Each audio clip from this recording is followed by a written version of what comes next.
Mm. That probably is Drop the coming horn. into this proving grounds, right? So imagine if imagine if you go somewhere. Hold on, brother. Hold on, brother. Go ahead. Hold on, brother Delgado. Hold on. Hold Well, on. we on this show, right?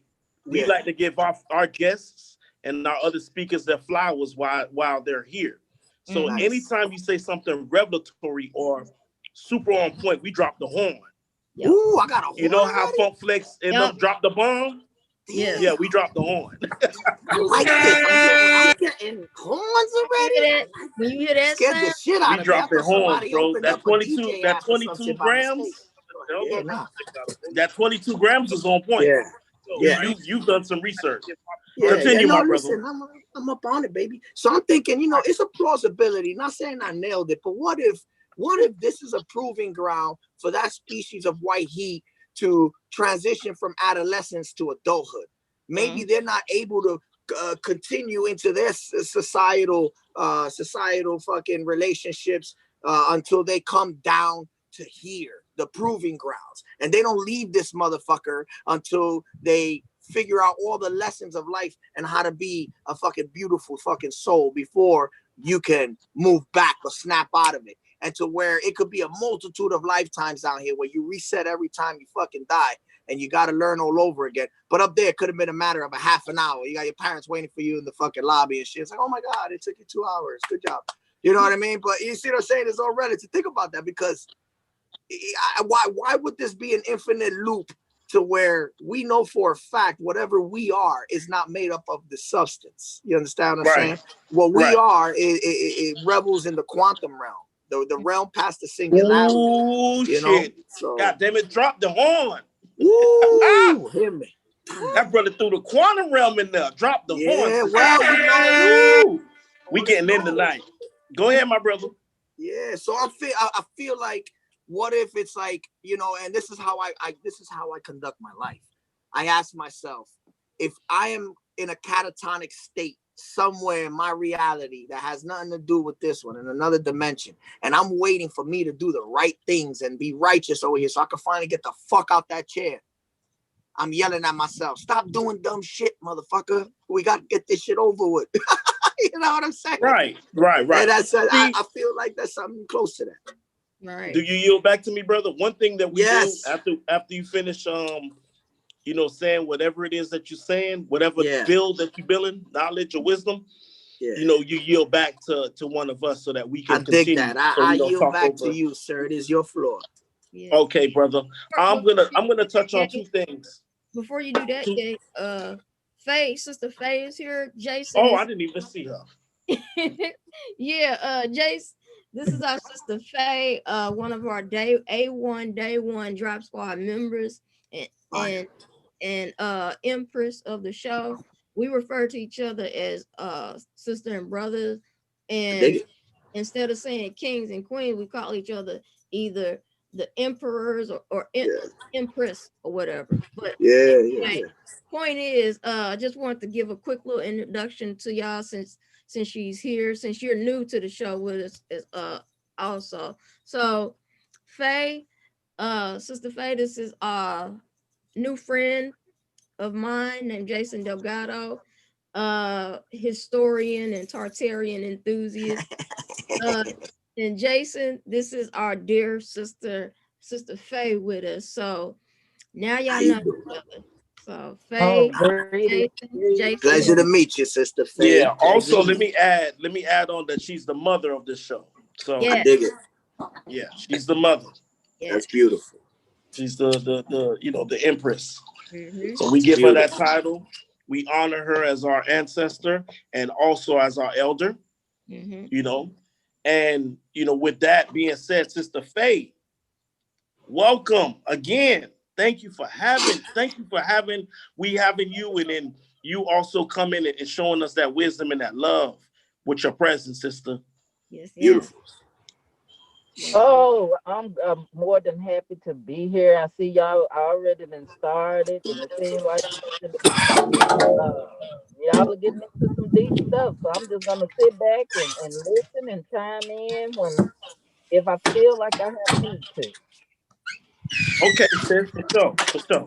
We got you. We just started, by the way. So you haven't missed much of anything. Yeah, you came right in on time. All right, brother Jay, to address some of the things, sis, I didn't want to step over you, but I wanted to address it while it was still See, brother, the understanding that we have as human beings, right, on this realm is simply philosophy. Yes, right? as always. So when we look at the reasons why we're here, all we're doing is philosophizing. Mm-hmm. You know what I'm saying? That's a word. But right. you understand what I'm saying. Yeah. Morality and all of that is a human invention. Because we've always dictated what is right or wrong as a group of people. We've all come into agreement, depending on culture, religion, whatever, what have you, as to what is right or what is wrong. Certain cultures believe in cannibalism, others don't. So by me bringing up that example, you can see that there's different cultures, different mindsets that have tabooized or made certain things taboo versus other cultures where it's normal, where it's a rites of passage in certain cases. Mm-hmm. You understand? Totally. So when we're dealing with, now moving forward, when we're dealing with the issue of death, the ancients understood it as a process. So they didn't necessarily just discarded the body, because if that was the case, they would all commit suicide and go on to the next realm. No, it's a process that has to happen. You understand? It's a raising of an energy. You know what I'm saying? There's work that has to be done on an internal aspect before you transition off to the next realm. If that work isn't completed, you are then doomed to repeat the whole process, because you haven't, like as you said, matured to that next phase. You understand? Totally. So it's also transcending, it's the same thing that the Buddhists believe in too. And some of these do come, to your note, a lot of these do come with, let's just say, ritualistic practices in order to, say, extend your life or to transcend to the next existence or the next, so some of these things it's weird that, you go back to what you were saying about these different cultures and what they believe, and some of them, like cannibalism, and the reason why they believe in cannibalism is basically to consume the life force or the energy of your enemy, and that's to extend your life and your knowledge. It's so, to your point, it's interesting that all these different concepts kind of all come full circle. Ouroboros. Yeah. If you look at the Ouroboros snake, that symbol or that sigil reminds us that, while we consume, we're consuming parts of ourselves as well. You understand? The snake biting its own tail or consuming, its own body.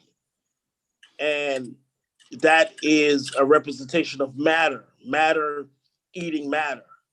If you look, we eat fish, we eat beef, or whatever diet that you have or whatever, but we have to consume another living thing in order to survive. Yes. You know what I'm saying? Yeah. Even if you're a vegetarian, you're eating vegetation. And that goes back to alchemy, transmutation, right? So in that being said, we are the fundamental matter here on this planet. We just have different chemistries. You understand? The fundamental building blocks of life is what? Atoms, correct? And everything is composed of atoms. Correct. So when you look at it, we're essentially basically eating different elements. You know what I'm saying? If we would break it down to, the periodic table of elements, we consume oxygen, correct? Mm-hmm. And in a complex process where it goes within our lungs, goes within, going back to what the sister what you was talking about with the blood oxygen level and the malaria situation, which you broke down quite beautifully, might I add, because I didn't know about that. So just on the strength of you coming, I've already learned something. So my time is invested well. By me sitting here and just, interfacing with you guys, I've walked away with something, which is a blessing in this case, because as we know, I'm going to go off on a little small tangent. As we know, this world is full of distraction and full of misinformation and lies. Absolutely. So when you hear the truth, when you hear science and you hear things that are empirical, where you can study, you can look, and you can go over and over again and see that the same result is going to happen, that becomes a fact, correct? Mm-hmm. When you go through the scientific process. Absolutely. And you come to the same conclusion over and over again, it becomes a fact. So with that being said, thank you for the facts, brother. And, drop the horn again for him, sister, because that was revelatory. Indeed. Yes, definitely. Now, getting back onto the death portion.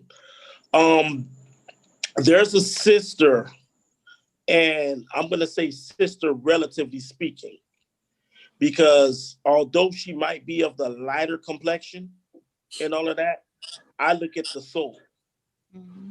Sometimes when you see, not all so-called devils are white or what we call pale skin. Certain devils, we have so-called melanated devils as well. So let's make a distinction. Well, some are even related to you. Some will be your family. Some will be of your own bloodline. Exactly. So with that being said, let's put all that to the side. Let's look at the soul. Let's look at the essence of the person. You understand? Mm-hmm. There's a sister, and I call her sister relatively speaking because I don't know her personally, but I'm just gonna say sister. All of this is coming from something that I've read. I have the book here. It's called the Isis Thesis. Yeah, I'm familiar with that. Okay. So if you're familiar with the Isis Thesis, for the viewing audience and people like that are going to watch this video in the future time, pause this and go and look up the Isis Thesis. And when trying to understand the Isis Thesis, it's a very complex book.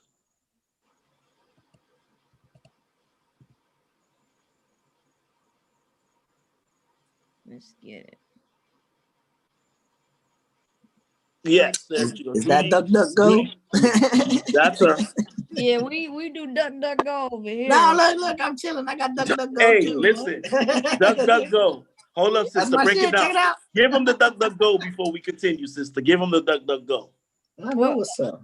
We were just put on to it by our patriarch, Oliver, who's at the moment he's at the MAGA rally as we speak. Nice. So he's out there getting that done. But he put us on to DuckDuckGo, and it's been grateful ever since, because what other folks do not seem to understand, Google is really selling people's data. So your search engines and everything you look up, they hardly. And then you get nothing out of it. You get nothing out of it. And even worse, they censor things. So you're not even getting raw information, because to me, that would be an exchange, fair exchange. Okay, sure. Let's think about it.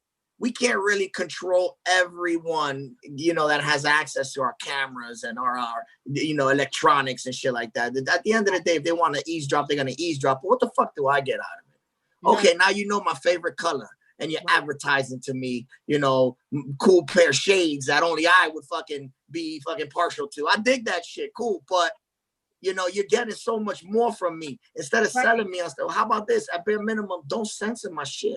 That's all I want. That's it. Basically. So the brother touched on it, very, very acute, as well as the sister. Listen, if for the listening audience and for viewers in the future, if you don't go download DuckDuckGo off of your Play Store, your what is the other one? It's the Play Store and the Apple App Store. Yeah, Apple. whatever you get your apps at, go ahead and download DuckDuckGo. Right. It stops spyware. You can browse without Anonymously. and get the information and Unmonitored. things that you need unmonitored. Right. We're grown. We don't need our, a surrogate parent to look over our shoulders every time we go on the internet. We're man, that's creepy, dude.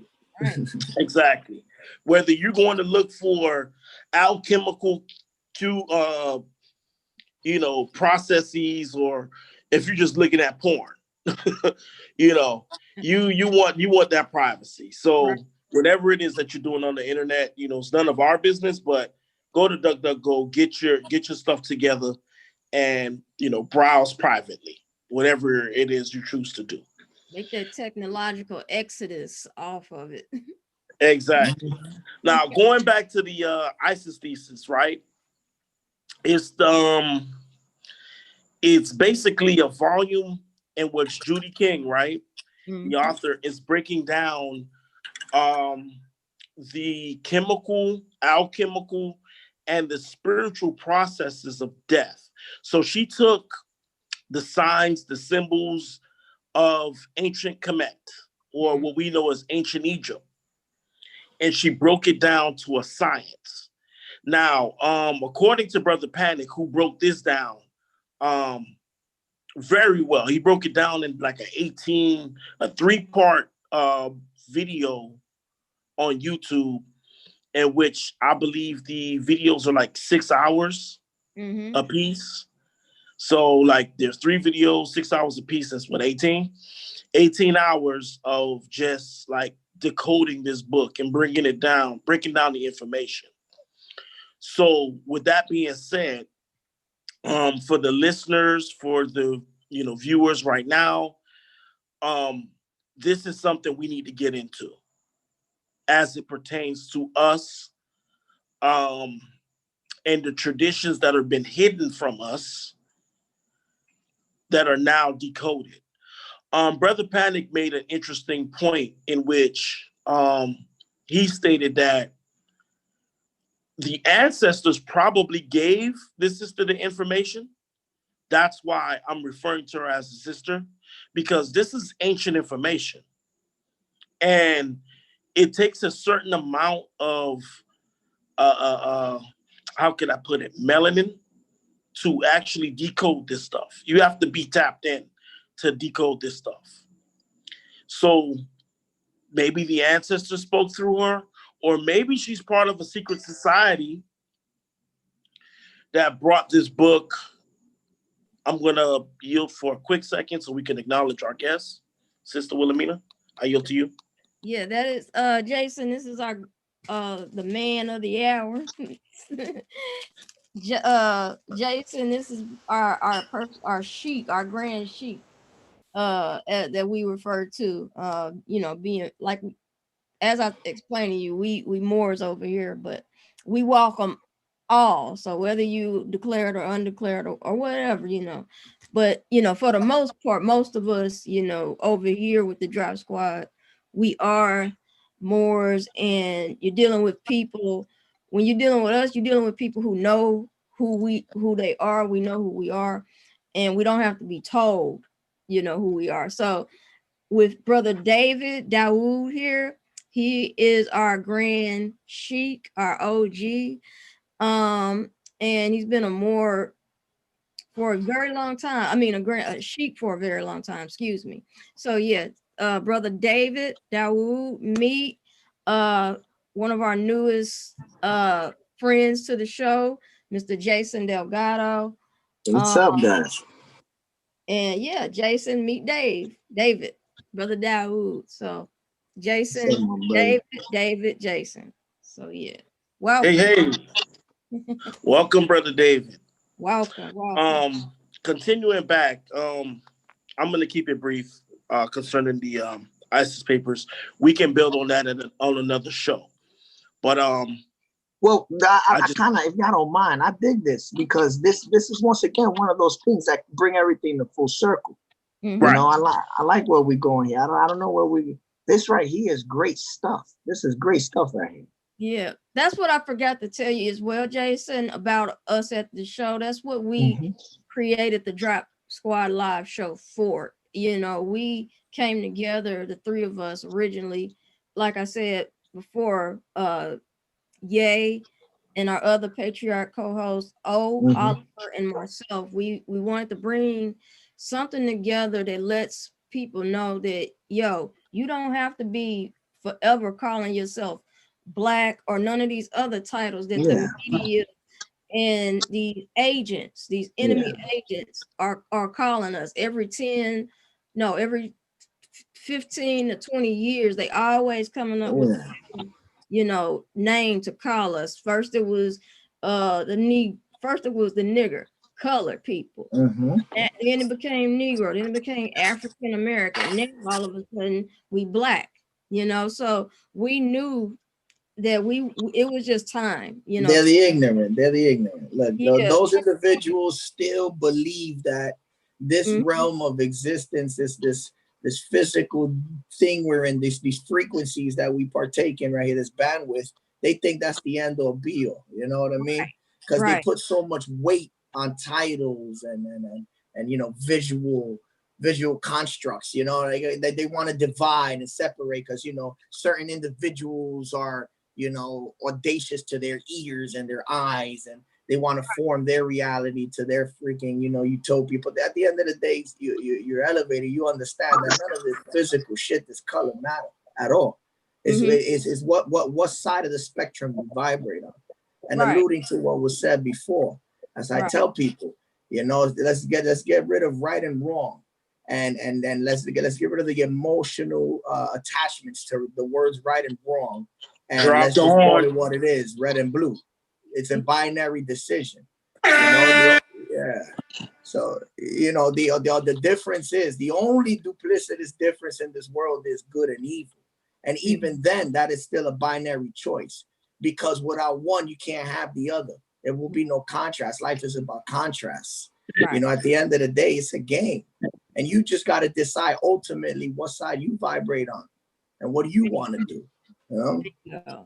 Exactly, brother. Yeah. Exactly. And I make it a point to stress esoterically the left hand path versus the right hand path. Exactly. When you come into to this knowledge. Right. It's similar to what they say. I apologize for cutting you, but it's similar to what they say. Don't underestimate your enemy. To understand how powerful that term is, that phraseology that put together is so profound. Don't underestimate your enemy. In other words, although you feel righteous in your cause and what you do, and even through all your preparations and all that you carry with you, don't underestimate the enemy, because he could be doing the same thing at an equal level. That is so profound, because to you, it tells you right then and there what you feel adamant about, what you're willing to die for. There's someone that vibrates on the other side of the spectrum willing to commit the same fucking level of commitment. You understand? Right. You're facing yourself at the end of the day. Man in the mirror. The man in the mirror. With that being said, the complete understanding between flesh and spirit. When you understand gnosis, which is probably the ground fundamental work of esoteric knowledge, when you understand the concept and the tradition of gnosis, right? That's GNOSIS. Could you make another tab and go into gnosis?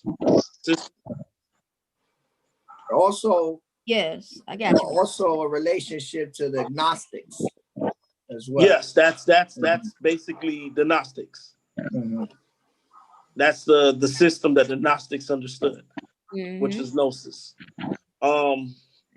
That's where you get the term Gnostic from, which is gnosis, which means to know. Right.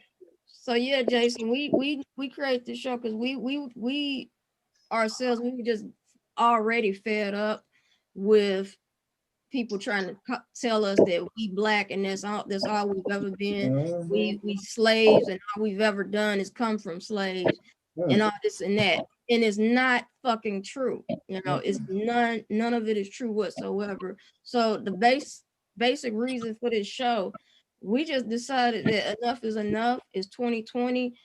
There needs to be a platform out here that balances out all of this BS and the lie of what they call his Tory, you know. And very quickly, I'm gonna just end it saying this is all about letting our people know that, yo, you ain't got to keep going to the circus just because it come to town every year, and this is what the theme of the party is when you get your invite and go. No, you don't have to be black. You don't have to keep subjecting yourself to what these enemies who have no roots in this land that we call America. They've switched around the original name of our mother, which is Tamari, you know, and Amorica previously. So it's enough is enough, basically is what I'm trying to say. And that's the basis of the Drop Squad live show. We needed to put out there a platform to let people know, hey, stop it. You do not have to keep going, volunteering yourself to what they call it back in the 1500s. They used to chop people. Indentured service. Yeah, the guillotine, the indentured service, and all that. You know, you do not have to keep walking yourself into the lion. That has to be killed. Right. So it's say we created it to say that we Moors, we are here. We have always been here, and we're not going anywhere. And you need to understand and wrap your head around the truth and get. You guys want to hear something interesting to your point? Yeah. Something super interesting to your point. The Temple Mount, if you want to visit it in Jerusalem, and if you're non-Muslim, you can only go through one gate, and that gate is called the Gate of the Moors. Right. So then when you enter that gate, which is very strict, it's almost like a second-class citizen. They treat you almost when you're not Muslim going there. Right. But then that being said, they also doing construction on the temple and Temple Mount, trying to basically restore the floor by the rock of the Gibraltar, where I believe it said that Abraham was going to sacrifice one of his kids. Right.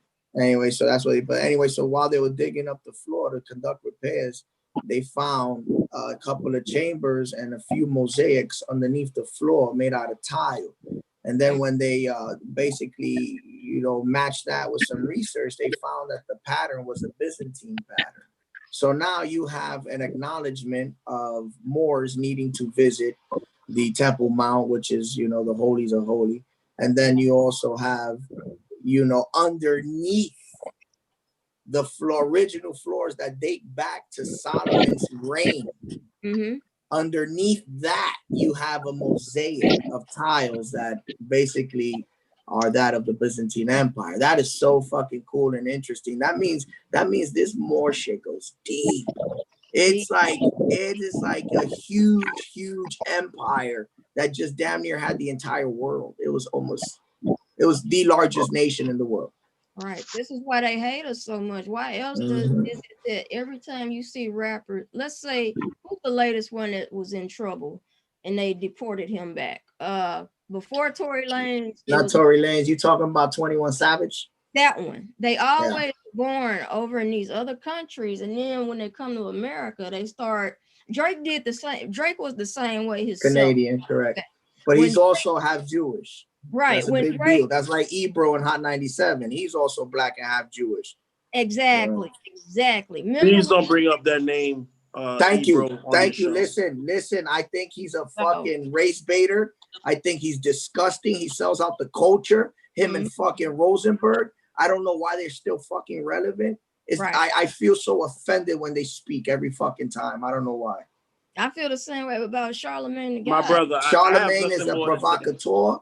Mhm. For them selling out both of their platforms at the same time, allowing Hillary Clinton to fucking pander and say she keeps hot sauce in her fucking purse on both fucking morning shows. And that wasn't the occurrence on both morning shows wasn't it was them soliciting her. What does she keep in her purse? So that to me insinuates that it was a routine. It was something discussed.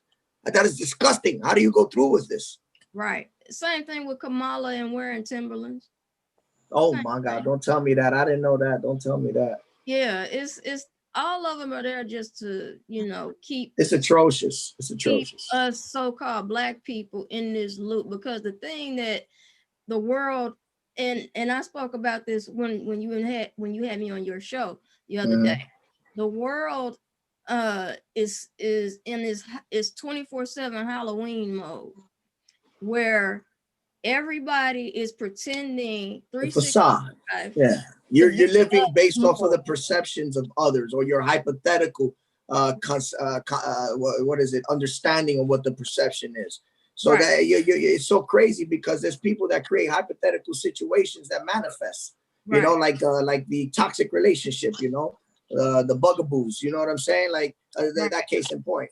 You know, but it's people do that at a significant amount of levels within their life, that they do it within work. They're so egocentric. It's always they're talking about me, they're thinking about me, they're looking at me. Oh my God, are they talking about my sneakers? They're talking about my clothes. Oh, am I doing things the way they want me to do them? Or and then so that I call that the hamster wheel. That is, none of that is relevant.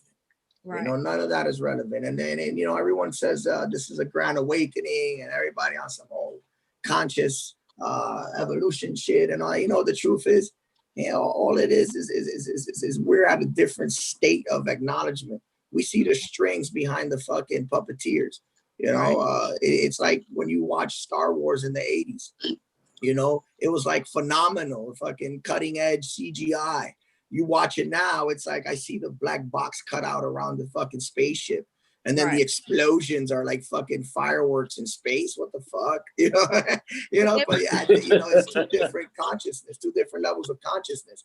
So right now, during this pandemic, the shandemic, the lockdown, the bullshit, we saw the government really truly is not under complete power, you know, and we were starting to see the fucking these contradictions, like Wuhan throwing fucking massive fucking water parties and Halloween parties when the shit was supposed to be ground zero for this bullshit. Like, hold on, what's going on over here?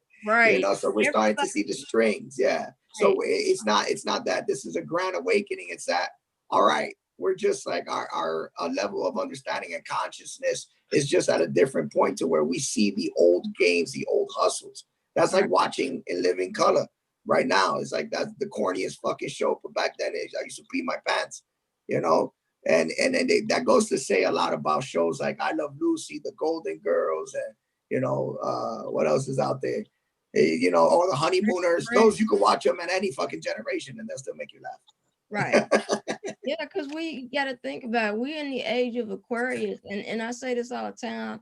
Shout out to fellow Aquarius, my brother Ye, and just Aquarius people in general, because what I've noticed as a Cancer, I'm very observant of all people that I come in contact with. And the thing that I can appreciate the most about Aquarian people are the fact of their traits is that they don't base how they live life on what other people say. It's all about, they're not like Pisces, which is the age of Pisces that we're coming out of. And this is what's happening with the world. We're in a moment of purge. You know, not like how Hollywood wants us to think of a purge where it's the day after tomorrow, calamity type natural disasters. No, this is a spiritual thing that we're going through. This is it, you know, but this is what all of these comic book, these superhero movies, everything is about. It's about us, the Moors, the black, so-called black people, re-waking up. And that's all this is about.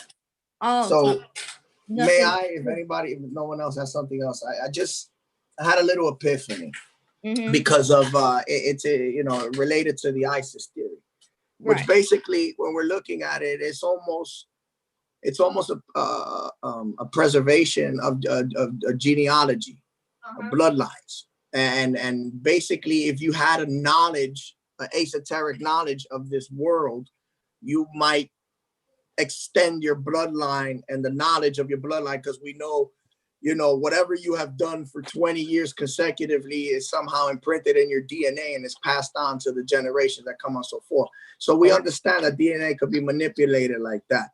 You could pass information through DNA. That being said, there's a conscious effort to oppress and devastate certain demographics, and there's conscious efforts to sterilize and offer free contraception and abortions. So basically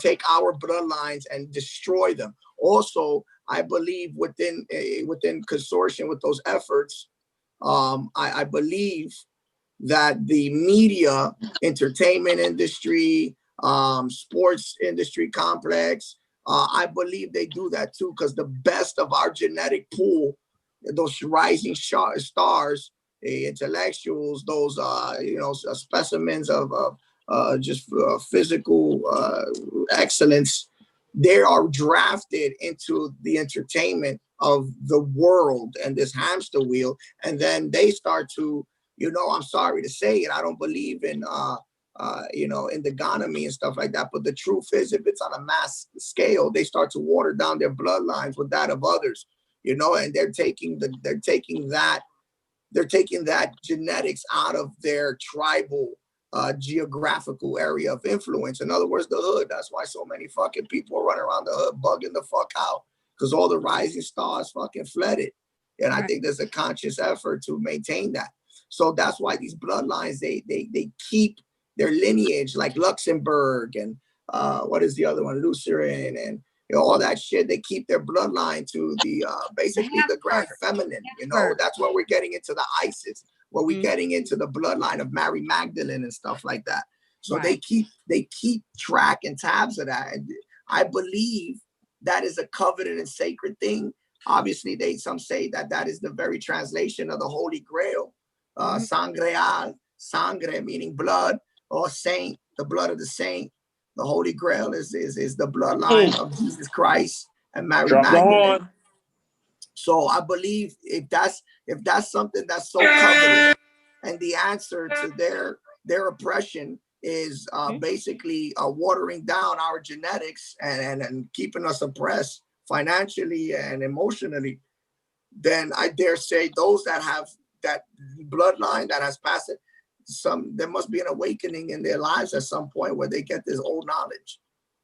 That's probably how their ancestors lived, through their genetics. What's another proof to that point? Basically, if you look at the way the world works, is those things that procreate on a multitude, like insects, have a short lifespan, literally a week. So that is the way this world ensures the genetic survival of that species. It allows it to procreate in the thousands because they're only going to last a week. So that means that specific trait, bloodline, or genetic code of that gnat has 10,000 opportunities to pursue extending its lineage that week before it dwindles and dies. And that being said, on the other side of the spectrum, if something is immortal, it probably doesn't have any need to procreate. You understand? Right. Allow me to retort and compliment that point. Brother, you hit it dead on the nail. One of the few things earlier on that I've touched on, outside of fight and flight, right, which is the natural human responses to death. You have fight, flight, right? But on a slower scale, right? When a species is being threatened, you also have, excuse my language, feed and fuck. Yeah. Yes, and I can prove your point. Yes. Yeah, this is something that I've put out there. You know what I'm saying? And So you know, so for outside of, soldiers, so let me put it out there again. You have fight and flight, feed and fuck. Feed, let me define it. Feed meaning they gather all the resources that they can in order to sustain their life by consuming, right? Right.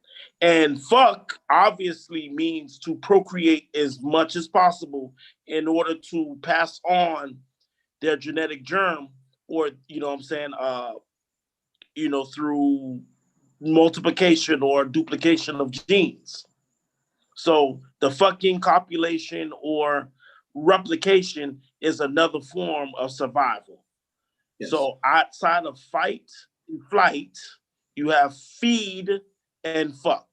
Go ahead, brother. Continue. Go ahead. So fight or flight is more of a survival of this physical world, right? Feed and fuck is a survival of your genetic line. I would say it's the last tether, the anchor you have from that world to this world. You understand? So because it's still a thing. Let's think about this. So we're saying we're not this flesh and blood cog and wheel thing, right? We all agree that we're the soul, we're that white heat, and any soul could jump into us with different tastes and stuff like that. However, it is known that every 20 years of something is written in your genetic code and passed down to your children. So if I became a good swimmer, Olympic swimmer, and I did that for 20 years, my fucking kid will probably not need swimming lessons growing up. You understand? So that being said, there is knowledge that is passed down and is coveted. So maybe just like Isis did to Osiris, maybe there is a way to call a certain soul to a certain blood body or a certain body that carries a trait. So that way you can marry up the appropriate energy with the knowledge. And maybe that symbiosis is what creates those prophets or those people that have that esoteric knowledge or whatever they could do. Who knows? It's just maybe that old soul that finally licked up with his bloodline. It's just a reason why those bloodlines are coveted, because it does something. There's always, everything's always connected. Yeah, I look at things in that manner. But to your point, remember, we're talking about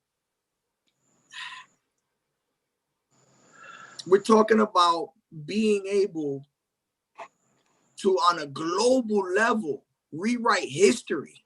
That to me is one of the most disheartening things in the world, because it is almost instigating that learned hopelessness, what we learn so much in psychology, because it's almost like 1 minute we think, oh shit, first off, let me just say, we started out in this motherfucker fucked up, right? We've been slaves since day one. I don't know how.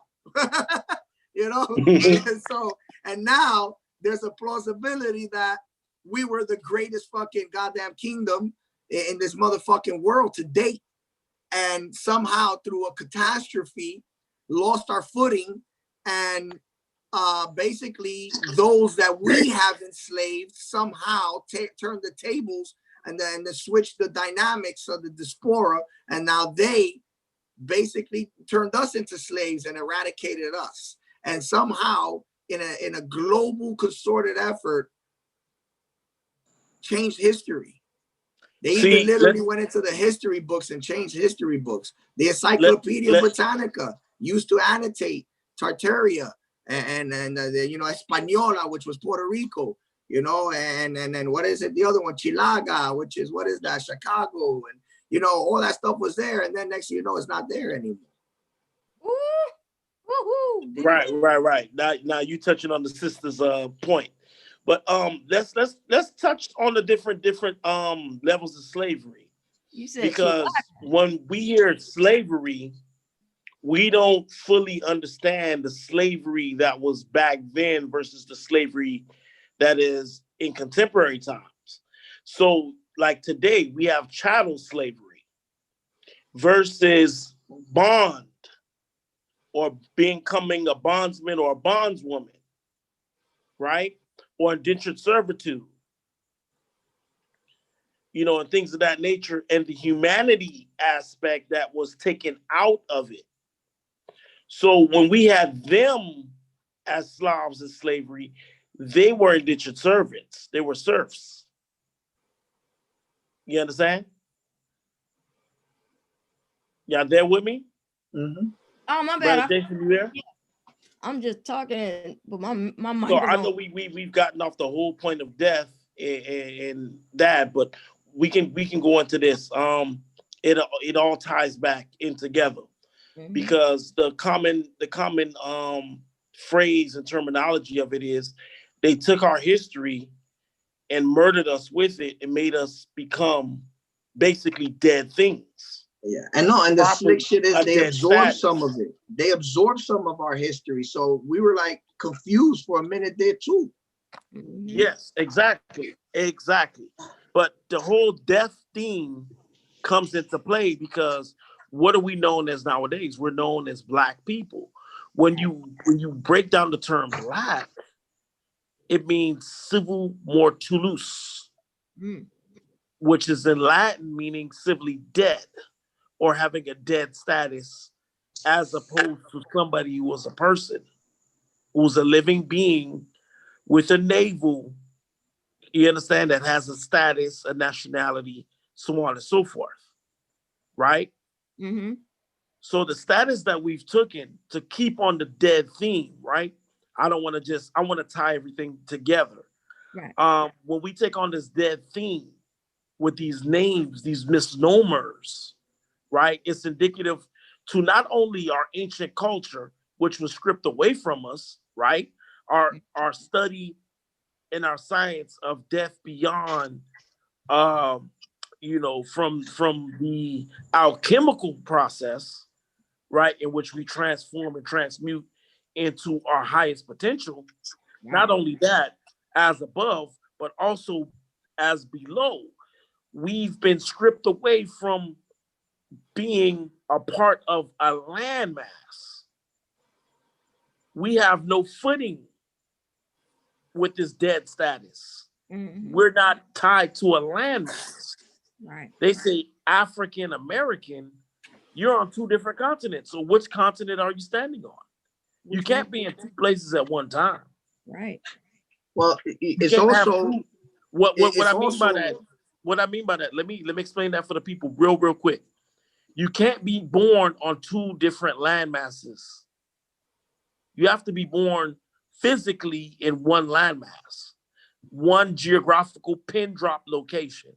So you can't be in Africa, quote unquote, and America, quote unquote, unless Africa and America were one thing at one point in time. Right. So now you have to identify what that is and claim that.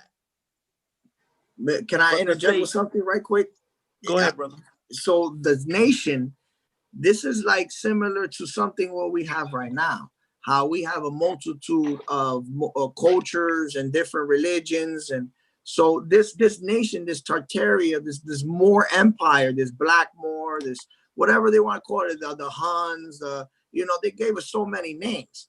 At the end of the day, it's all basically descendants of the descendants of the Indian, the Buddhist, that Asian, Mongolian, but it's not in what we know as the Asiatic or Asian, should I say, person. This is where you get the Asiatic black man term from, the 5%ers and stuff, because it was sub-Saharan. Also, we had Caucasian looking, because from the steppe down by Siberia. So this was a nation of white Tartars, black Tartars. We had individuals that have a heavier, almost Indian influence. This was a massive nation. And it was also at its peak. This is where I think we also do not give Napoleon credit for his true conquests. I think Napoleon was one of the architects of this kingdom, which we're talking about. And I know that sounds like just such a little time ago, but we're talking about whatever this last reset was, this catastrophe that enabled us to move into these grandiose white cities was recent. And so I submit to you to absorb the immense amount a French Creole influence within this country. And also when you look at French, you also see like in Senegal or in Sierra Leone, those are French speaking countries. Right. Mm-hmm. So now we're talking, and then look, we're also talking about the what do you call it, the French Quarter down south over there by New Orleans. That's where a displacement, a huge displacement of these basically these victims of this war were placed, and these trains of immigrant children's moved around back and forth.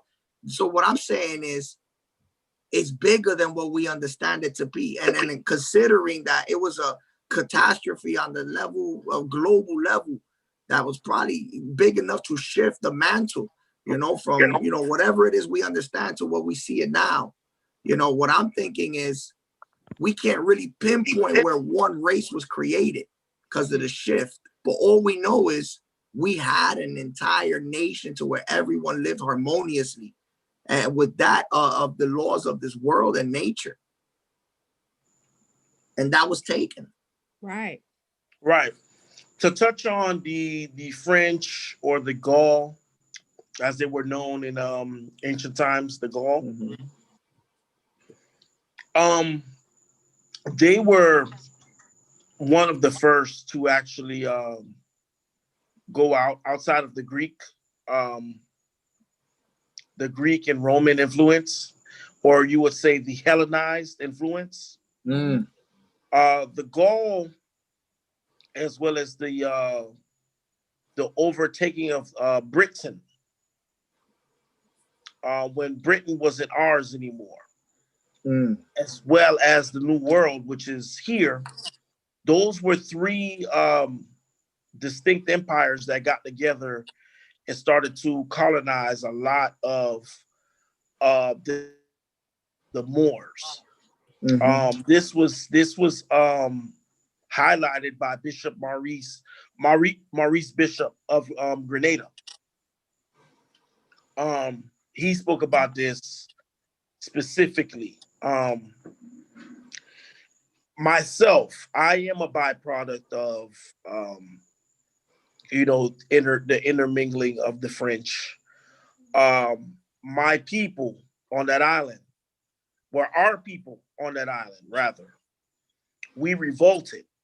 That island known as Hispaniola, modern day known as Dominican Republic in Haiti, where I'm from.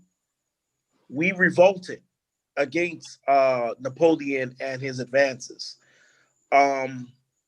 When you look at the Louisiana Purchase, that was a lot of landmass, a lot of cultures, and a lot of native cultures were affected by that purchase.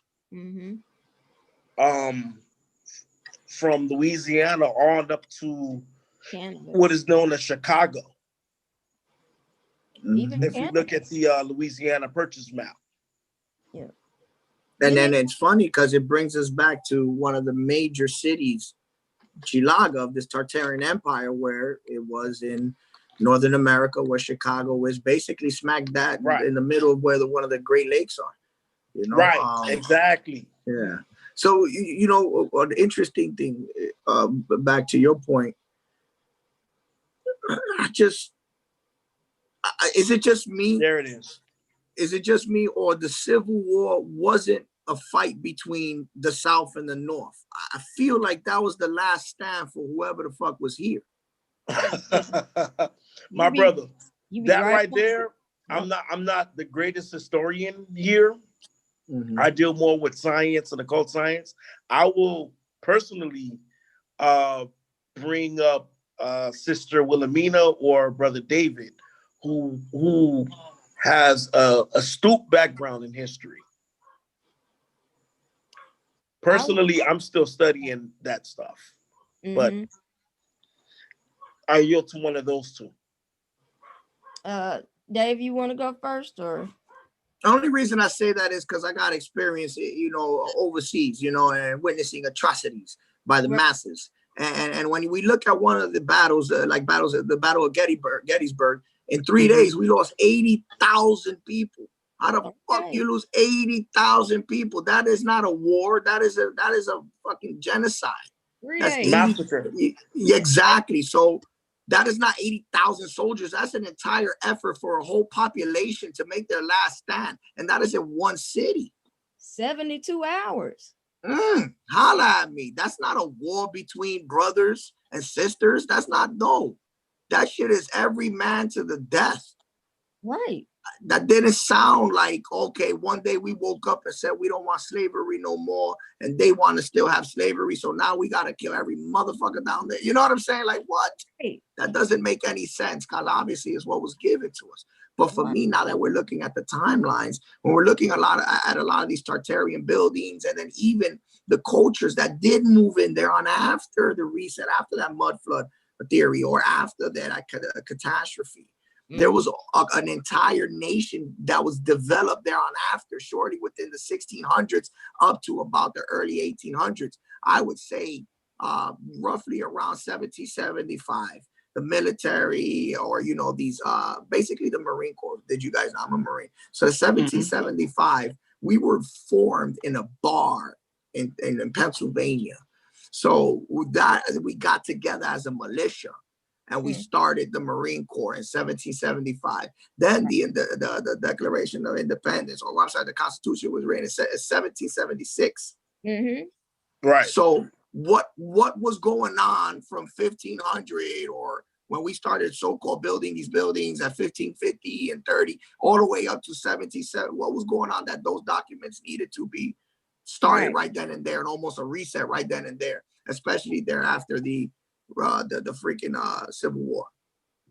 I'm gonna let David go first, since he's much older than me and he probably knows a whole lot more info. So I'm gonna see my time to him, and then I'll go after him for answering that if he wants to. You got anything for us? Oh, hear me? Yeah.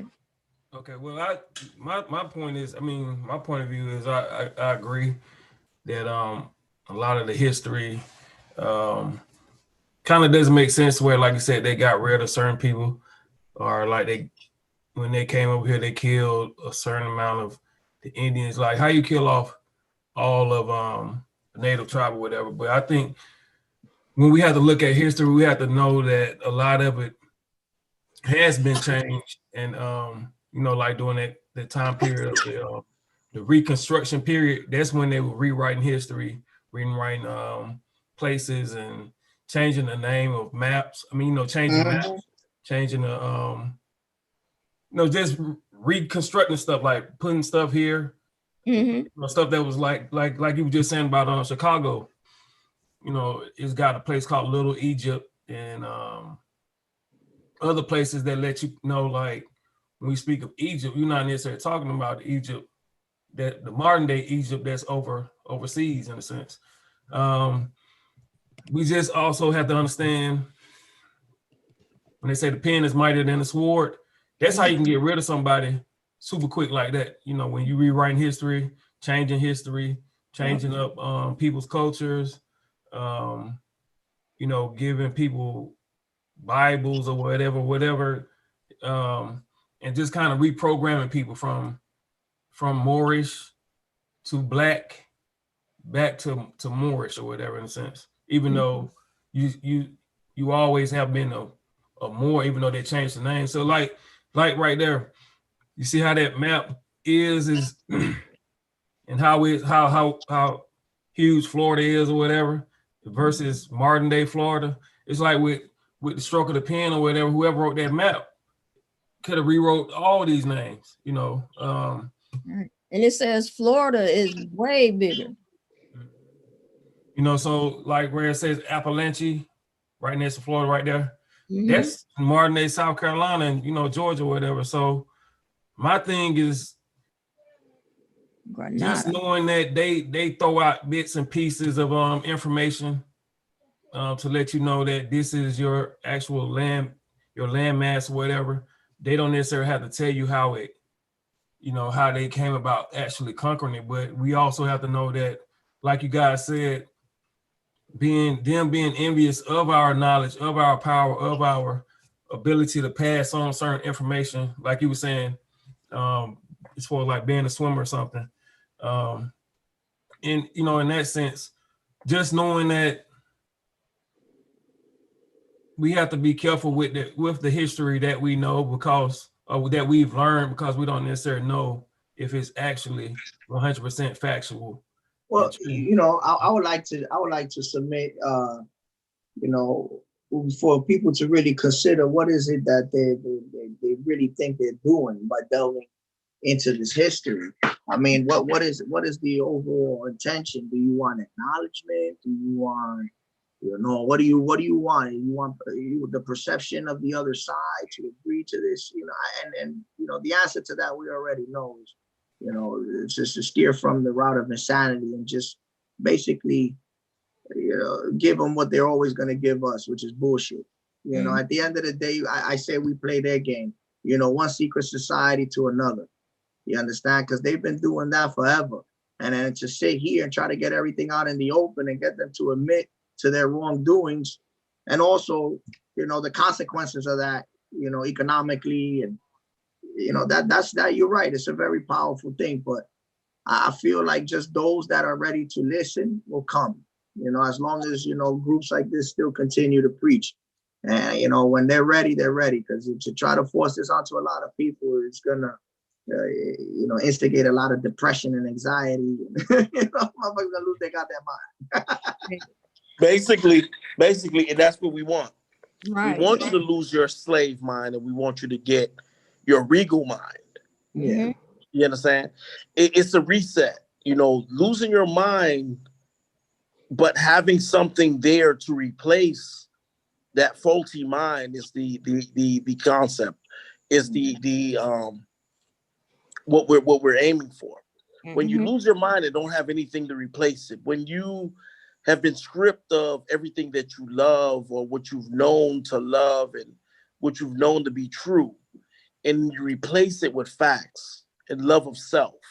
Because we've been taught hate of self. We've been taught to, you know, bleach our skin. We've been taught to straighten our hair. We've been taught all these different things that are detrimental to us, not even on the alchemical level, but just basically on a sociological level, when we deal with a different culture, how we hang our head low, you know, defeated, you know what I'm saying? Or to have, on the contrary, hang our head high because we know who we are.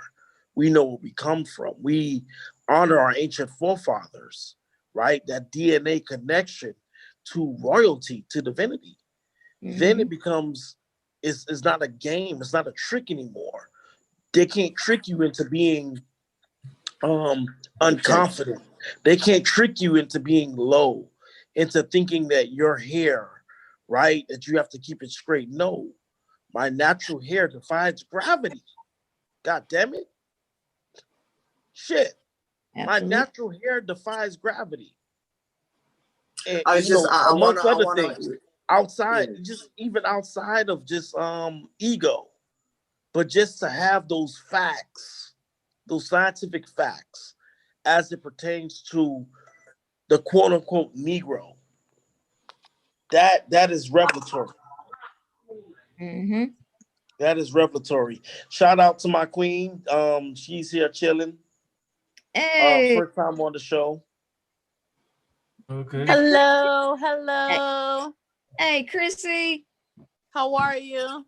How are you doing, sis? Welcome. Glad to finally have you. Yes. Thank you. Glad you're here, Chrissy. You might want to hide your camera, sis. Hide your camera. We got a special guest and member tonight. Mr. Jason Delgado is with us. So we just really going in. You know how we do on Sunday nights, I'm sure. Your husband, brother, he's always going in on us. Sunday nights are my favorite night because we get to talk about all things hidden hand, occult, you know, just getting to the things that the world don't really want us talking about and knowing. So you came on a great night. Definitely. Usually We the also time that have he on the does, show. I know you guys stay until like 1, 2 o'clock in the morning, and I'll be like, I'm ready to go to sleep. Oh, Yeah, no. we do. We sometimes we get lost because it's so refreshing to have people that you are like-minded with finally. So when you find that it's sometimes you do get lost and you just lose time. So yeah, that's one of the things about it. But it's one of the things I myself love most about the show, because we're able to connect as brothers and sisters with one another and just compare notes. And that's the one thing that I believe Ye said a previous show. That's the one thing that they really separate us from when it comes to Mexico and our cousins across the border. That's basically it. They don't want us connecting with each other at all because they know that we're going through the same exact fight, and they really don't want us together at all. So I want to highlight some nationalities and some crazy things associated with their statistical numbers. Hold on 1 second, Brother Jason. Since we have a guest on the show, I would like to offer her. Hold on that thought just 1 second, brother. We're gonna get into that. I want to offer or extend the invitations for the sister to ask a question or to bring up something that she sees or she wants addressed.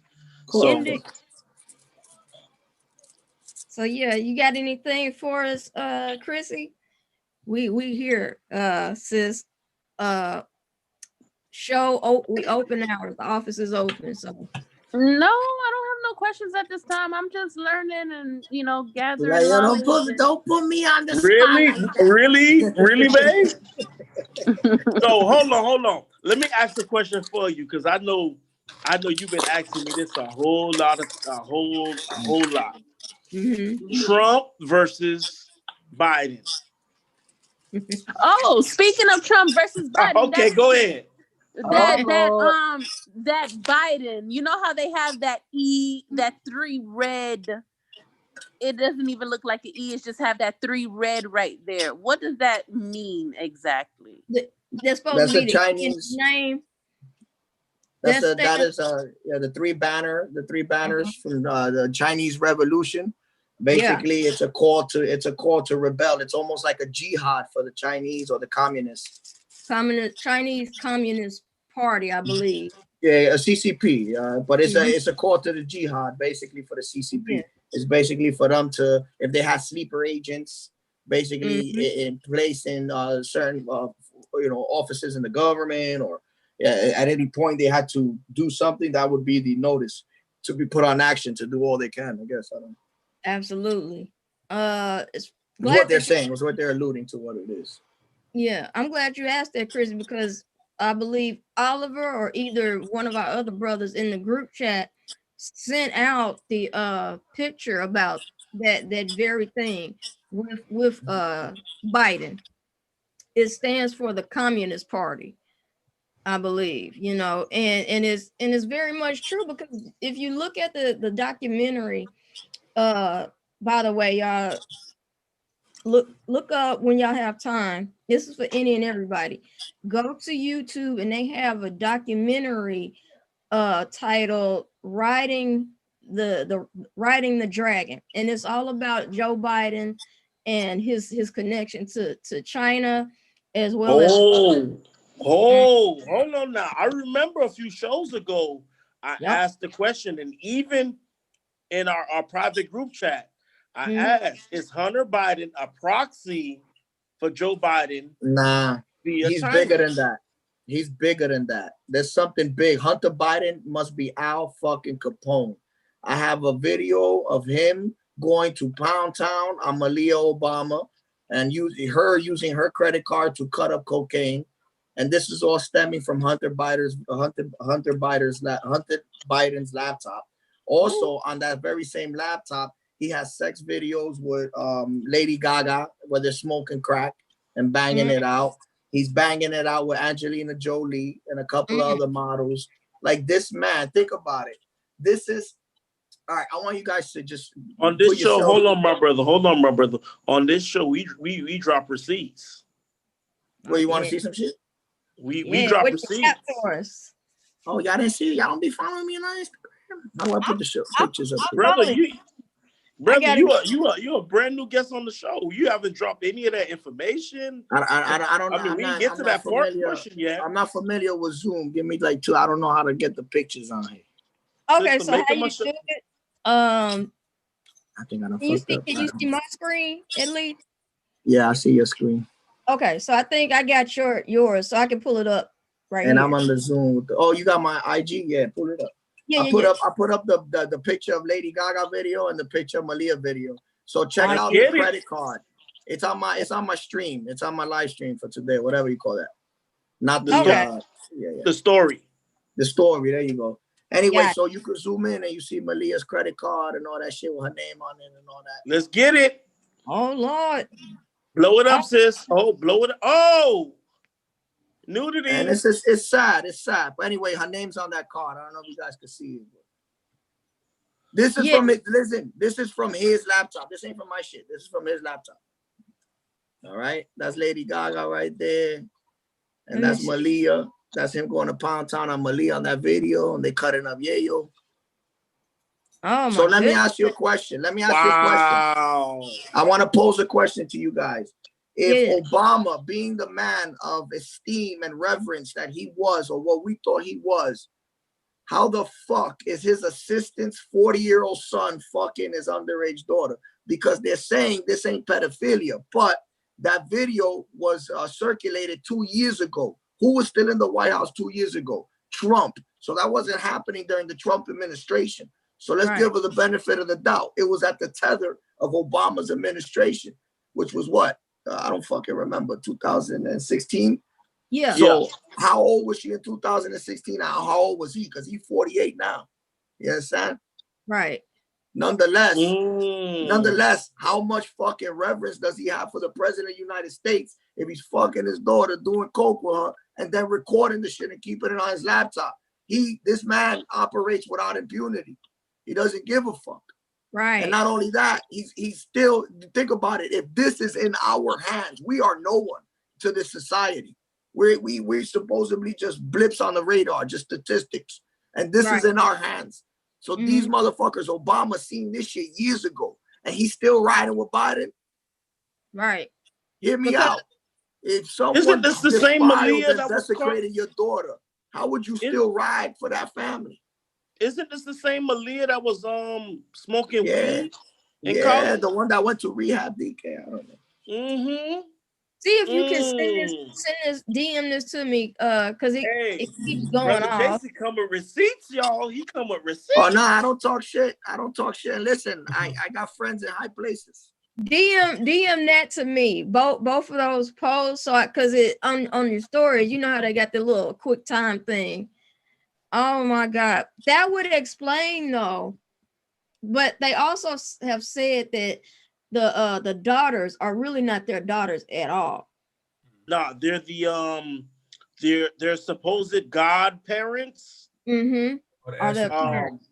Yeah, are their real parents? Oh yeah, I see them. Both. So think about it, man. Them poor girls were born into that filth, my brother. They were born into that society where they're passed around. And come on, that's a grown ass man. And he's supposed to be scared of the president of the fucking United States of America. And he ain't. And this information already hit the dad's lap, and he ain't done jack shit about it. What's up? What's going on over there? Mm-hmm. So Jason, let me ask you this: what do you think would be the outcome of all this stuff between Hunter and his dad?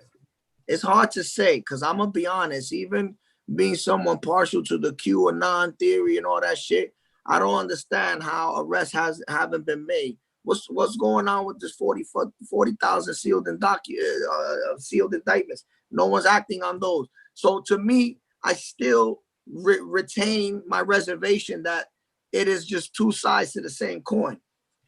Think about it. We're over here talking about a globalist effort to suppress a hidden knowledge, historical significance of a demographic that has been fucking ran through the fucking mud since day one from what we understand. Come on with it. This is Come on with it.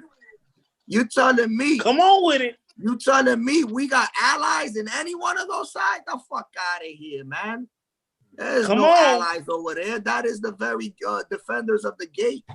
They're the ones that's supposed to maintain this. It doesn't matter what side of the fence is on. Now, I believe Trump is different. I believe he's a disruptor, just like Kennedy was, and they killed Kennedy. Only reason I say that is because you got proof. Because I got receipts. I don't know. I'm gonna keep sending them out. I got a letter from President Bush welcoming Bill Clinton to the White House before the election was even counted.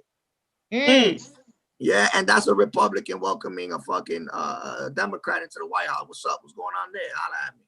Right. You know, think about it. And then who went after that? His son, Bush. And then who went after that? Obama, the patsy, who was a fucking alderman before he was the president. The fuck? That's like the very first political position anyone takes. Like, how the fuck he goes straight to president from there? And aldermen are historically known to be corrupted. Oh my God, please. And then this is what we're talking about with those videos from that lady selling votes in Texas. So did you know that this is common practice for judges? Judges need to be voted into their fucking bench. And the thing is that they start doing political favors for whoever the party is in power. They're like fundraisers and things of that nature. And then they'll give them their constituents, which is like 4,000 or 5,000 votes. And then they become judges.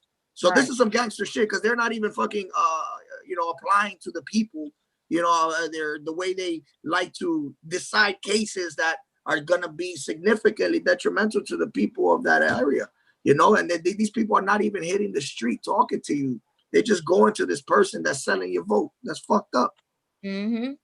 Right. Sis, you might want to cross-reference the godparents. Yeah. Of both of the children, the godparents. Okay, got you. So that you could make a visual reference.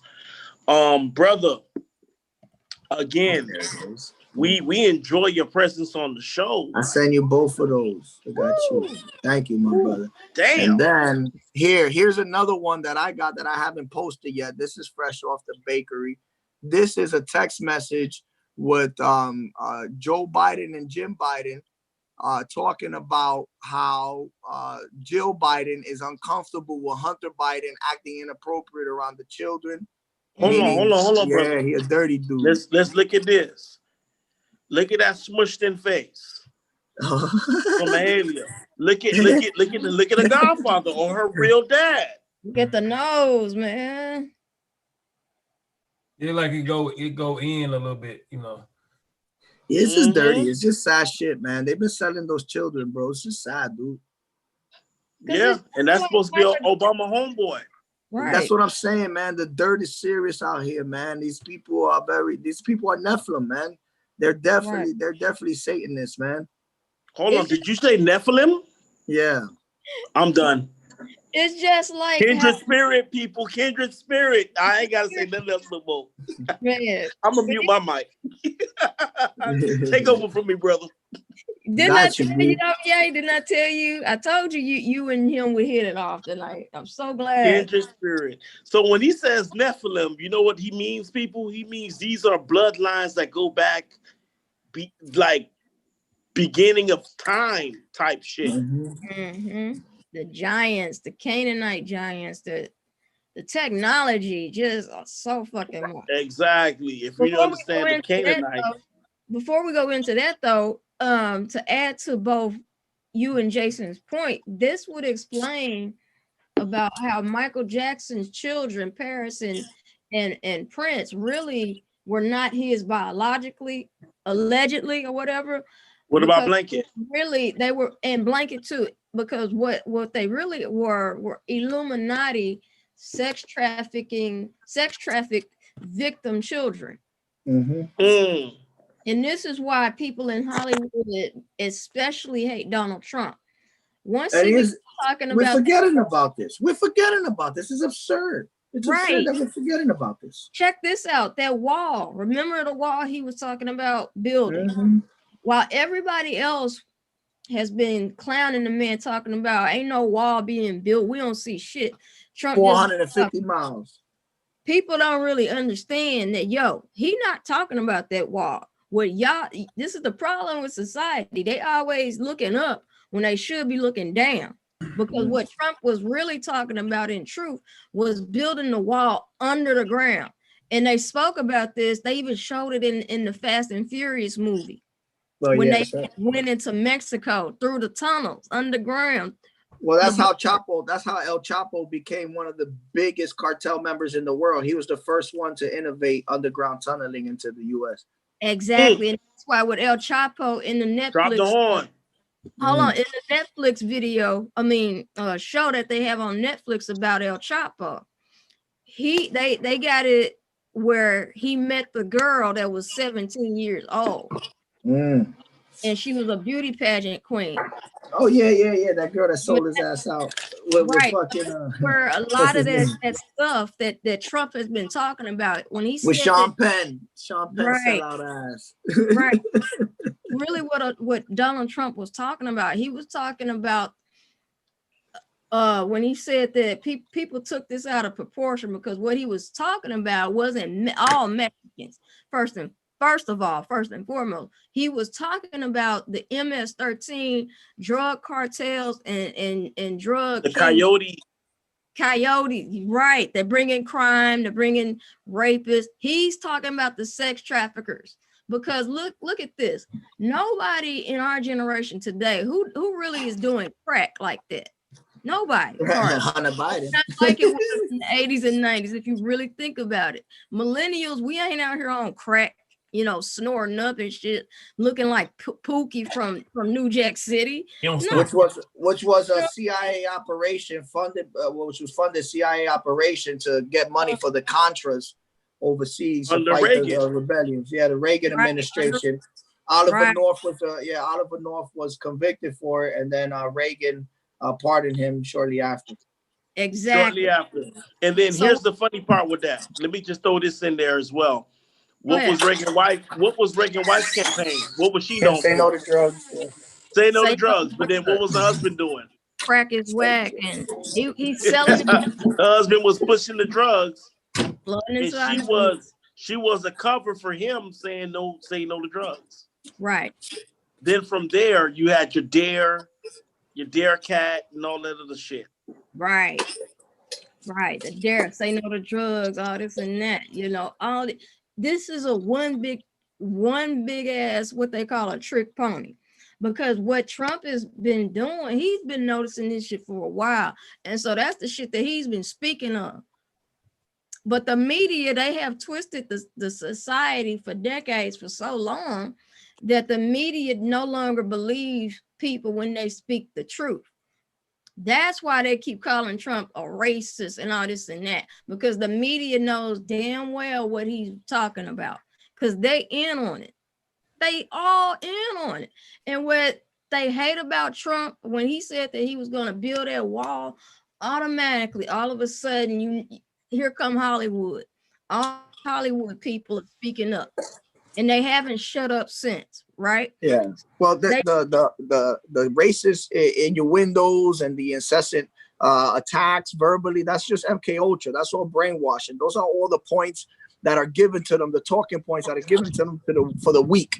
And you hear it cross network. They all talk about the same talking points, same words verbatim. And this shows you that there's an institution that's there's a locally disseminated fucking talking point sheet, and there's someone that's dictating to them what to speak about. And when we go back to it, Project Mockingbird, that was disclosed, where the CIA had infiltrated the news media and the entertainment industry, Hollywood, with agents, so that they could disseminate their version of what they want the truth to be. And when you look at it, Anderson Cooper from CNN, which is a Vanderbilt, he was recruited by the CIA at 19 years old, right out of high school. Right. And then there's no record of him leaving the CIA, and now he's one of the biggest anchors in CNN. That's the one that was kneeling down in the puddle to make it seem like he's drowning. Right. This exactly, bro, because that's how deep and far this shit goes.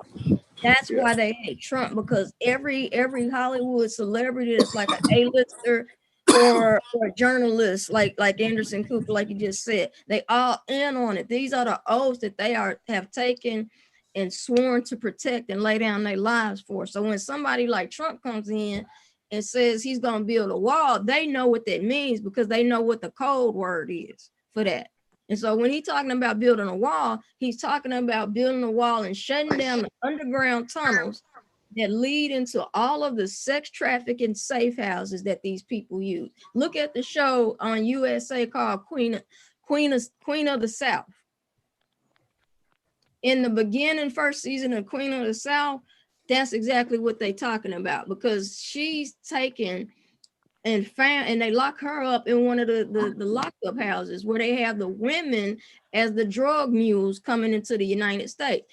They stick up the coke in their ass, right? In these little bags. They be sticking them up their ass and then going through the custom line at the airport.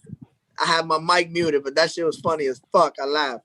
It's all good. It's true though. This is what they were doing. So when Trump said he was going to shut all that down, Hollywood became pissed off and mad at him because number one, they knew that what that meant. That meant that if Trump is going to build his wall, it's going to stop everything from the party favors coming into the United States.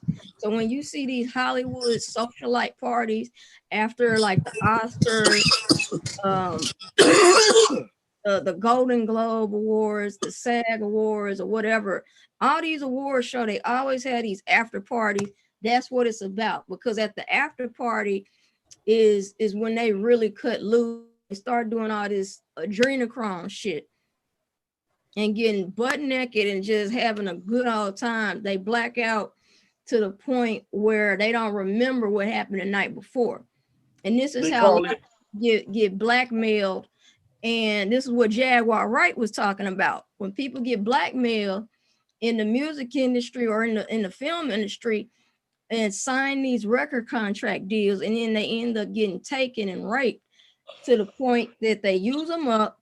And when they fizzle out, when they star power fizzle out, that's when they start having trouble. Remember Birdman and Lil Wayne fall out? Remember that? Hold on, let me add this on there, sis. Go ahead. You ever watch the HBO series True Blood? Yes. True Blood kind of shows you adrenochrome, but under the auspices of V, right? They give you a fantasy world where vampires' blood makes humans, it's like a drug of some sort, and they call it V. That's a direct allusion to adrenochrome. But you were saying Birdman and Lil Wayne? Go ahead, sis. Yeah, so like with they blackmail people. So like if you a rapper, right? You got this machismo as a man, and all you do is fuck women, right? And that's why a lot of these rappers, all they do is talk about fucking women and call them bitches and hoes, because they know the truth is that some of them is got these tapes from these people that they signed with. Like I said, when they go to these parties and they just having a good time, everybody getting high and just blacking out, and they don't remember what they did the night before, like in the movie The Hangover. It's shit like that. So they got tapes of being fucked in the ass by other men. This so is can why I interject with something that is known right now is the fact that the Epstein, his entire operation was a blackmail operation funded by Mossad. And in conjunction, not only with Mossad, but with Bill Gates. Bill Gates has a foundation along with Goldman Sachs, started a fucking trust fund who the beneficiary was Epstein in the sum of $258 million. And that was for him to have his island and his fucking mansion downtown and his outfitted with cameras everywhere. And what he does is he flies famous people around, throws parties, solicits sex with little kids and them and girls and all this with Ghislaine Maxwell, which her father was Mossad and also was assassinated by Mossad. Lady Gaga. Also, what you're saying, if you notice, in London, they also have these parties in different countries. In London, Choke No Joke he has to be one of the, I'm gonna say this, one of the biggest, intelligentest people on the planet, or he can be a blithering idiot. Well, Did you One see of the his two. the idiots don't become president and don't become billionaires. So Mhm. rest assured, I mean, however crude people might construe him to be or misconstrue him to be, the man is a genius. Okay, and you And give then him that credit. I said he the can be either actions of or. his children. They fucking speak Mandarin Chinese. What the fuck? Yeah, either it can be either or, depending on, it's all a matter of perspective. Now, either he recorded them. That's one hell of a fuck up. Yeah, either he recorded them knowing that in the future time he can use that as leverage, That or was the he point. kept that camera rolling like a blithering idiot and was like, "Oh shit, you know what? I put this out there. It's out there for public consumption. Let's try to suppress it." This But was you have because pictures. You have pictures of Ghislaine with executives of Rockefeller, particularly what's his face, Dame Dash, Mm-hmm. right? Going to what is known as one of these underage parties over there in London. Mm-hmm. Ghislaine is trying to hide her face. Yes. We all know Ghislaine is linked up with Homeboy that we mentioned earlier. Right. And So she's the aunt to Lady Gaga, who's actually. Well, here's the situation. We got to go to the macro now. We in the micro. We're in the weeds. Let's get on. Let's get the bird's eye view. The bird's eye view. We got Epstein linked to Bill Gates. Bill Gates made a conscious effort, a financial effort, along with another nation, to start an espionage project that was collecting incriminating evidence, and also people in very vulnerable situations to where they can blackmail them. And all these people that we're talking about are people in media, people in politics. So we're talking about the deepest forms of our government, to where they could pull the strings holding this information. And then what do we have now that just recently came out? The COVID shit, which is already discovered, that was funded by the Obama administration, specifically Dr. Fauci, to be created.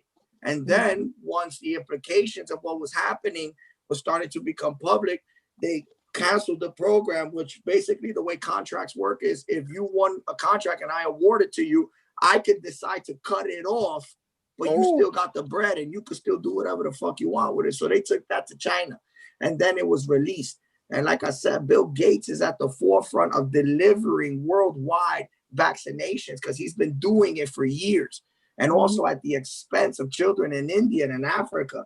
Bill Gates killed almost 500,000 Africans and Indians with botched vaccinations, and no one talks about that. yeah, did you see the results of those vaccinations, man? A lot of those kids are fucked up. And those are the ones that survived, my brother. Yeah. Let's holler at me. Their quality of life is with the shit. Dead. And then this is the man we're talking about, running our vaccines. This is the man we're talking about. What is his opinion? What's going on? The computer guy that has nothing to do with science. Mm-hmm. He's a fucking tech dude, Dika tech dude. They say he stole that software too. Right. And not only that, you remember the manipulation. You remember when we all learned about Bill Gates, the story was that he created that shit in his garage. Did you know Bill Gates comes from money? Right. Exactly. Bill Gates comes from one of the oldest, richest families on this motherfucking goddamn nation. Right. Did y'all? Why? I thought he was just good old Joe from Scranton too. Nah, this motherfucker didn't start shit in his garage. Yo, they played us. Holy shit. All of us. Where is this bitch at? This is the thing. Because she is somebody I think people need to be looking into, because this bitch, when she popped up on the scene, they even said in the documentary that they did about her, she was kind of a strange woman. She don't blink when you're talking to her, you know. But this documentary is called The Inventor, and they were supposed to be this medical tech company down in Silicon Valley that would be innovating new ways for people, say like if you got diabetes or whatever. You can do testing through your finger, those little shots, you know, and test your blood cultures from there. Well, anyway, I suggest, I don't want to give it too much away, but I suggest everybody try to watch this documentary, because it's her, what was the name of the site? Was it called Theranos? Theranos was supposed to be the company's name. So I say all that to say, since we're on the subject of True Blood and adrenochrome and things like this, and blood harvesting and sex trafficking and the sex sacrifice that they're doing on children, this is what it's all about. My question is, where is she at? Because I know for certain that she ran in circles with these same people that are in the headlines right now, but I haven't heard no one speak her name ever since they found out that this company that they had built in Silicon Valley was basically a sham. But I'm saying, I find it funny that we're now in 2020 and an outbreak such as the coronavirus, COVID or whatever, breaks out, but nobody has said anything about this woman. Only thing we've heard on a scientific level is people like Fauci and Bill Gates. Nothing on this one here though. So I just thought I'd drop it. So, That's deep. That's deep. I haven't heard anything about her myself, so I'm going to yield back to somebody else. I can't speak on it. You talking about the doctor that blew the whistle on Fauci's operations? No. Okay. No, this one. Let me see. This look like a quick enough. It can explain what they're talking about. Elizabeth Holmes, once Silicon Valley's fastest rising star, is now under the harsh glare of a very different kind of spotlight. Holmes, please raise your right hand. She's finally forced to answer to the Securities and Exchange Commission as she's investigated for an alleged elaborate years-long fraud. Do you swear to tell the truth, the whole truth, and nothing but the truth?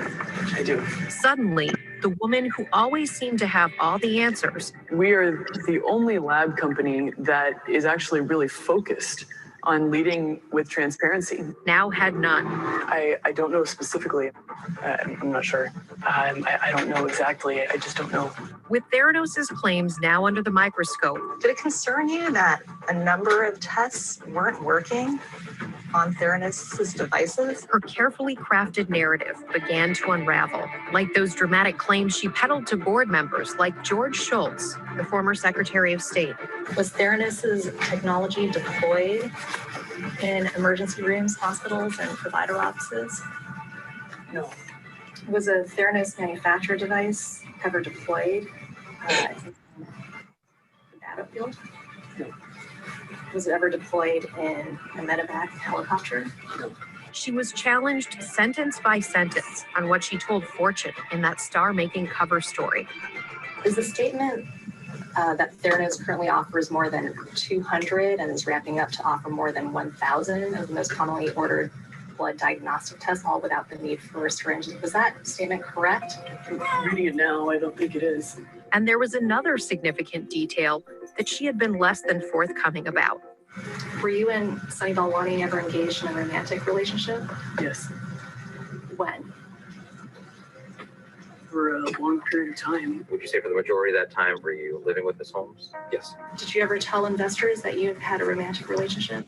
No. Personally, me talking to investors one-on-one, telling them my relationship, no, I didn't. It was concealed from the board. It was concealed from the press. It was concealed from investors. You think it was intentional that they hid it? Oh, it was absolutely intentional. As revelations about Theranos started to unfold and the divide between Elizabeth's grandiose vision versus reality became clear. Now to the stunning fall of a former CEO. The SEC had enough to bring charges against her.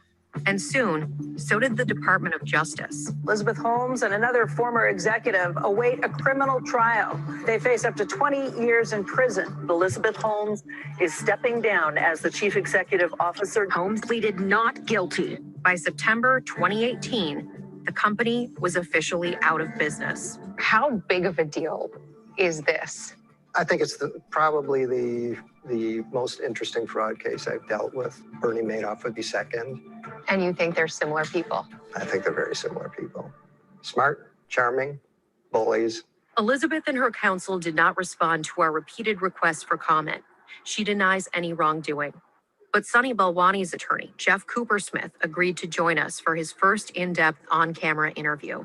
If you were going to give him a grade on the job he did at Theranos, what would that grade be? I would give him an A+ for dedication and effort. But obviously, when we look at this after the fact and there's been a business failure, and Mr. Balwani is very sorry about that, but that's not fraud. It seems like a central component. Anyway, there's enough on that. But what I'm getting at is this is all about blood, people. It's all about people's blood types. And that's what I'm taking away from this corona thing. As much as it's so-called virus or pandemic, scamdemic, what I noticed being in not hospital, but just me visiting my own doctor every month, having to go in for my sickle cell checkup, it puts me at an uneasy thing, because I know for certain that it's always every problem that's around something like this that's a health scare. It's all about people's blood.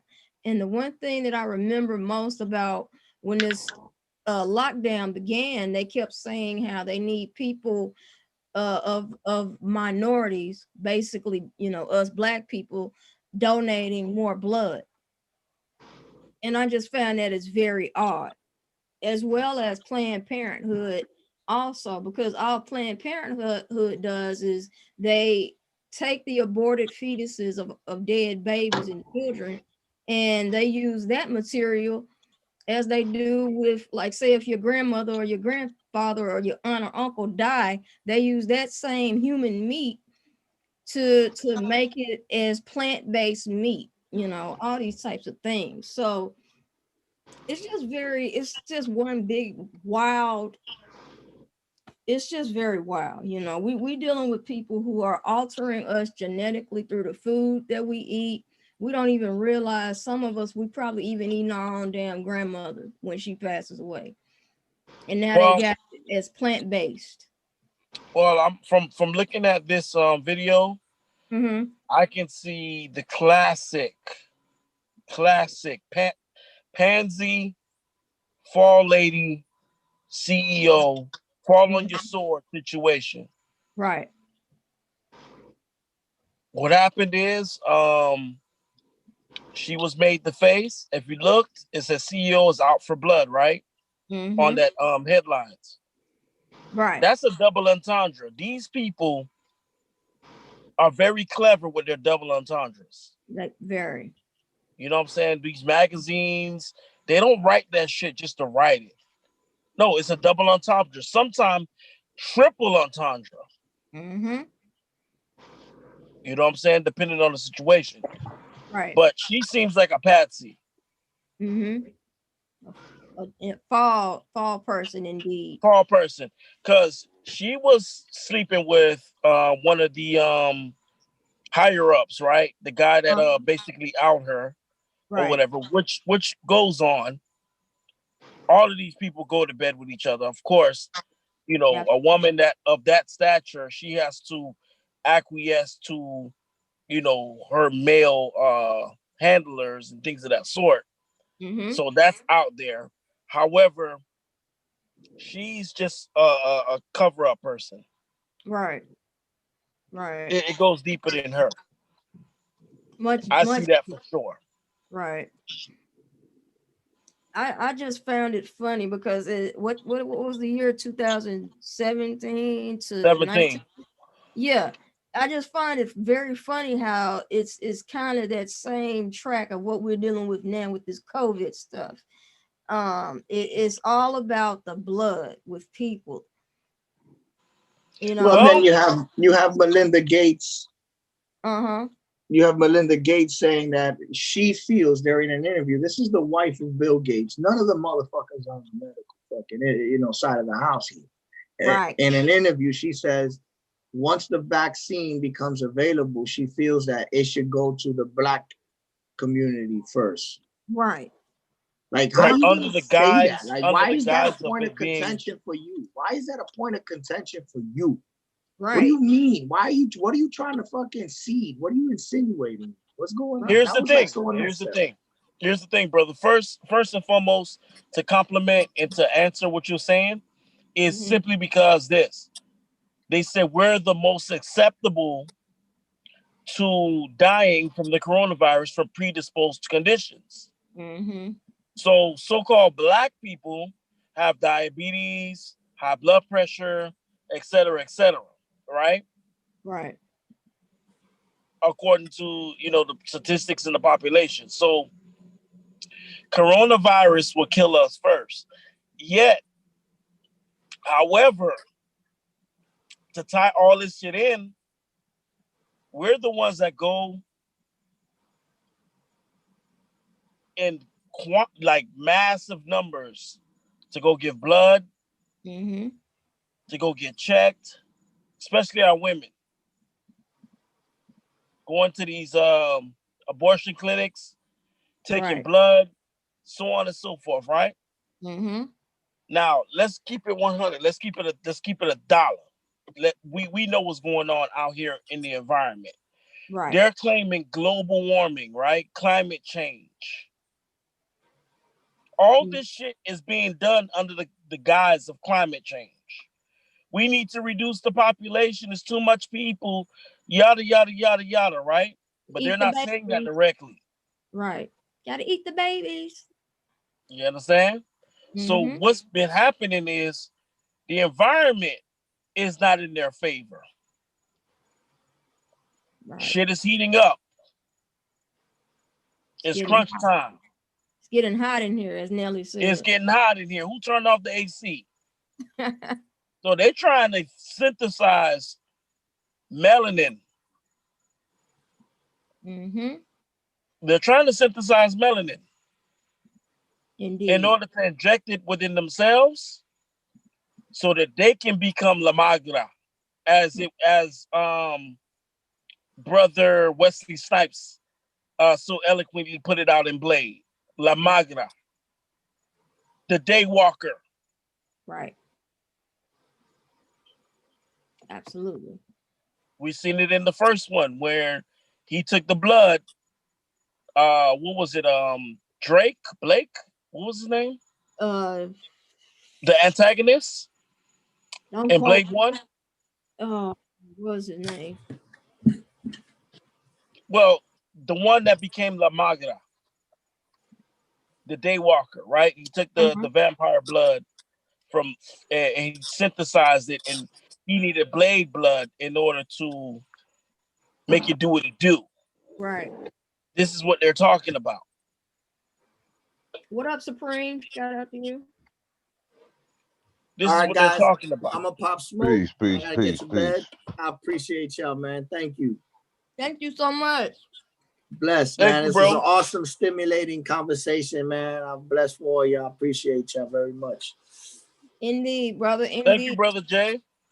Thank you, Don't man. be a stranger now. I'll hop back on now. I know the vibes. I know how we hop on and do this. Believe me, I'll be back around, guys. Indeed. Yeah, we on every Sunday, twice a week, every Sunday and every Wednesday night, Good. 7:30, 8:30 Central Eastern. So yeah. If before you leave, if you mind, would you mind giving your information, sharing your information so that the viewer audience can find you and go on your show? Yeah, and drop your So information?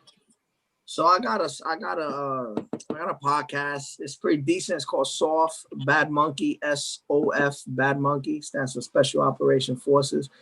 Me and my co-host, cool ass dude named Steve. He a Navy SEAL. So we just kick it on there. Majority of what we discuss is veteran related topics, but we go deep, we get into it. And then also on my Instagram, which is bounty hunter underscore JB. Every morning I hop on and, you know, I kick it with a wake and bake where I just smoke hella bud and just fucking kick my sermons. You dig what I'm saying? And then, so that's about it. And the majority of what I do, I'm a tattoo artist. I'm a fine artist. I was in the military for a long, long time. I worked for the government for a few years, about 6 years. It was a crazy life. I lived a crazy life. Now I'm chilling. I'm the youngest retired dude I know. Are you still? You said the shooting and tactics instructor. You still? Yeah. That's, you know, I still, you know, that's just, it was my career. So, you know, sometimes I get called for big dollars to do that, so I'll do that. You know, and plus I got nothing else to do, so it's fun. Okay, so you definitely into that Second Amendment life, respect. Yeah, well, think about it. Second Amendment, you know, it's not only the right to bear arms, it's the right to form a militia to protect against a tyrannical government. That was written into our Constitution. That's also the reason why Donald Trump wasn't so quick to answer when Chris Wallace tried to do what they did with the illegal immigrants and legal immigrants and boil them up into the same category and say Trump was talking about both. They said basically, Trump, would you denounce white nationalist groups and would you denounce fucking right-wing militia groups? And they said denounce them. You can't denounce them both in one fell swoop because they're not the same thing. One is a fucking constitutionally protected you know, organization that is there for the right of the people, made of patriots. And by, you know, so happens, I don't know if you guys know, but the president of the Proud Boys is a fucking Afro-Cuban. Right. So, Hello. Yeah, he is. Drop The the majority of them is from Miami. They mad hood. I know them personally. And that's what I'm saying. So how you gonna say, would you denounce white nationalist organizations and then, oh yeah, my man organization over here too? Fuck that. You know what I'm saying? That got nothing to do with racism. And did you know, I'll let you know because I know him personally, he worked for the government for 12 years. His life is ruined right now because of them basically pegging him as the president to this militia group and shit. But they proud, man. They really proud it. They not, you know, they just living their life and, you know, enjoying their Second Amendment and fighting for that right.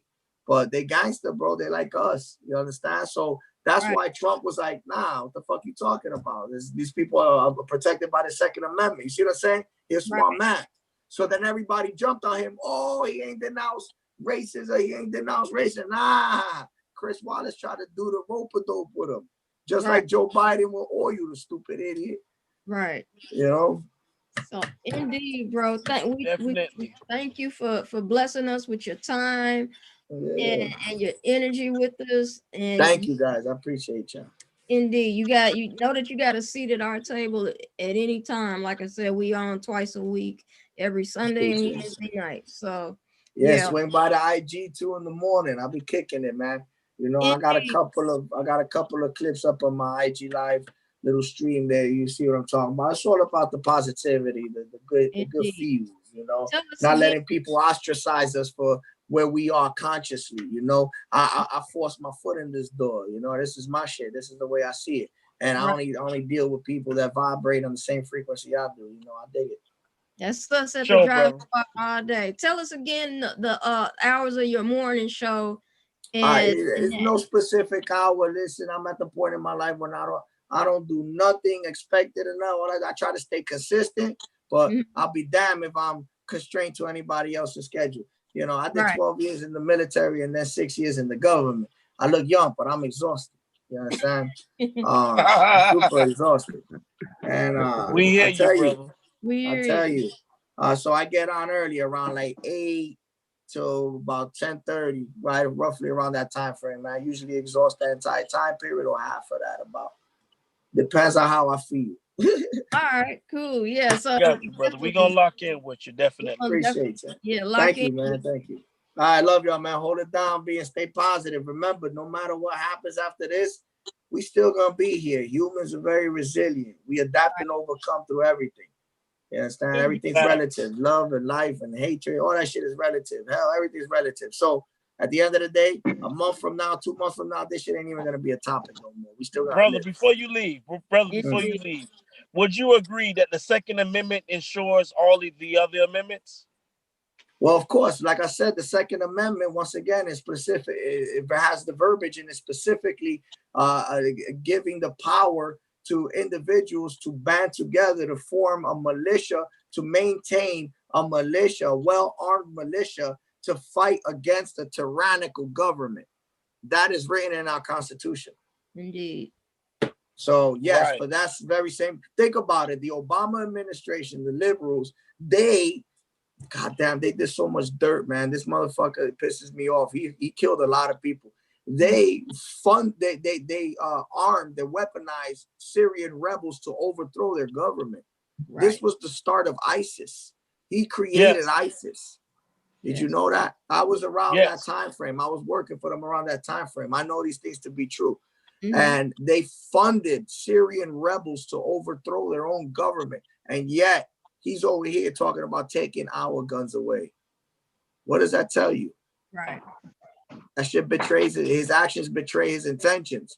Right. So he knows the power of a well-armed people to be able to overthrow their government because he's exploiting these people to do so for his favor.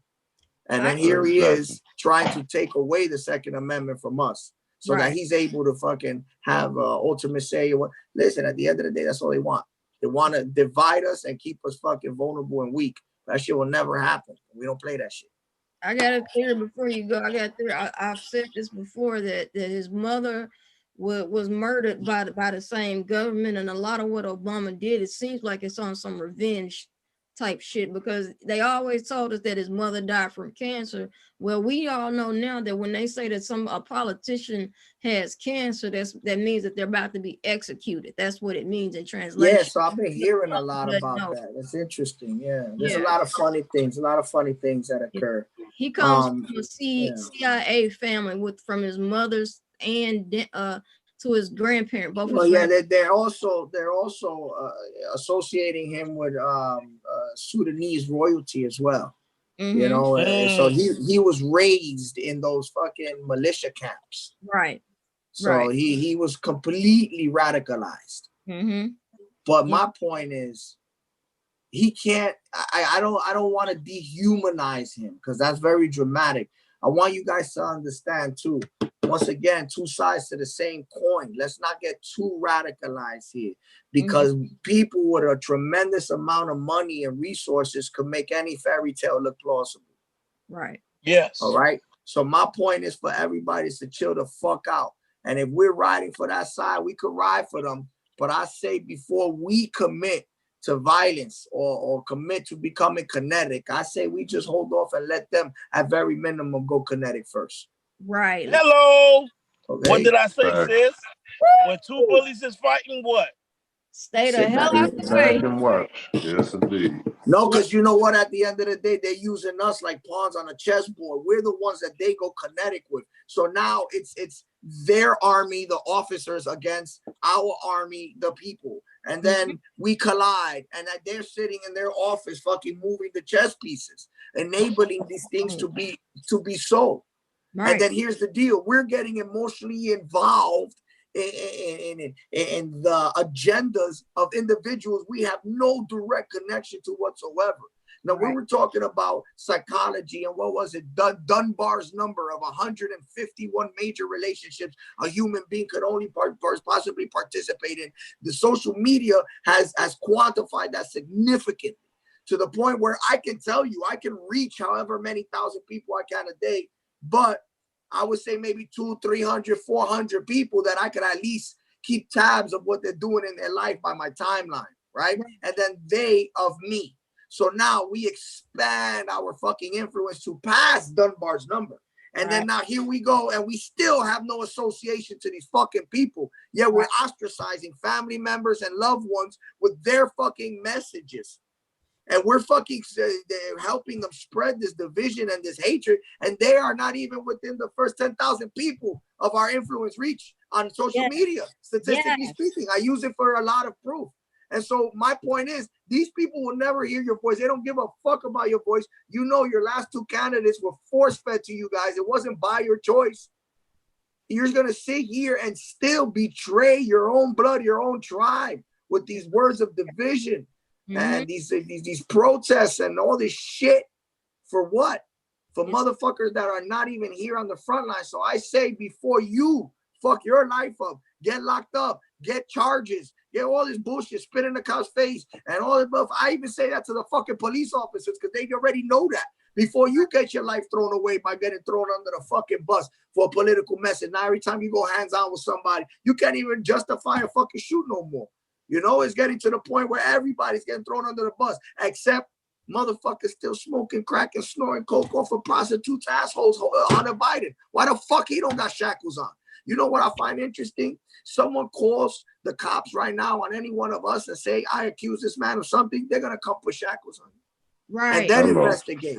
Right? Or even better, this is my favorite one. You get a speeding ticket, you forget to pay that son of a bitch, you got a warrant for your arrest. You get locked up on a fucking Friday, you don't see the judge till Monday. What about your family? What about your job? Nothing. Hunter Biden, all these accusations, Hillary Clinton, all these accusations, everything floating around. These motherfuckers haven't even seen a day in goddamn court.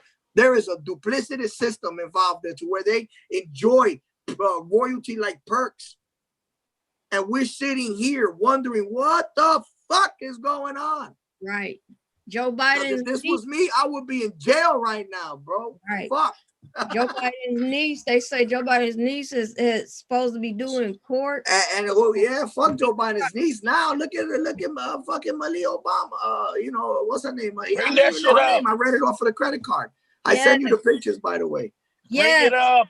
Put it on the screen. Let me get that before you go. Before we go, we narrate these sons of bitches. Y'all don't have to stretch the joint. See the name on that shit. Listen, like I said, I tell people, this is from Hunter Biden's laptop. This is direct. Blow that up, this is a compilation of the pictures, and you, someone just threw something quirky on it. There you go.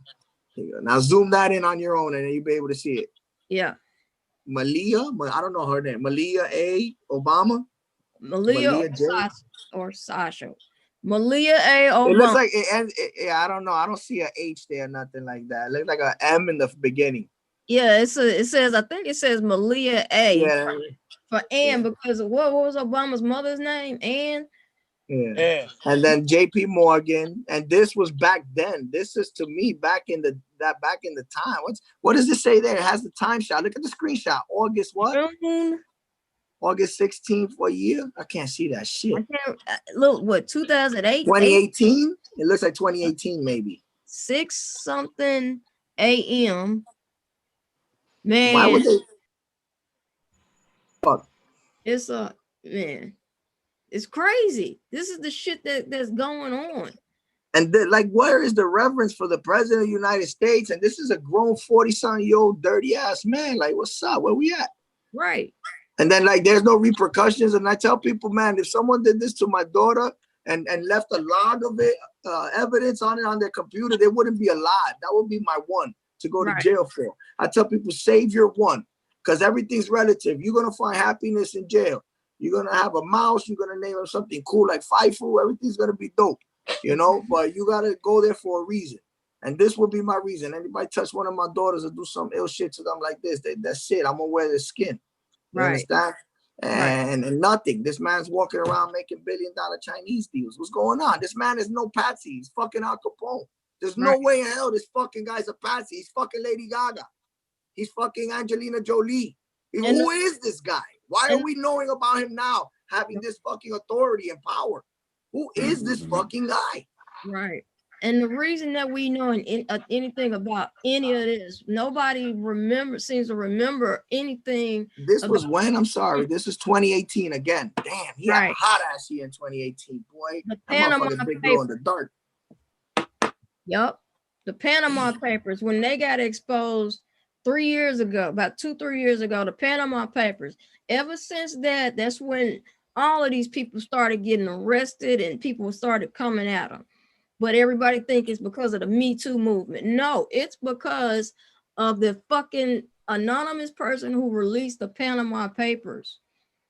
And this is what they made in the movie. I tell our audience all the time to watch the movie called The Laundromat on Netflix. It's on right now. It's got Jeffrey Wright, Meryl Streep, all of these people in this movie. Antonio Banderas.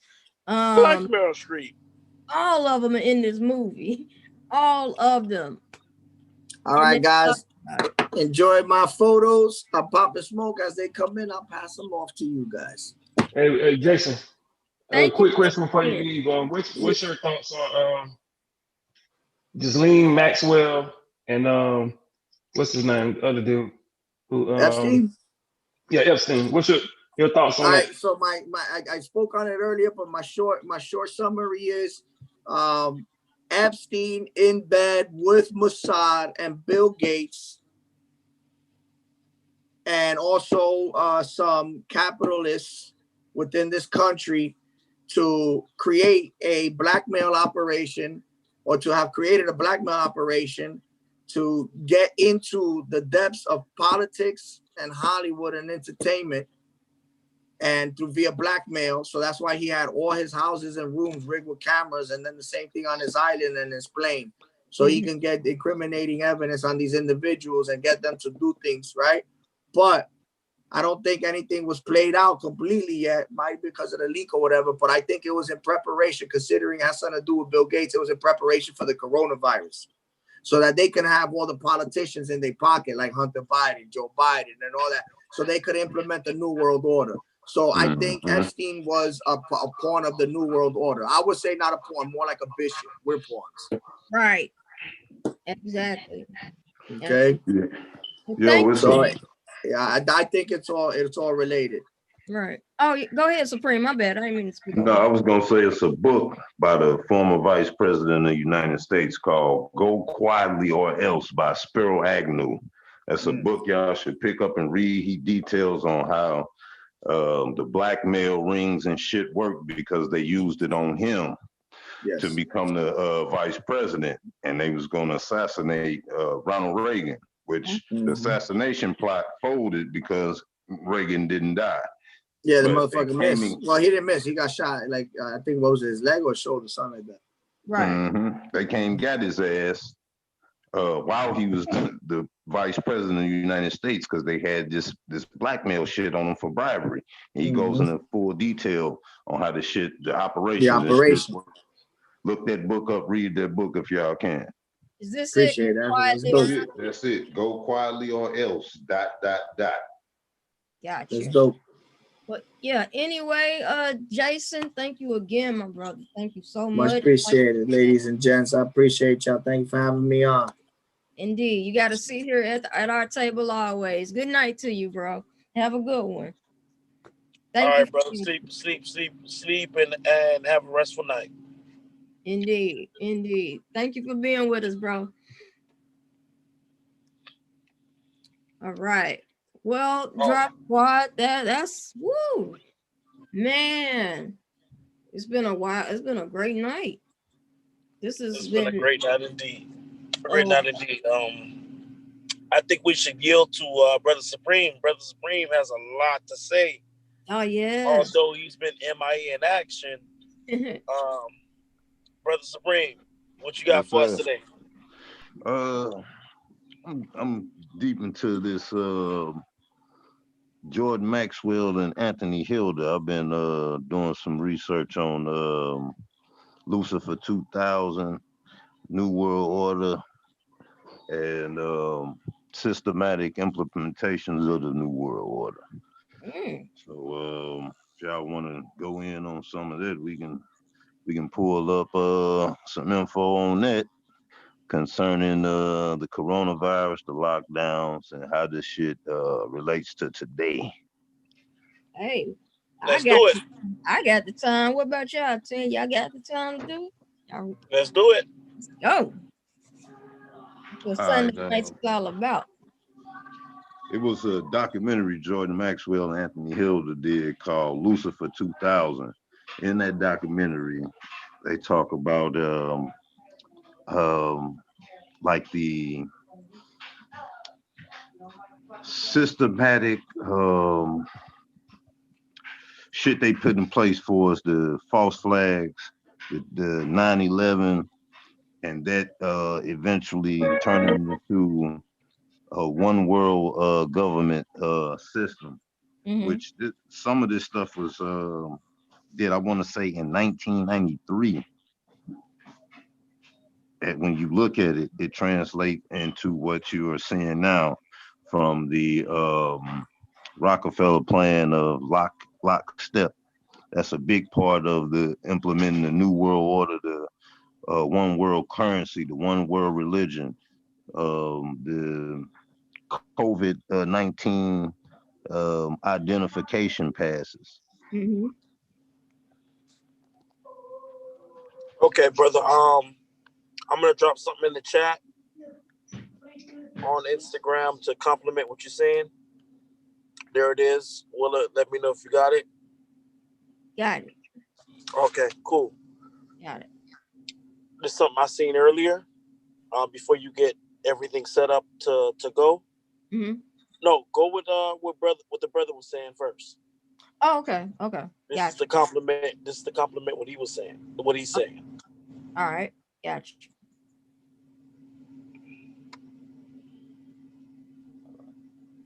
Is this it, Supreme? I think this is. Yeah, that's it. That's it. That's the real goal. Okay, let me see what they. Let's see Jordan, what they I've got got to so ask, far. what's going on here? Well, let's start with a term that we're hearing quite a bit about in the last couple of years: the New World Order.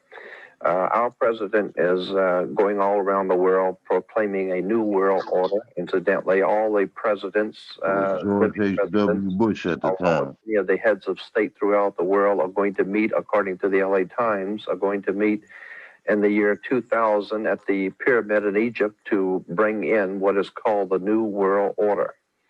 There is something going on here on an international, worldwide scale. Hold on. Did he say they're going in the year 2000 to the pyramids of Egypt?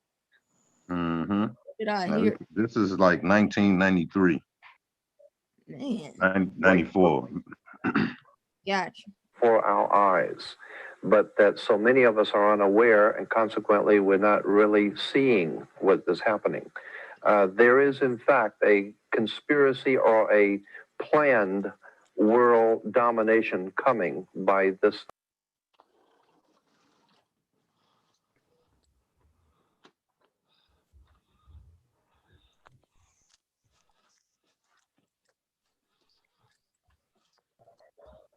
She got us on mute.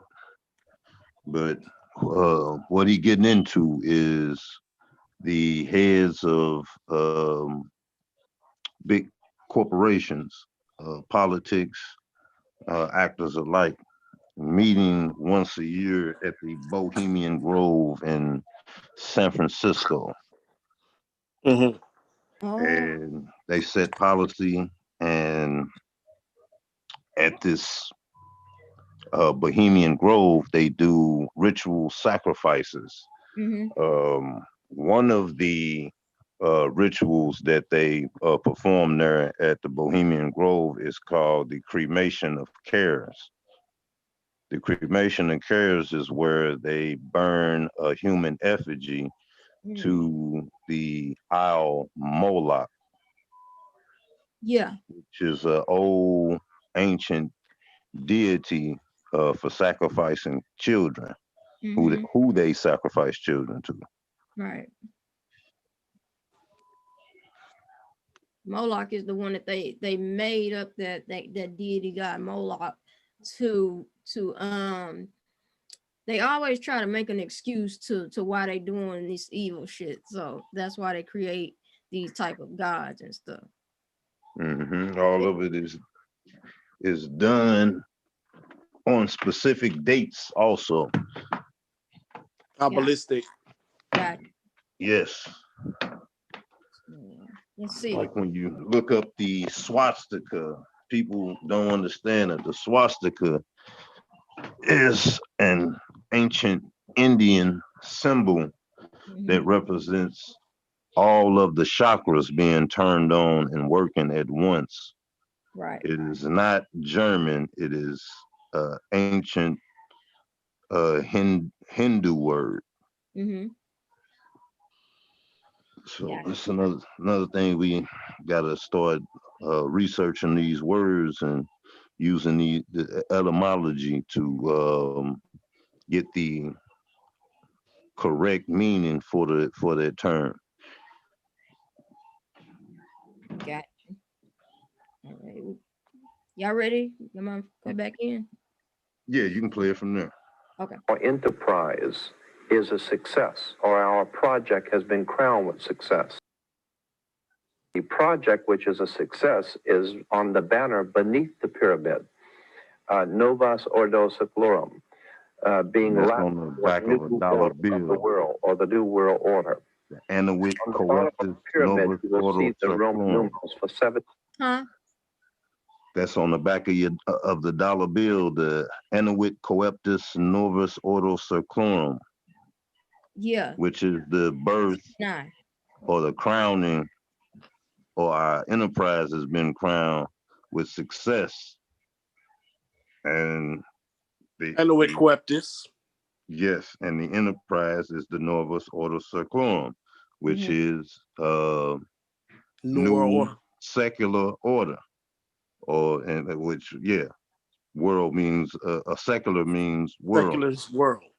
Right. Yeah. So once we start breaking down the science of it, which we know that the pyramid and shit belongs to us, Right. and that represents the Moorish government or whatnot. The pyramid, not the cap of the pyramid is not on the actual pyramid, because we have been removed from the power, so to speak. Left You hand have path. Yes. So you have the 13 steps, the 13 olive branches, and the 13 I want to say arrows, 13 arrows. That's all on the back of the dollar bill. Yeah, the eagle talons. He's holding the 13 arrows in his talons. 13 stripes, 13 stars, and you have the Star of David or the Seal of Solomon. Right. Got you. 1776. This exact identical emblem of the pyramid within the circle, the Novus Ordo Seclorum, it was not original in America. It was first found on writings that are today in museums in Europe in the year 1774, 1775 by a man named Adam Weishaupt, who founded the Bavarian Order of the Illuminati, a secret society of Freemasons operating in Europe that had designs on the entire world and to bring about what they call a new world order. So that emblem on the back of the dollar bill on the left-hand side with the pyramid is not an American symbol. It is a very old symbol coming from you should bring out the fact that this is the order. Okay, I can say that that's a lie. That is a lie, because it is American. But whatever. Of the Illuminati. Yes. And the May 1st, 1776 did not signify the creation of the United States of America. No, but the order of the Illuminati for the enlightened ones, or the Luciferians. Yes. And this is a satanic symbol. It is on the cover of the Illuminati. Pause real quick. May 1st, 17. We are the bearers. We are the light bearers. Or yes, we are the light bearers. They are the keepers of the light. And when I say they, I mean the Illuminati, the Freemasons, so-called secret societies, the people that we taught this information. But we only gave them 33 degrees. That's why they can't get no higher than that 33 degrees. Right. The Prophet Noble Drew Ali, the Revelator, came and he unveiled all those secrets. So it's a saying that ignorance of the law is no excuse. Right. And the lack of knowledge is too. So we have to be vigilant and doing our homework on this research for its history and shit, so we can comprehend and understand what's going on and what the powers are that's controlling this satanic machine. This so I'm gonna give you their understanding of it, and then I'll come and break it down from my understanding from more science aspect. Got you. I was getting ready to go into that, but We'll go at your pace, brother. Go ahead. Yeah, if you got No. The brother's presenting. Okay. We'll go at his come on, pace. come on with it, bro. Come on with it. We Well, can tag team this motherfucker. listen, the science has to do with us. Yep. Science has to do with us. And if the brother want to expound on that, I'll piggyback off him and we'll play tennis. But I wanted to go at your pace. If you wanted to present it the way you wanted to present it with theirs and then go into ours, I will chime in when you go to our portion. Okay. So I didn't want to step on your presentation, but continue. Okay, cool. But shit, chime in when you got something to say. Right. I will. All right, appreciate you. All right. What you need from me, Supreme? Just hit play again? Yeah, you can hit play and we can go into more of their understanding, excuse me, of their understanding of it. Got you. Watch this individual right here. He's signing off. Yeah. He's his attorney. Mm-hmm. This individual right here on the screen with the black, he's his attorney. Watch his hands. Got you. Leads the birth of this nation on July 4th, 1776. And at the very top of the pyramid, there's the Agpu, all-seeing eye, which was the name of the Soviet secret police during the Stalin era. All right, now, Anthony, you spent most of your life studying these secret societies and the Illuminati, and you put out a record some time ago called the Illuminati CFR, Council on Foreign Relations, right. Right. This is, I've heard various charlatans coming out talking about the Illuminati, but I was wondering if you could get into a little bit more detail about the history of this organization and some of the more, you were talking about the eagle, for instance, and the pyramids and that sort of thing, and talk a little bit about the Freemasonry origins of the Illuminati. Well, let me just make this one comment first, and then Anthony can... Look at the color scheme. The black and white pyramid, you'll see the little triangle with the eye in it. The eye was the eye of Horus. Horus was the eye of God, the sun. And so the sun represented the pupil or the eye of God in the ancient Egyptian philosophy. And that's why you'll see the light emanating from around the eye. So it's the worship of light, Luciferianism. It's the worship of the coming forth of light into the world. And therefore our masters, these manipulating masters behind the scenes of world government who are manipulating all peoples, consider themselves to be enlightened despots, enlightened people. And of course, when you go to university, you graduate from a university, you wear the Masonic square of Freemasonry on your head to symbolize that you're an alumni. Alumni comes from the word illumini. You have been illuminated into the enlightened power structure of the New World Order. That's the actual basis for these symbols, and to go on with the rest of the symbolism. Well, I think it's important to bring out the fact that George Bush did not write the New World Order.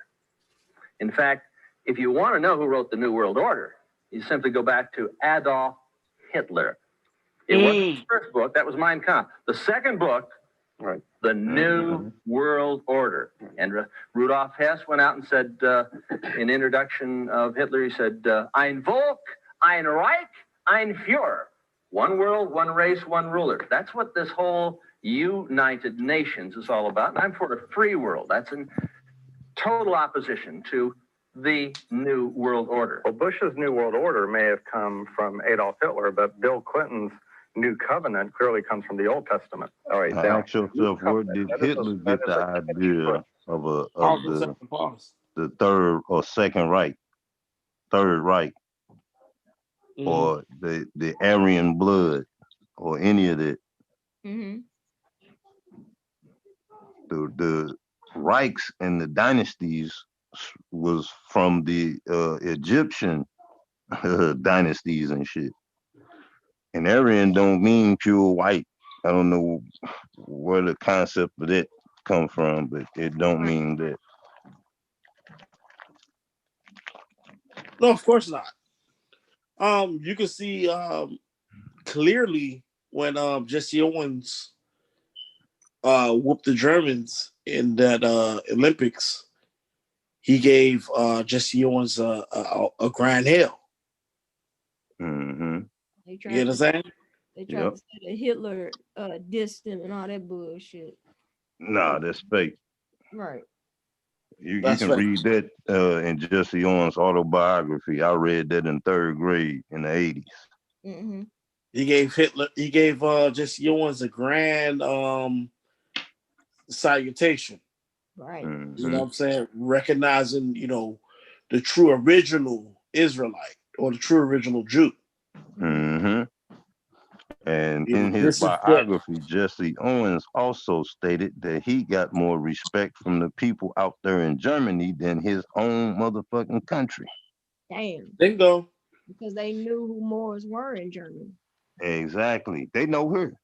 Mm-hmm. It's just that they have a fucked up way of doing shit. They don't care about shit. And we got to understand this shit. This is how they eat off our lack of knowledge. Absolutely. Definitely. Shall I continue on for us?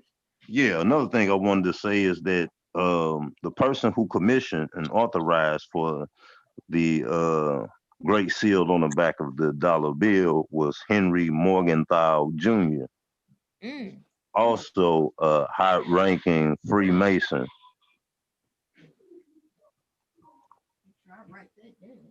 Definitely. So let's get this clear. Freemasonry in itself is not a bad thing. It's just what side of the checkerboard you on.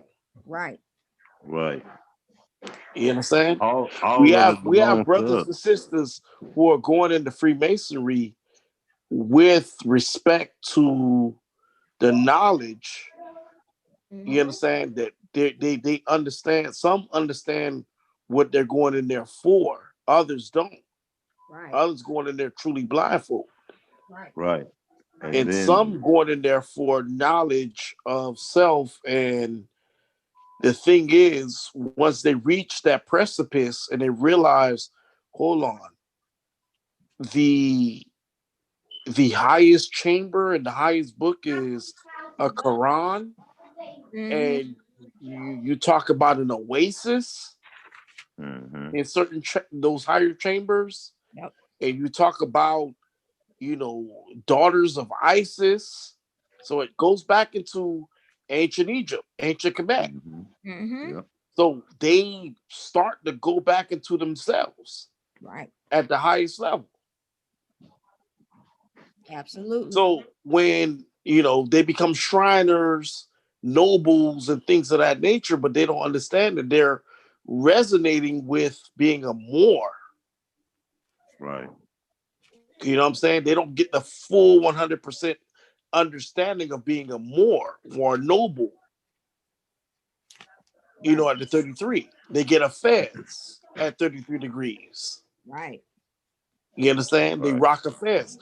The sisters rock a fez when they first get in, because you have to raise the feminine energy automatically. Right. You got to throw a fez on the sister Is that because all? she's the empress.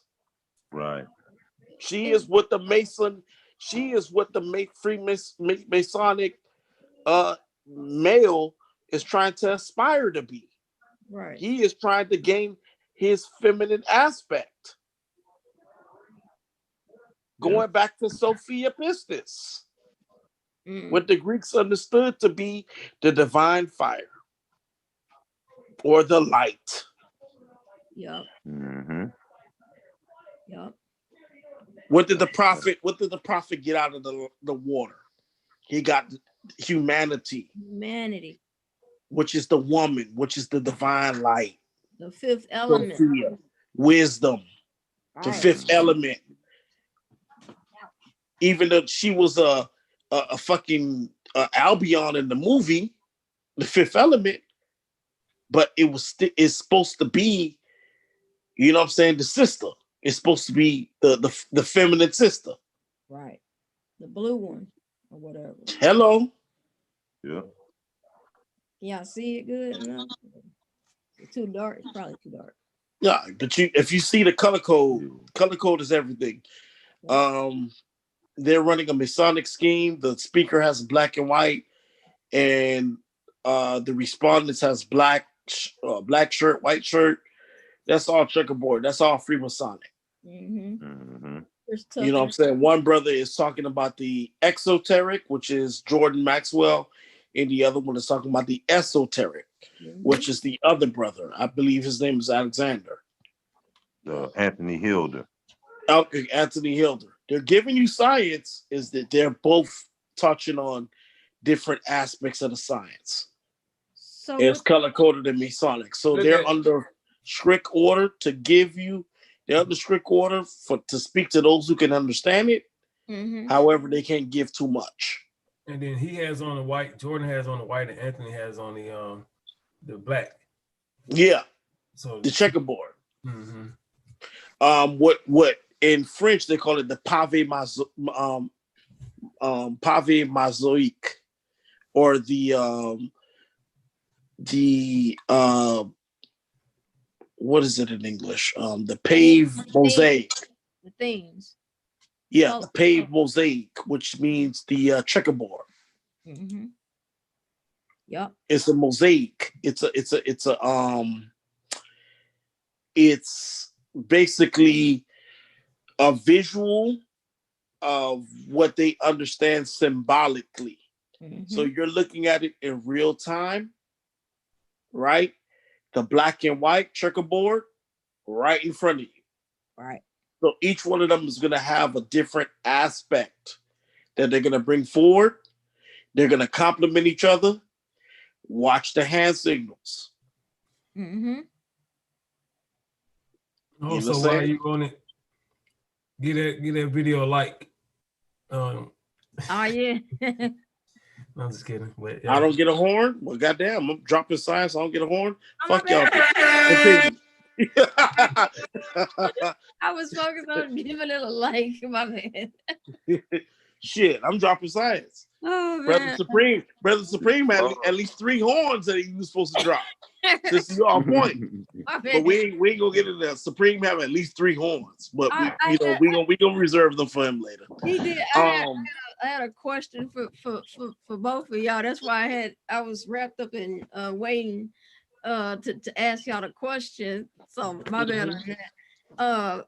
Since we're talking about the degrees, I had a question about, is this the reason why, say like in Turkey, I noticed, I watch a lot of Turkish TV in my spare time, and I noticed that a lot of the period pieces that I watch from countries like Turkey that speak Arabic, that speak Urdu or whatever, in those cultures, the people they wear fezzes, true enough.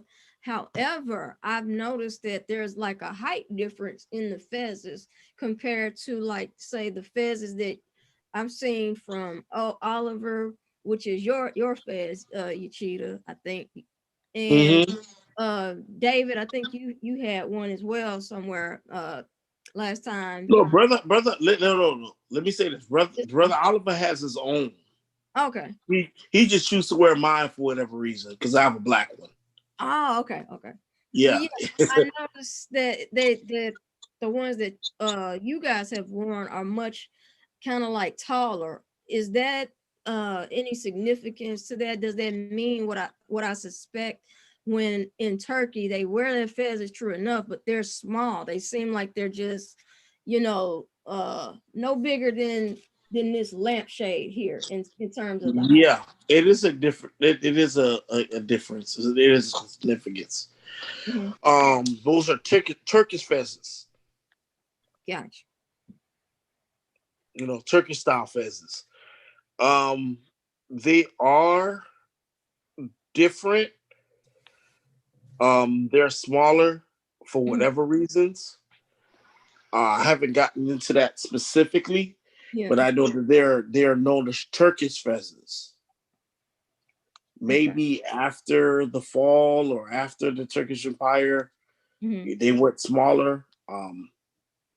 It's not just Turkey. It's a lot of Arab, what we would call Arabic dominant places, like in Africa, the Islamic countries that are around. I noticed just looking at research through photos, a lot of them have that same height to it. And I just wondered about that. I've always wondered what that is really about. And you see it a whole lot in the movie The Mummy as well.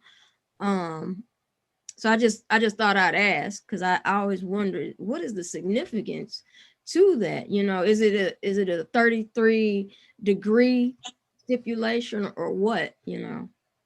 No, well, I'll say this: the original Fez was the grander, the bigger Fez Mm-hmm.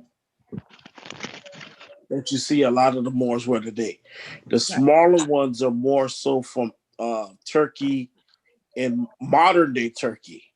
Right. Mm-hmm. You Like know? size from him. Right. Yeah, those are the mostly Islamic Mm-hmm. influence. When I say Islamic, I'm speaking in reference to the religion and the culture. Got it. Post Moorish, post Ottoman Empire. Right. Okay. Now it makes sense. Okay. Gotcha. So those are the I would say those are the junior Fezes Okay. after the Ottoman fall. Fall of the empire. Fall of the Right. Ottomans. Right. Because that's when I started to notice personally, I could be wrong, but that's when I started to notice personally the shrinkage of the Fezes. It wasn't the grand, you know, the 8, 9, 10-inch Fez from, you know, the crown of the hat Mm-hmm. into the air with the free tassel, Right. you know, that our ancient forefathers wore. Right. It seemed as if after the fall of the Ottoman Turk Empire, Mm-hmm. they started wearing those smaller Fezes with Right. the some had the fixed tassels as well, That or some had no tassel Mm-hmm. or no, you know, divine navel Right. umbilical cord, as we know with the science. Right. They just had that turban wrapped around it, and you could see the fez hanging out like a red button, like what they call in the president's office, the nuclear button. Right. Right. So it would be those as opposed to the full size Fez. Right. I could be wrong. This is just from my observation. Right. Or if any of the brothers want to correct me on that, I'm open for learning. You know. Indeed. Brother David. No, it's just that weird. I've been taught, you know, like the picture that you see a pale skin. I mean, you know, light complected, you know, person with the fez on, but we're the originators of it, you know. So that's why ours is different. They're not saying it's what's it called, imitating, in a sense, Right. but they know that it's not it's like they're a certain representation of it, but not fully us in a sense, you know. Right. They're Just like the information of us of us knowing that a lot of history has been changed and the importance of America here, you know, us wearing fezes and all that stuff, you know, we thinking that, like I said, everything is overseas or whatever. Mm-hmm. So they're representing us, but they can't fully represent us because of we got to represent ourselves, you know. So when we have the fezes, we're the ones who are the Muslims who, you know, like I said, rotates 360 degrees. Hey, drop the horn. You know, represent, you know, knowledge, wisdom, and understanding. And can check Masons on it, you know, because Masons are the ones who can wear it, supposed to wear it at the meetings or whatever. Mm-hmm. But we're not limited to wearing ours outside, you know, outside or whatever, or in the meeting. We can wear ours wherever we want to, because even when we go into court or whatever, because that's our national headdress. You know, Right. that represents who we are. So we don't have to hide and you know, wear something in secret. You know, we can, but we're just we're different. You know what I'm saying? So that's what it is. Like, it's kind of like, now, you know, the knowledge is out there for those who know or can recognize, like, okay, that's a Fez or whatever. Right. You know, but why is that tassel pinned down? Or why is, like you said, why doesn't it go up? Why does it go to a certain degree, you know, like a certain height or whatever? So, like I said, it's just been a whole bunch of information that I've heard over the years about Fezes, to where that height represents a certain height of knowledge. You know, that's why it goes up higher or whatever. So, and I think at the top of the Fez, where it has like 4 circles, not 4 circles, but it has like 4 groups with the dots in them, different. Hold on, let me get mine right quick. Yeah, the air holes. That's the thing. I haven't seen a Fez yet for myself. I've seen Fezes. What I mean is, I've never seen one face to face where I can, you know, see it and touch it and all that, you know. So that's one thing. I had at least 10 Fezes. What'd you say? Yeah. Shit, I had at least 10. I done gave them away. I done gave away headdresses. I get one, but I don't know. I'm wondering, like, yo, is it a special like way that you obtain yours when you come back into you know, your Moorish fold of life? Like, do you have to order it, or Child, please, you order the Fez. Yeah. It's just like proclaiming, declaring. Listen, you paying for the materials and you paying for the craftsmanship.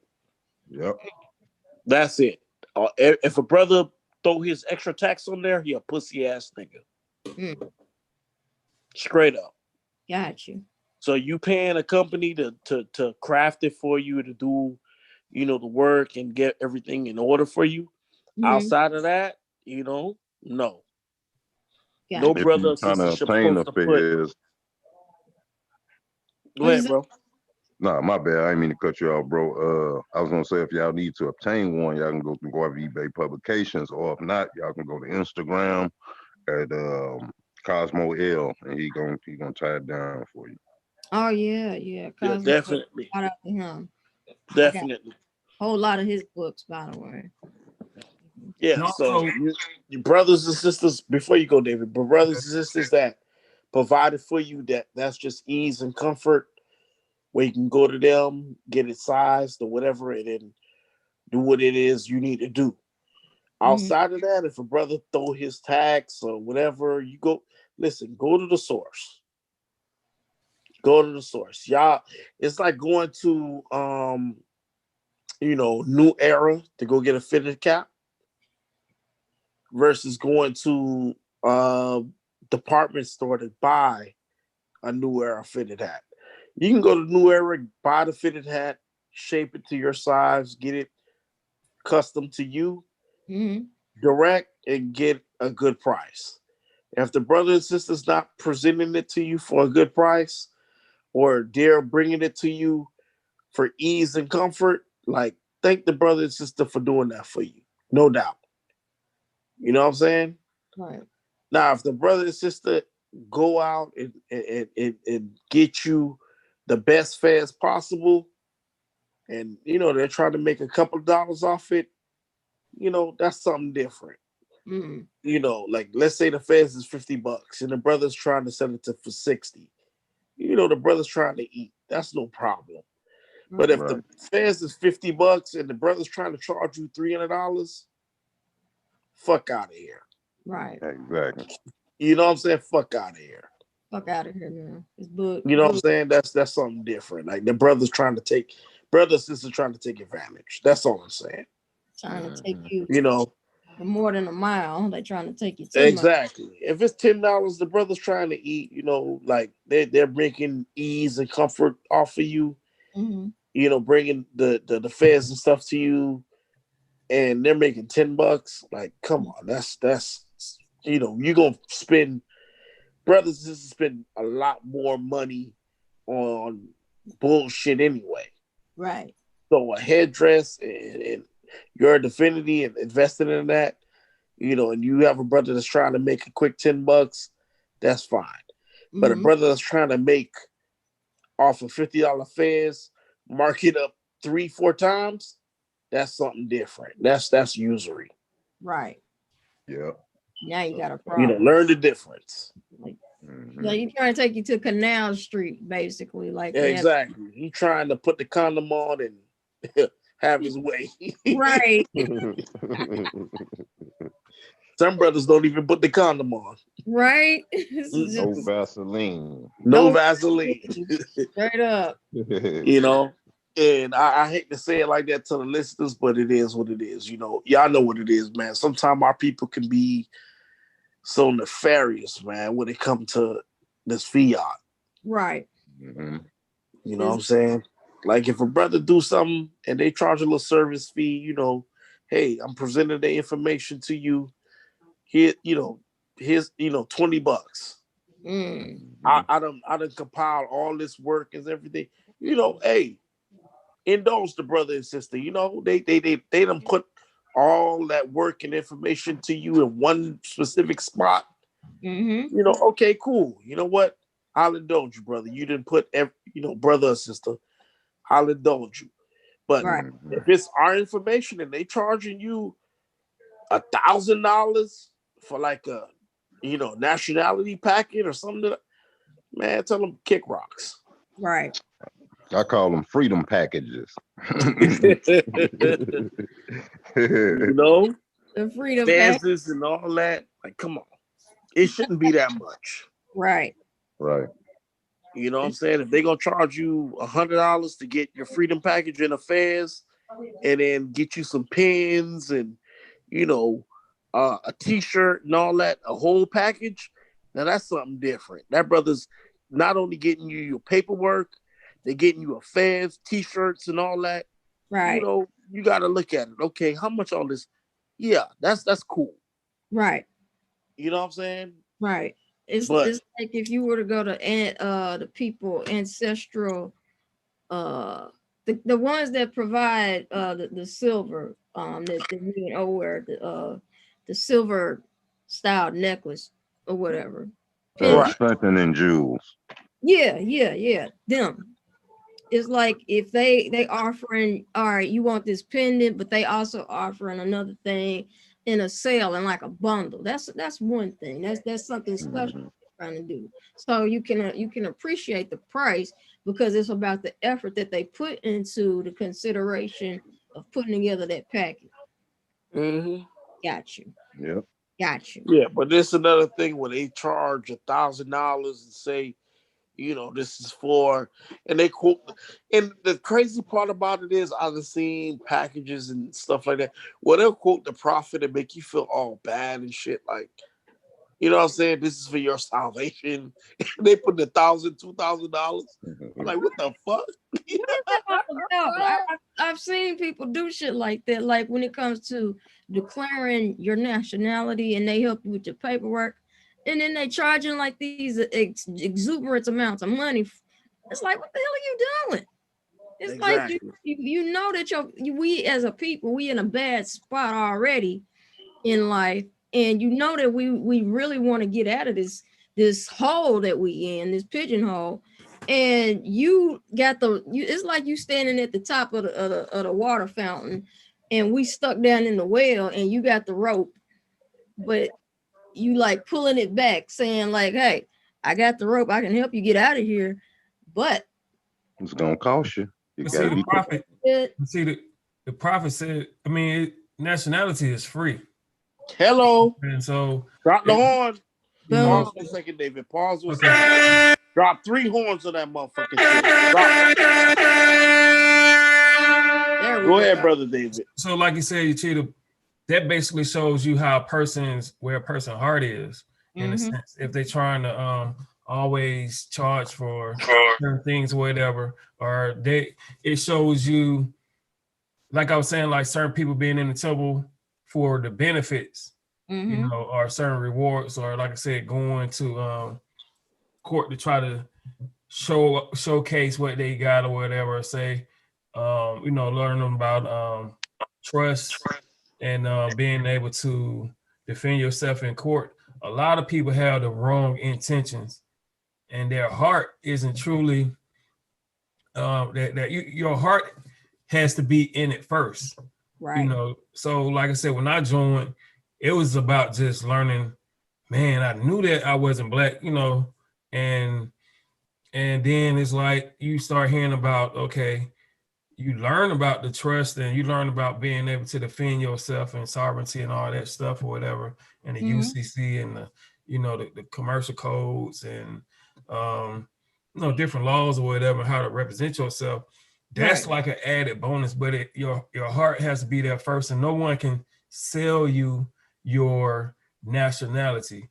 You know, your DNA doesn't change. You know, just like, you know, Drop on. The DNA makeup don't change. You know, so what you mean by that, brother? Just saying to where, like I said, who your ancestors were, you are today, without doubt or contradiction. Who your mother and father were. They brought you into this world together. You know, those two, that feminine and that masculine energy, came together to create you and create each and every one of us. And all they're doing is just trying to make us into an artificial society. And like I said, it's a bunch of snakes out here. Indeed. You know, wearing fins. Hold on, brother. You said artificial society. Break that down for us real quick. To where the men want to be women. They want to glamorize it. You know, men want to be women. Transgender, all this other stuff, all this artificiality, to where women want to, you know, using these vibrators, keep using those vibrators. Right. And desensitizing yourself. And it's gonna get you used to, you know, getting banged, getting fucked by a robot, you know, causes, you know, somebody that ain't got, you know, you want a man to go all night long and all this other stuff. And you know, it's preparing you for, it's preparing a lot of women for sex with robots and all this other stuff, artificial intelligence. Transhumanization. Yeah, exactly. Social engineering. Yeah. You know, it's like we want everything to be perfect in this world or whatever, or we want the perfect man and the perfect woman, and you know, different things that nature, to where we start seeking it from a man ain't gonna treat me right, so let me go ahead and sleep with a woman or whatever, get with a woman, then next thing you know, the woman ain't treat me right, so let me go back to a man, then vice versa, whatever, keep going back and forth. And then hold on, David. See, here's the thing. When the woman goes to the woman, right? There's an artificiality that you mentioned earlier. So she has to have sex with that woman, not necessarily, but 9 times out of 10, there's an exchange between an artificial phallus. Yep, exactly. Right? So there's like a fake penis or a vibrator that's being used. Because that woman cannot stimulate the sensation of a phallus. So she has to get a dildo or a vibrator. So that's the introduction of that transhumanism. That sex with a machine, because that woman that's portraying to be a man has to use artificial means in order to stimulate another woman. That's where you get these It's young. not supposed to be like that. That goes against the nature and shit.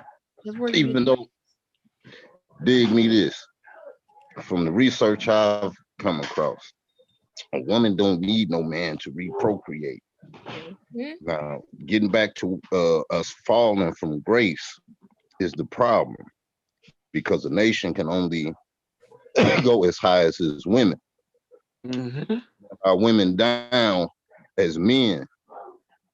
So with that happening, they run into the same gender and outside entity, races and shit. The problem that we have is that we haven't been honoring our women. That's from what I can see. Right. And so I don't think it's fucking complex, man. I just fucking forgot where I was gonna go with this shit. There's a lot of directions you can go, brother, but we get the sentiment, man, because it's very confusing when you go into the realm of chaos. Yeah, and that's what I was getting to. The shit is being presented and thrust upon our people and shit. And psychologically, that's fucking us up. So we have to get to a place to where we uplift our women, and therefore our homes can be uplifted, and in return that shit will be a reflection on the outside, and it will trickle down to other families, you know what I'm saying? Right.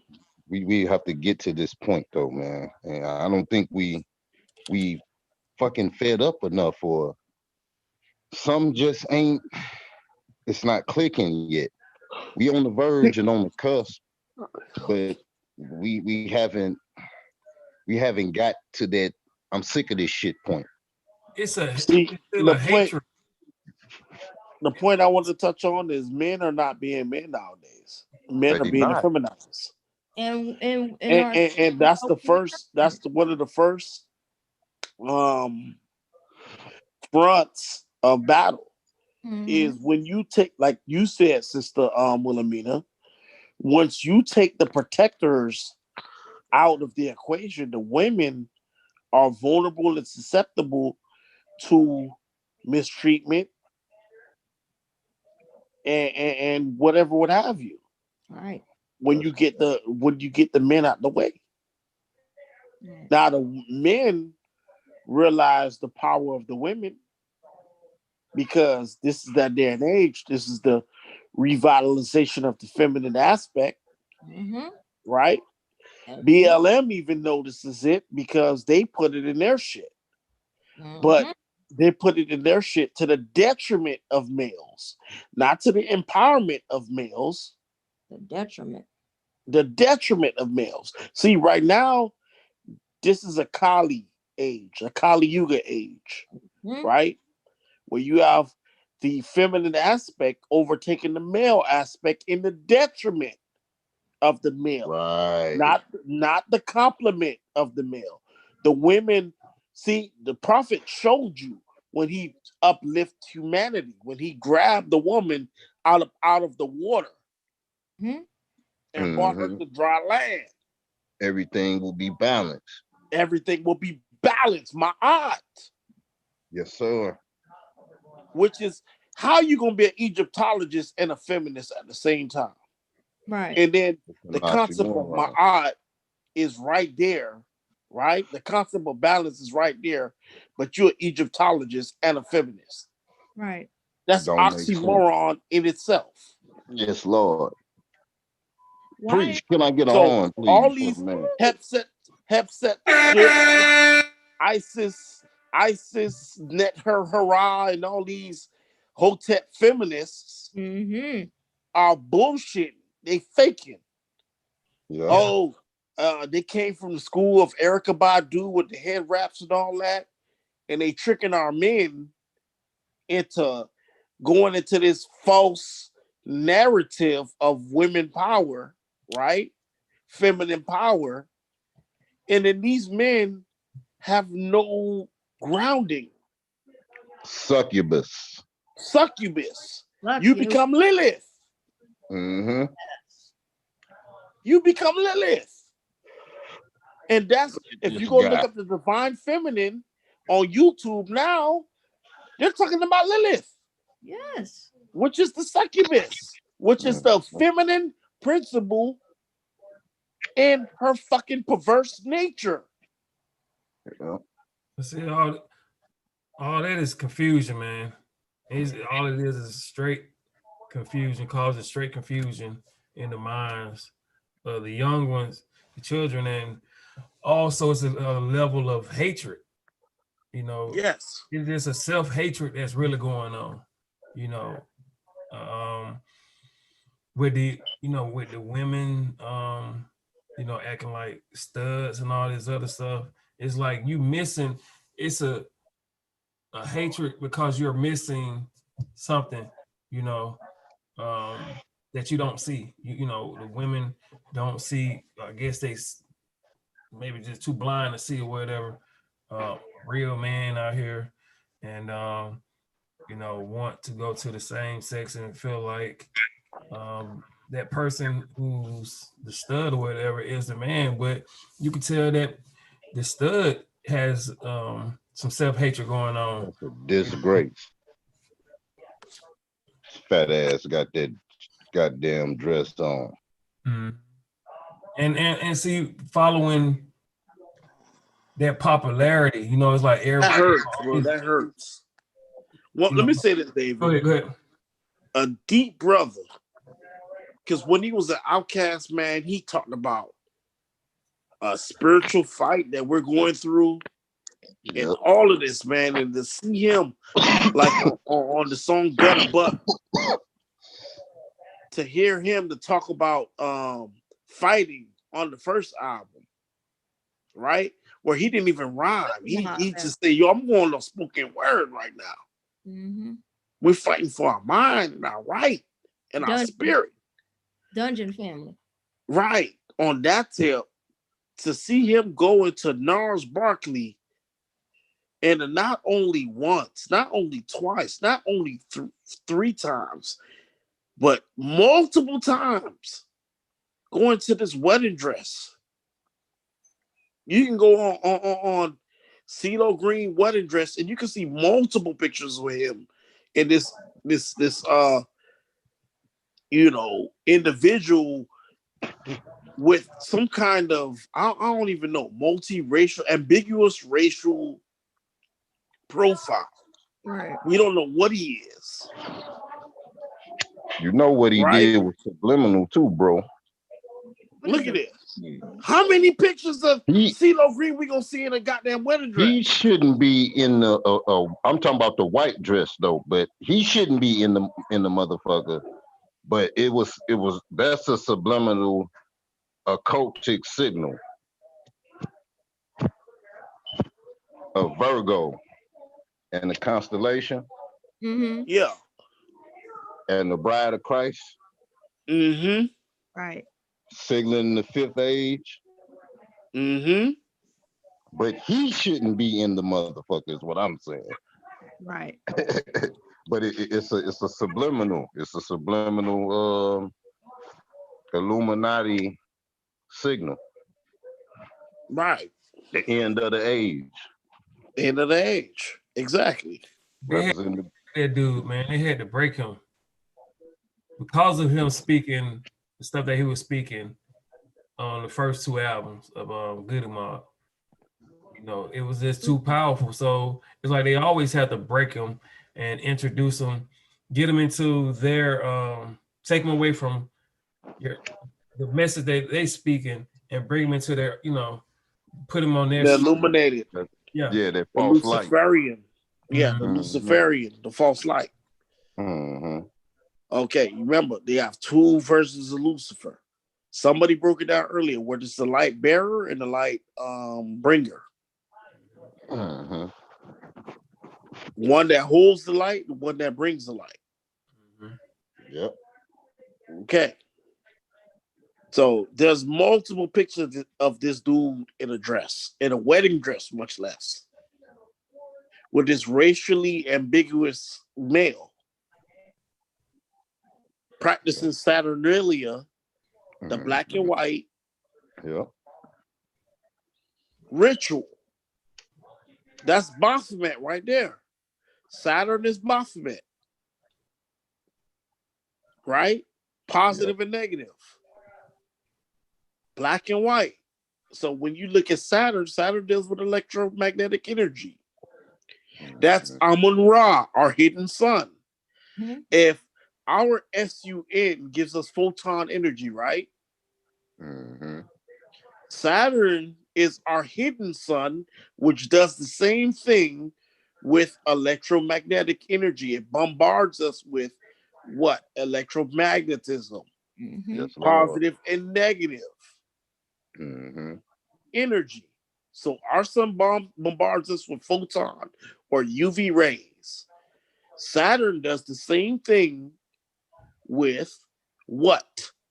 Electromagnetic energy, positive and negative.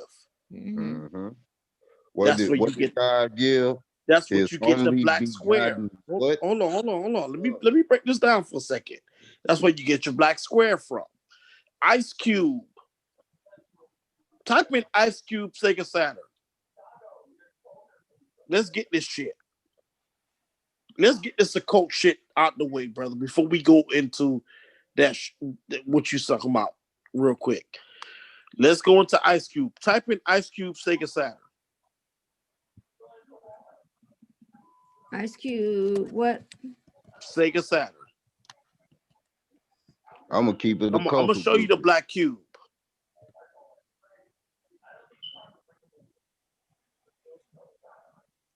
There you go, right there. Y'all talking about Ice Cube selling out? He been sold out.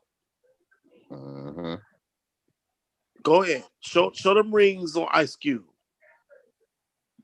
Head for Saturn. Stop playing. This is a video game system. Sega Saturn. The black cube. Ice Cube. Head for Saturn. Why the fuck he got rings on his head? Because he's known as Ice Cube. Type in Saturn Cube. Let's get deep into this shit. God damn it, Bobby Hemmett. Ride with me, motherfucker. I'm summoning your ass. Let's go. There we go. That's a Nokia magic right there.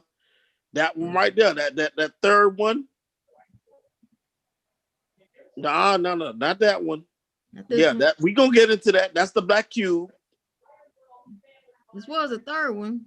Yeah, the third one right there. That's the Nokian star. That's the 7-pointed star. The third one from the right. Oh. That's it. No, not that. The yellow one.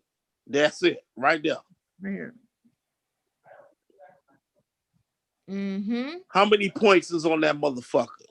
Ooh, 6. Wait, let me see. That's more than 6, sister. 7. That's 7. Yeah.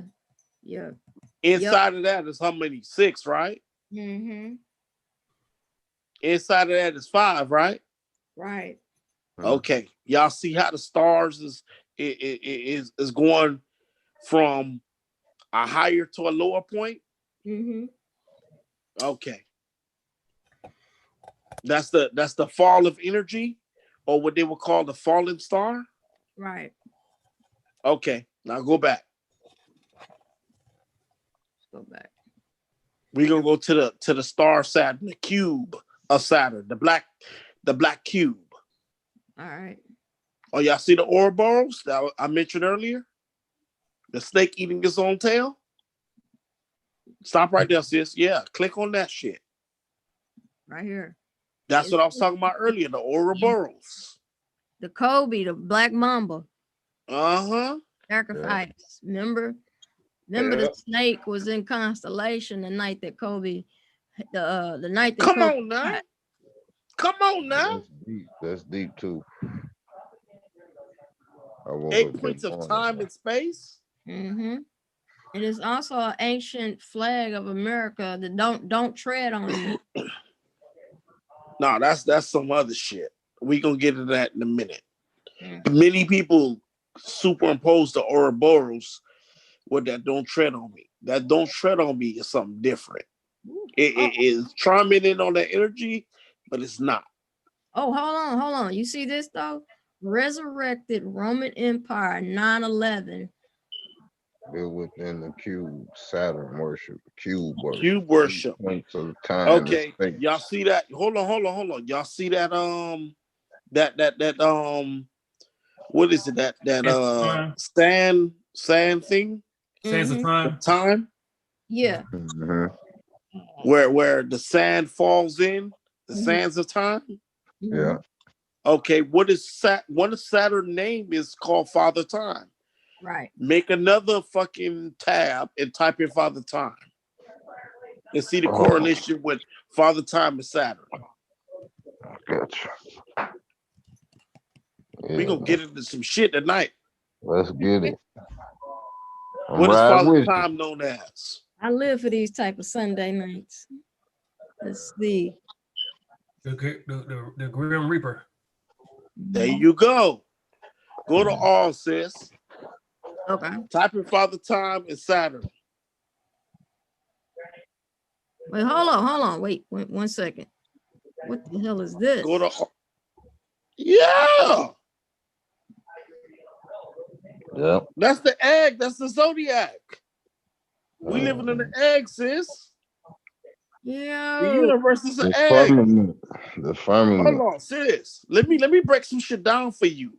The egg that's in your womb is the egg that's in the universe. Right. As above, so below. As within, so without. So without. Time and everything begins with the woman, motherfuckers. Right. Wake the fuck up. Right. Y'all see that Saturn symbol? Yep. Go back. Okay. That's Father Time. Hold on. Let's go further right. Right Yeah, here. that's the Saturn symbol, right? Right. Ain't that Father Time? Yep. It almost looks like the Orthodox Christian cross, but it just doesn't have this down here. Okay, then. So ain't that the Father Time? Don't he have the same kind of symbol with the death, the Reaper? Yep. He's Chronos. Chronos. Yep. The Chronos, the eater of his children. Right here. Saturn. Yes, Lord. Here we go again. Now, let's get some words for the people. All right. Go back some. Then what did it say right there? Now click on it. Why the planet Chronos? What did it say? Father Time, Saturn, Chronos, Old Saint Nick. Yep. Santa Claus. Saturn, skeletal frame. How long did I miss it? Chronos. Hold on. There it is. Father. There it is. Chronos. Back up some. Let's show the picture, but show the words that go with the image. Okay. Gotcha. Just go back one. There we go. No. Go back one, sis. Okay. Go back. There you go. See right there to the right? It say Chronos. You got the picture. Chronos, Saturn, Father Time. Y'all see the correlation? Yeah. Yes, Lord. You showing the picture. I just want y'all to associate the words. Chronos, Saturn, in quotations. Father Time. Now let's go to sister. Let's go perverse with it. Let's go perverse. Let's type in Chronos. All right. Now let's show him eating the babies. Uh-oh.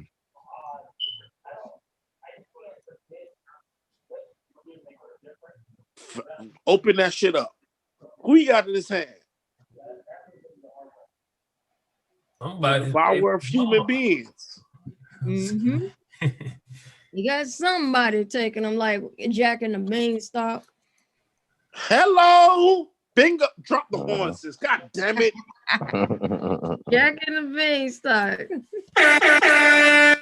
So now y'all see who Ice Cube really what secret society Ice Cube really fucking with.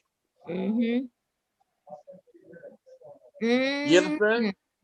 Mm-hmm. He's a Saturnian. This is what they're about. They're about eating the kids. Eating the kids. Pineal gland. Uh-oh, hold on. Who's this? Pegasus? Who? It's Pegasus. Who? Movie. What's the name of that movie that came out in the 80s and they made a remake of it? Clash of the Titans. Mm-hmm. Oh, yeah. Who you think the gods were? Who you think the Titans were? We were the gods. They were the Titans. Mm-hmm. The Nephilim, the giant, the Canaanite giants. We were talking about that earlier a little bit. Yeah, they got you thinking flip-flop. Mm-hmm. We were the gods. They are the Titans. Right. Here it is. The Titans had a war against the gods. The gods of iniquity. The gods of iniquity lost. And the Titans took over. The Titans were the gods' children. These Europeans, the Albions, whatever, are our children. Our children took over. Right. That's ain't why. Ain't that what they talk about on that damn show? I have yet to see, but I'm willing to bet money on. American Gods. Ancient Gods, yeah. American Gods. Ain't the old gods pissed off that the young gods is taking over? Yep. The new gods, the new and the old gods. Come on now. This is old shit. Lady old shit. Hey, but y'all need to go ahead and watch it. Yes. Because it's about to come I gotta back. watch it. I ain't seen an episode yet. Season 3 is about to come out in January 10th, I think. Tell them, David. Tell them they need to. I ain't watched a season yet, but I know what it's about because I've studied. I'm pretty sure. I'm willing to bet money Supreme studied. Mm-hmm. Me and Supreme talk at least every few days. Yep. And we compare notes. Right, Supreme? Yes, Lord. You really talk about how important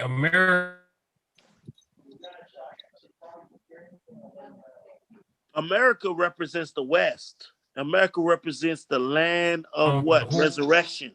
Mm-hmm. Go ahead, David.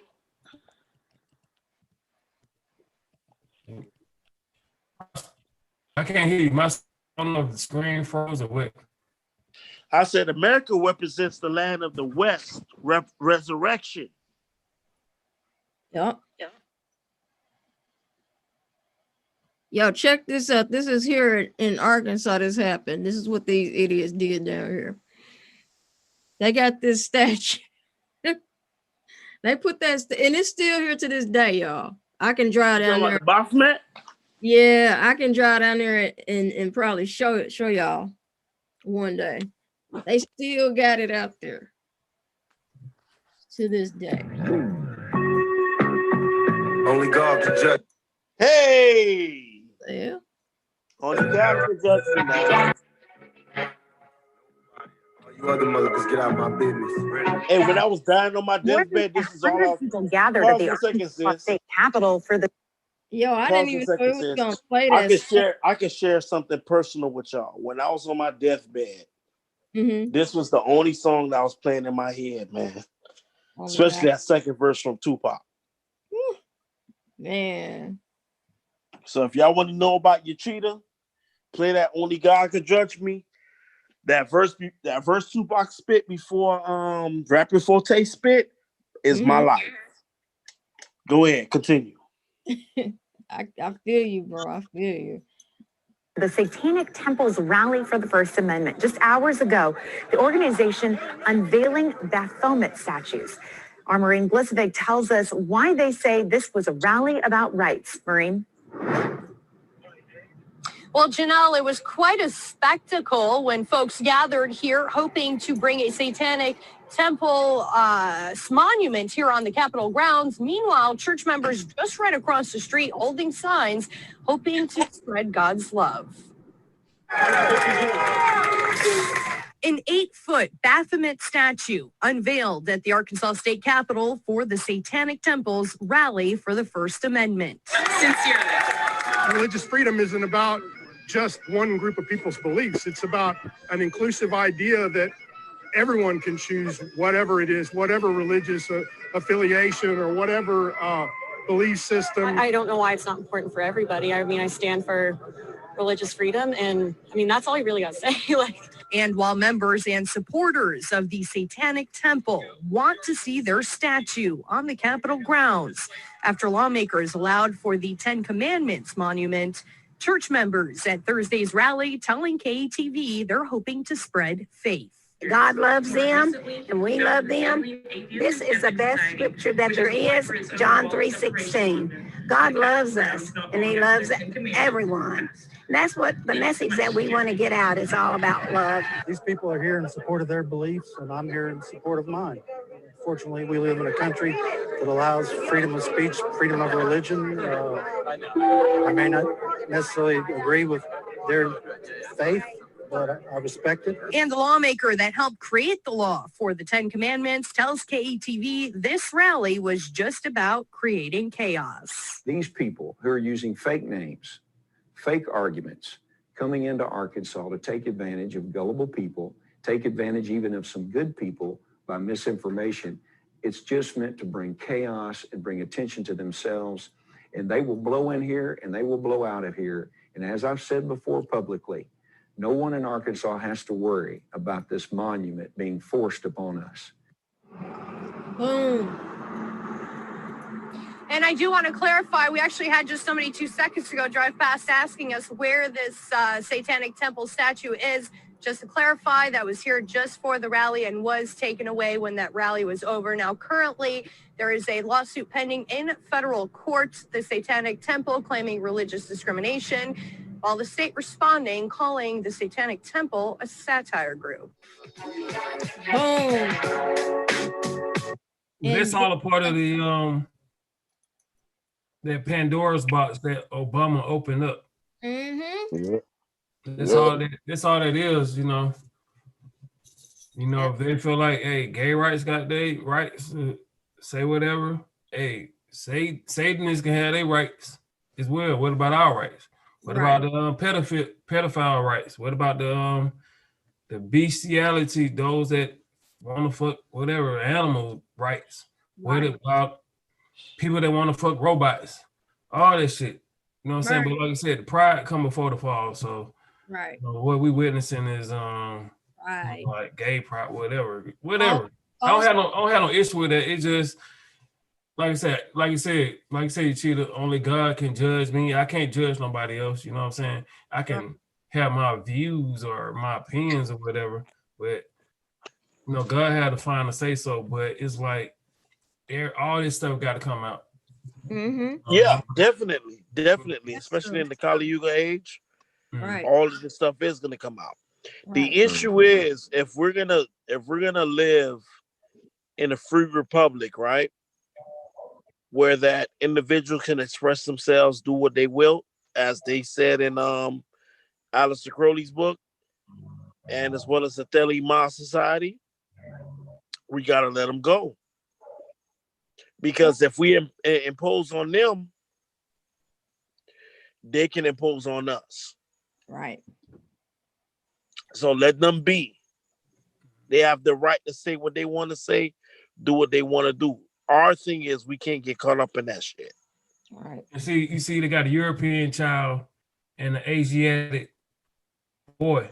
A European girl and an Asiatic boy. Yeah, the black and white. He got an afro. It's the black and white. It's Father Time. It's Capricorn. It's the goat head.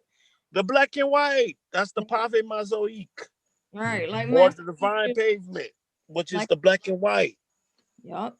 So like, look, where he got the black, he pointing down, and then the white is pointing up. You know what I'm saying? Yeah. You know, I ain't even noticed that.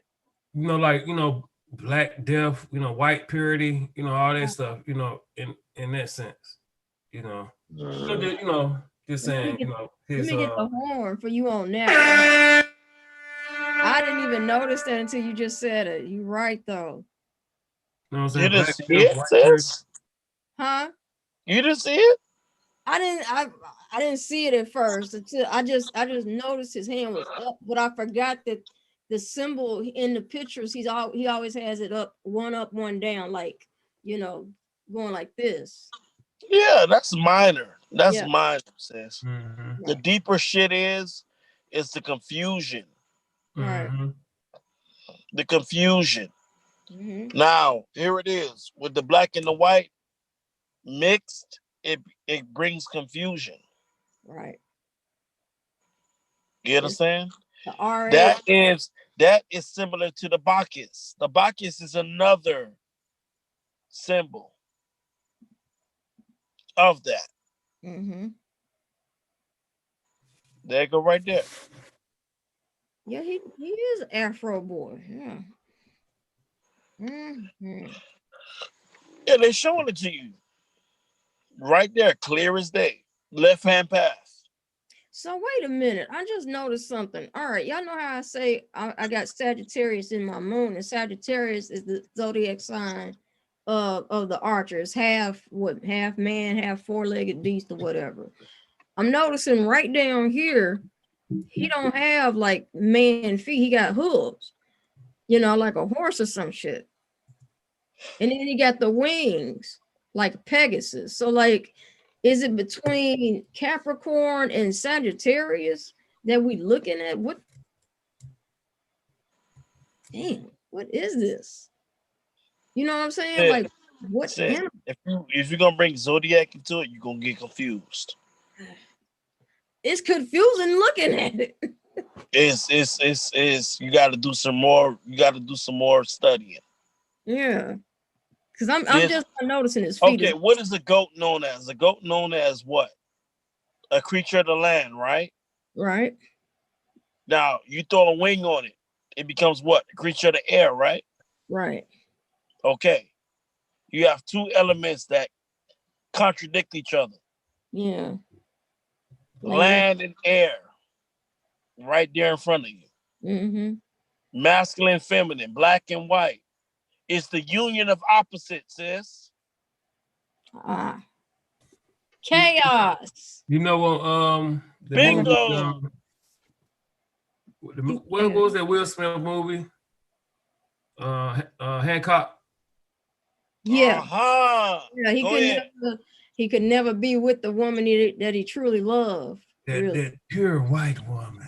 Yeah. That pale skin. Yeah, take his ass where to the And moon. if you look at the symbols, 1 second, David, I'm gonna throw this in there for the viewers and for y'all. If you look at all of the symbols that he had on him, he had Heruan symbols. Mm-hmm. The eagle. American eagle outfit on. Go back, look, type in Hancock. You'll see the eagle, you'll see the falcon all over Hancock. Mm-hmm. I ain't just mentioning this shit. We gonna go into some occult shit. Let's do it. Look at his clothes. Let's see what we got. Look at the beanie on this motherfucker. You gonna see the motherfucking eagle right there. Show you right. Show you right. Come on, man. Come on, internet. Don't do me like this. This tonight. 20 plus years of research. Come on, internet. Y'all gonna give me my motherfucking horns while I'm alive. God damn it. God damn it. Willa, where your internet, baby? Like, what's going on, babe? I'm sorry. I'm so lagging over here. This internet is killing me, man. Come on. Give me the damn. Give me what I'm looking for. Give it here. Come on. Well, don't worry about that picture. Go to another picture. Okay. Let's try this. Go to that one right there. Yeah. Here we go. Focus on that motherfucker. Better than nothing. Look at the left eye. Ooh, the sun and the with the sun in it. That's Heru. And the eagle in there. The eagle on his third eye. Yup. And above his penal. And in the sun. And the And eagle on is the above the fucking sun. Yes. Focus on the sun. Woo. Y'all see the bird right there on his left eye. On the right side. Mm-hmm. And see, you know how I say what the prophet say, the picture of the Asiatic woman waking up or whatever, or bringing her up from the cares of the world. The man got to wake up too. And who was able to help him? Who was able to help him realize his potential? That had some belief in him. You know, he was a drunkard and all this other stuff, and you know, just reckless and not giving a fuck about the world or whatever. You know, it was the Moor. It was the Moor. The Moor, which was the white man. But it was supposed to be a black man. How the fuck the master is gonna wake up the dead and he's a Albion on some Freemasonic shit? Hell no. They flip-flopped you. They flip-flopped you. How the fuck is a white man gonna civilize a black man? It's impossible. And tell him, hey, Hancock, you gotta be more for the people, and you gotta be more civilized. Well, Hancock was drunk. And we're the ones that civilized them. So they flip-flop the game on you, bro. The white man played the Moor. But you know, the reason why they did it that way is to come off as the white savior. You know what I'm saying? Like the Jesus saving somebody. You know what I'm saying? Using that, you know. It's interesting. You know, kind of like you said, when she knew who he was. She knew who he was. He didn't know who he was. He forgot who he was or whatever. Indeed. You know, and she was his weakness. You know what I'm saying? So that's how they said the Moors got conquered. You know, the men got conquered, you know what I'm saying, through the European women. You know what I'm saying? Falling for them concubines. Well, they turned them into concubines, but first they were like the slave women being sold all the time, you know, the shit like that. I just found that movie was just hella odd to watch, because it's like in the end, I thought it was always kind of funny how he had to leave Earth. He had to go to the moon in order to be able to live in peace and be happy and all that type of stuff. It's, man. Yeah, I'm sorry. I don't know what the hell going on, but the enemy is knocking me off. Yeah. It ain't just you, bro. It's something is up with my connection as well. It's choppy and then it's lagging. It's just not on our side tonight, but it never is, you know. But so what? We still rocking. We might have to cut this YouTube shit off. This, like I've been telling you. Yeah. Get out of here. We might have to cut this YouTube shit off. Like I've been telling you. You want to post on this YouTube shit, but yeah, because they that a lot of stuff. They censoring a whole bunch of stuff. Facebook censoring. Instagram and all that stuff. When they say fact checks and all that stuff, all that is a form of censoring people. And like I said, most people ain't gonna really do no full real research or haven't been doing no real research, and then they think they can come to you and say, hey, look at this. They can pull something up quick on the internet and they can say, yeah, you know how they can switch up stuff and change information. You know, so, but I'm just saying, it's like now a lot of people they know that a lot of people gonna believe a lot of bullshit. Right. You know? Right. Listen, we know about the Set and Heru connection, right? The Janus connection between Set and Heru, the black and the white. Right. Okay, for those that don't know, go put in Set and Heru on the thing, sis, and show them double-headed. All right. This is the black and the white in iniquity. And see, even that picture right there. And even The that first picture right picture there, to what she your just left. had up. This one. Blow it up. There we go. That's What? your first Gemini.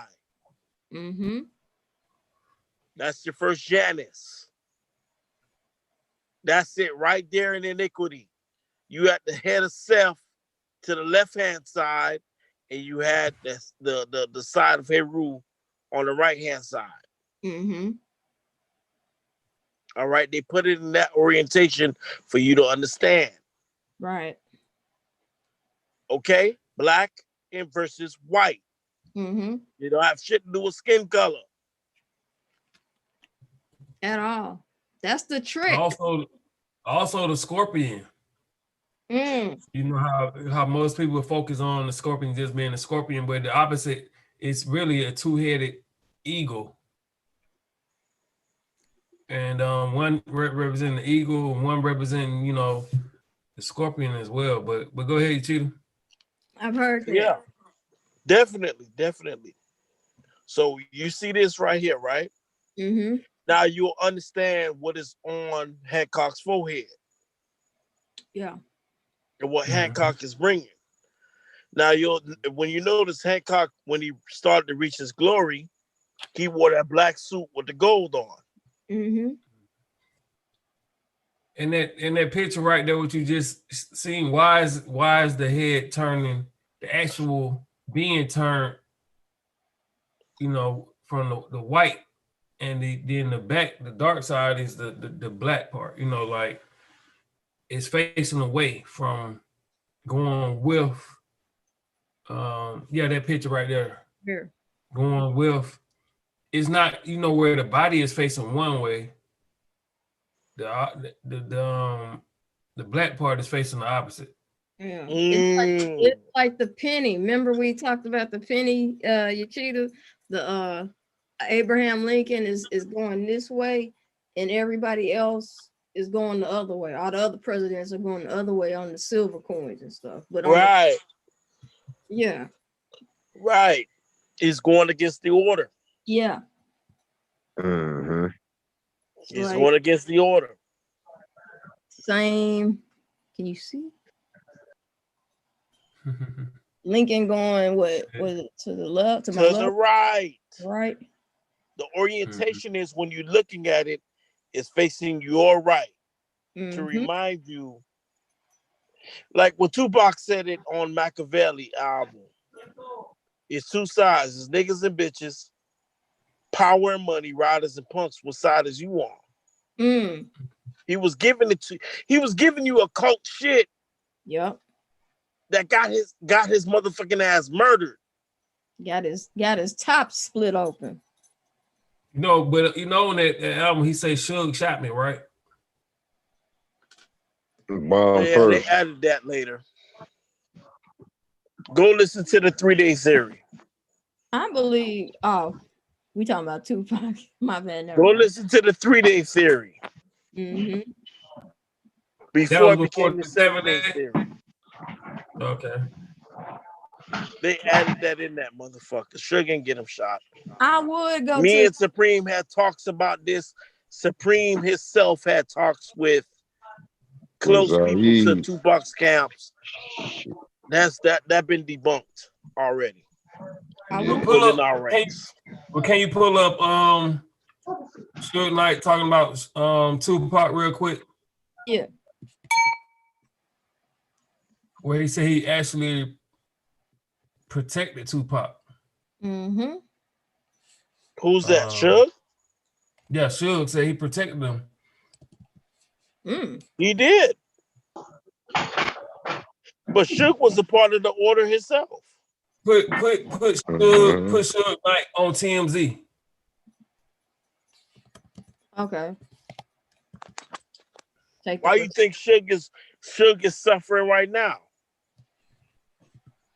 Yeah, he in jail. He's solid. Right there. That nigga was Simon. The third one. Apocalypse The of third one. Machiavelli. This Yeah, one that right third here? one right there. Yeah. All right.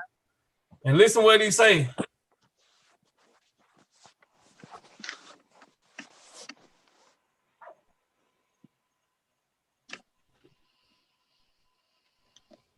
God damn it, Comcast. Here we How you go. doing, Suge? Smoking your stove? I like that, man. Everybody know one thing about me. I don't care any Hollywood, any on the streets, especially Hollywood rappers. Yeah. We get our paperwork. Yeah. And see what all we ever been arrested for. I guarantee you, there's never been nothing for me but straight real and violence. Ain't no, you ain't snitching. I ain't never in my life told. You know, I'm the mother. When people ask me if I know who killed Tupac, and not saying Tupac dead or alive, but I'm saying if they ask me if I know who killed Tupac, I'm the said, hey, absolutely not. Yeah. You know what I mean? No. I don't get down like that. One thing people gotta realize, it's mother born and raised out here. Yeah. You both respect the mother who live out here. Yeah. Because right now we got a lot of out of towners living out here, and they ain't said nothing about it. Yeah, exactly. You'll have a 90 mother walk down the street and said Suge Knight killed Tupac. Well, everybody know off the top, I ain't the nigga killed Tupac. I'm protecting Tupac. Yeah. But at the same time, bitch ass Puffy can give him a mother star, and every rat in the world said he didn't want to kill Tupac. Yeah. Or had him shot. You know what I mean? But if you notice, it was a rat on television saying he didn't want to get the shooting, this happened, that happened, this happened, that happened, right? Right. If you think about it, right? Right. Why you think nobody been arrested if they said they didn't want to kill Tupac? Because they're snitching to the police, so they ain't Not gonna get just arrested. to snitch and be smart, son. Because Tupac not I ain't as dead. smart as you should be. Tupac not dead. If he was dead, they'd be arresting those dudes for murder. You know he's somewhere smoking a Cuban cigar on the island somewhere. You know what I mean? Oh. See? Said that. Bro, you say his name was Simon, right? Mm-hmm. Yep. All right. Who in the Bible, Simon was the guy that helped Jesus Christ carry his cross. Mm. On the Machiavelli cover, how was Pac painted on the portrait? It's Jesus Christ. Crucified to the cross. Exactly. Because he was, And then, like I he said, was trying to tell he was trying to tell us this shit and subliminals, and that's the shit that got him whacked up out of here. Mm-hmm. It's deep. That's some deep shit, man. The moment these artists always want to go talk about getting their masters and looking at their contracts, these real, not Suge Knight, it's these people that we should be looking at, these Jewish, CEOs of these record companies. They the ones that's doing it. The motherfucker that was really behind Death Row Records was the lawyer, the entertainment lawyer, the famed criminal lawyer, David Kenner. Yup. And Jimmy Iovine. Exactly. All right. Interscope. Mm-hmm. Jimmy Iovine had to do with Interscope. Yup. Jimmy Iovine is the one that Interscope, came listen, if you look at the science, Interscope, right, is a double entendre.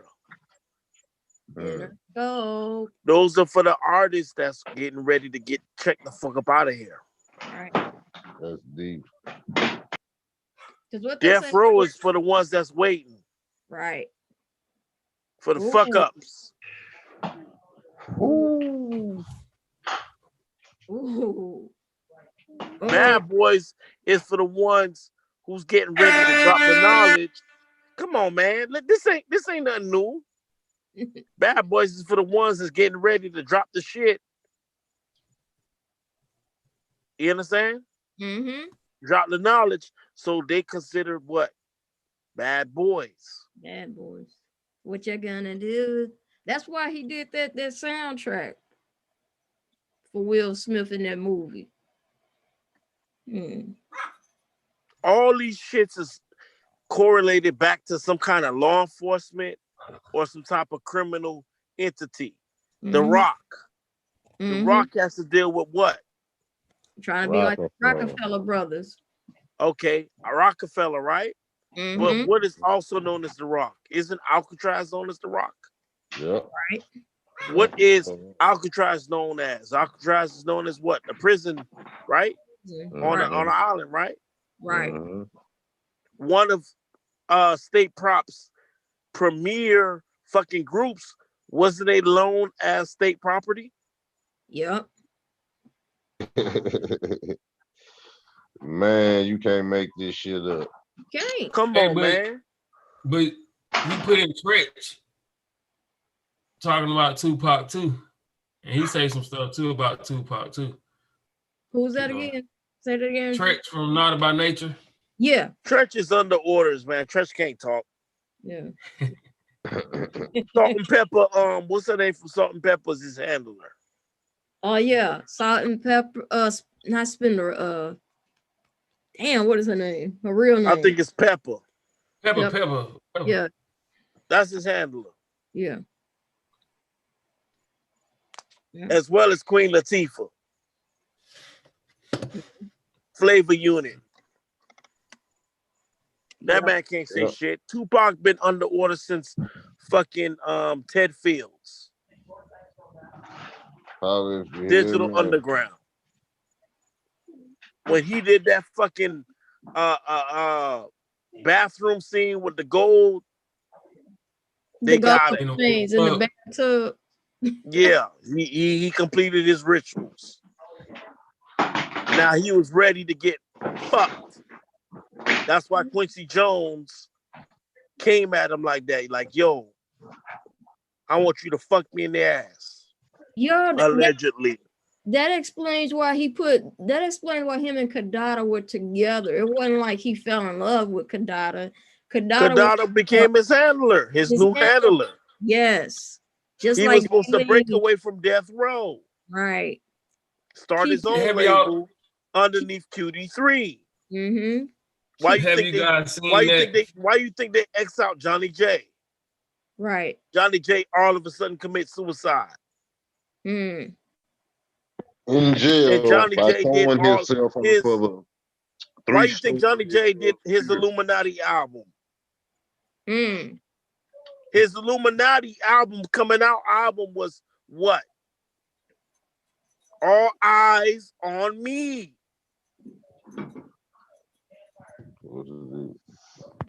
That explains it. Because Kadada is like a handler. She's a handler for her father, who's like a Quincy Jones ain't nothing but a baby Mason. Kadada handled Aaliyah when Aaliyah was baby in her career. That's what I was about to say. Yeah, because it's mighty funny how Kadada is linked to these two prominent musicians, and they both end up dead. And Kadada also handled Left Eye. Mm-hmm. Mm-hmm. Right. Okay, Quincy Jones also handled Will Smith. Right. Who also is linked with who? Jada Pinkett. Different world. Didn't Tupac do a special with Jada Pinkett where he had an episode with her? No, it was as Piccolo. It was Jasmine Guy, wasn't it? No, Jada Pinkett. Yeah. This is a with Tupac episode. Yeah, and he came on as Piccolo. Right. Her friend from Baltimore. Right. Her old boyfriend. And he had to fight Dorian. Right. Absolutely. And when he fought Dorian, he respected Dorian as a church boy and said, yo, you know what I'm saying, dude, like, I respect you for standing out for your girl. Right. Dorian was supposed to be an ode to Will Smith. Yeah. Oh shit. Little choir boy, little cut and paste. Wake the fuck up, people. Yeah. Yeah, the Jaguar Wright said that Will Smith ain't built for Jada. Fuck no, he wasn't. Oh shit. He was a little choir boy. He's a little fucking summertime. He wasn't a roughneck like Tupac was. Right. He ain't built for her. Come on. Even Jada's daughter wrote a fucking letter to Tupac. Something along the lines of, "You were supposed to be my dad." Oh shit. Slap the Will Smith face. Damn. I think that was Jay Den. Yeah, that's Come on, man. Jada was supposed to handle Will Smith. Man.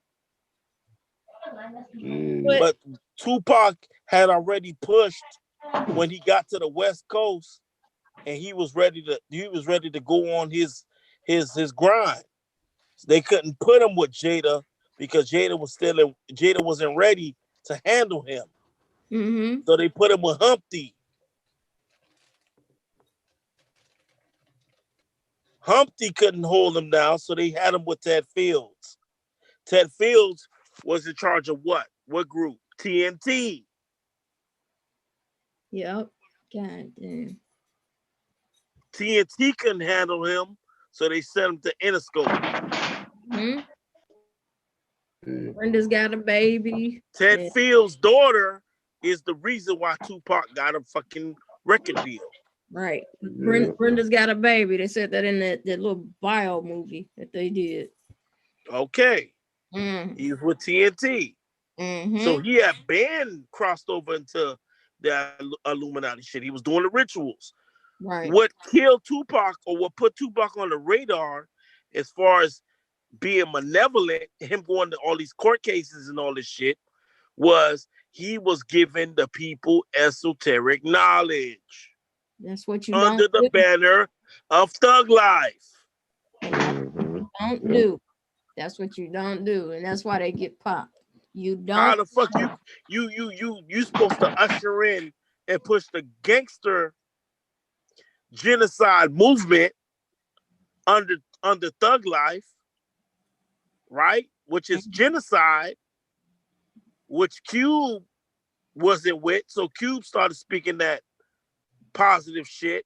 He got away from niggas with attitude. Mm-hmm. Up under Jerry Heller. Right.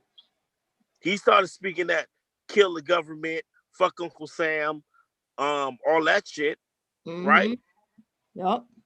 Turn around, Tupac peeped the same shit and done the same shit. When he got with Interscope, there was like, yo, strictly gangster. Mm-hmm. Tupac said it himself. He didn't get a record till he started putting his record out. Right. Talking about killing his own people and all that, even though his mother's a Black Panther. Yeah, if you look, they suppressed that first album. Yeah. Yeah. Jimmy Iovine is a motherfucker. All of them. What's the motherfucker? They say he over 300 entertainment. Def Jam. The tall Israeli. Yeah, that Liar Cohen. Yeah, that one. His line. My homeboy signed a Liar Cohen. Liar Cohen is listen, I'm not gonna speak on behalf of my homeboy. I'm gonna just say he's an artist down here in Miami. Y'all do your own research. You say prayers for him. Okay. All I can say is Liar Cohen is pushing that same agenda. Yeah. Yep. Young Thug and all these type of Young Thug ain't nothing but a carbon copy of Lil Wayne. Basically, he's like Lil Wayne 2.0, but Lil Wayne, because Lil Wayne is older now, he's not the same Wayne as the Carter. No, Lil Wayne got hit to the fact that number one, they owe him money. Mm-hmm. If you're gonna thug and do all that shit, like pay me my ducats. Right. If I'm gonna be this satanic motherfucking shit, pay me my ducats. Right. Why you think Currency, he was with Master P as well as Young Money, he broke away and did his own thing. You don't hear Currency talking about no murdering niggas and none of that shit. My first concert, my rap concert was Currency. He came here to Little Rock. So I remember that. Real cool dude. Yeah. Do you hear Currency talk about that gangster shit? Mm-mm. He was He with talk Dame about Dash. hustling. He was with Dame Dash, and all he was talking about is just expanding his business, being a businessman, and making smart moves financially. That's it. That is it. You ain't hear him talking about no gangster shit. All right, Damon Dash and Ski what was it name? Ski Beats was the producer. Jet Life. My bad. Jet Lag. Yeah, I'm a big Currency fan. I love Currency. Shout out to Currency. Shout out to him. Stand up. Yep. Yeah.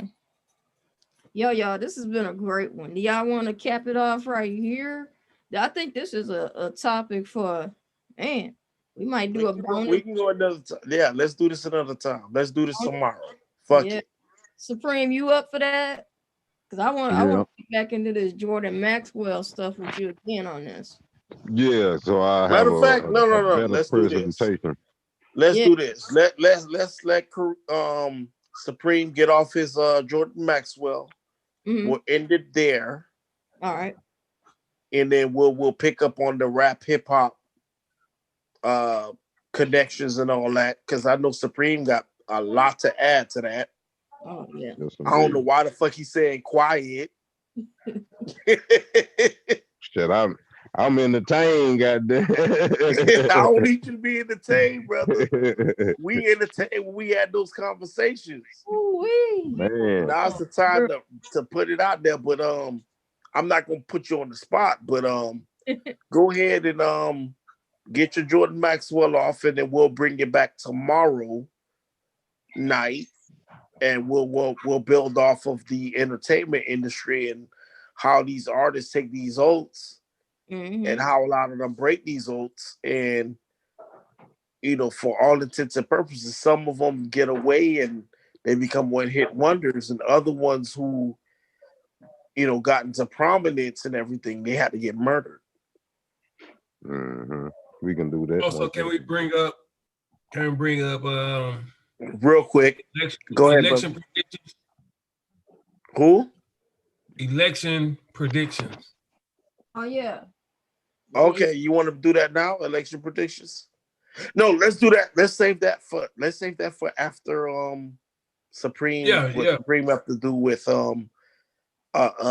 Jordan Maxwell, because that's cool. That's cool. Gotcha. Yeah, let's end it off with Supreme election predictions. Yeah. And we'll call it a night after that. Oh, okay, cool. Go ahead, brother. Sister, set them up. All right. As you always do. Got it going. We appreciate you. Oh, Appreciate y'all. Indeed. Appreciate y'all as well. You ready, Supreme? Y'all ready for me to press the play? Let's get it. Yeah. So now, for the viewing audience, let me just say this: we went off on a good tangent. I know y'all got a lot of information. We put a lot on the table. Mm-hmm. Supreme held back for whatever reasons. That tomorrow night we go get Supreme to talk. But yes, definitely. I'm glad that we can get all this out. Supreme is going to continue with what he said earlier concerning Jordan Maxwell and the New World Order. With that, I yield to Supreme to give everything some context. Thank you, sir. Now we can press this play and go back to finish off where we left off at. And I'll throw my little points in, and we can go from there. All right, here we go. Let's get it. So it is a term which has been used.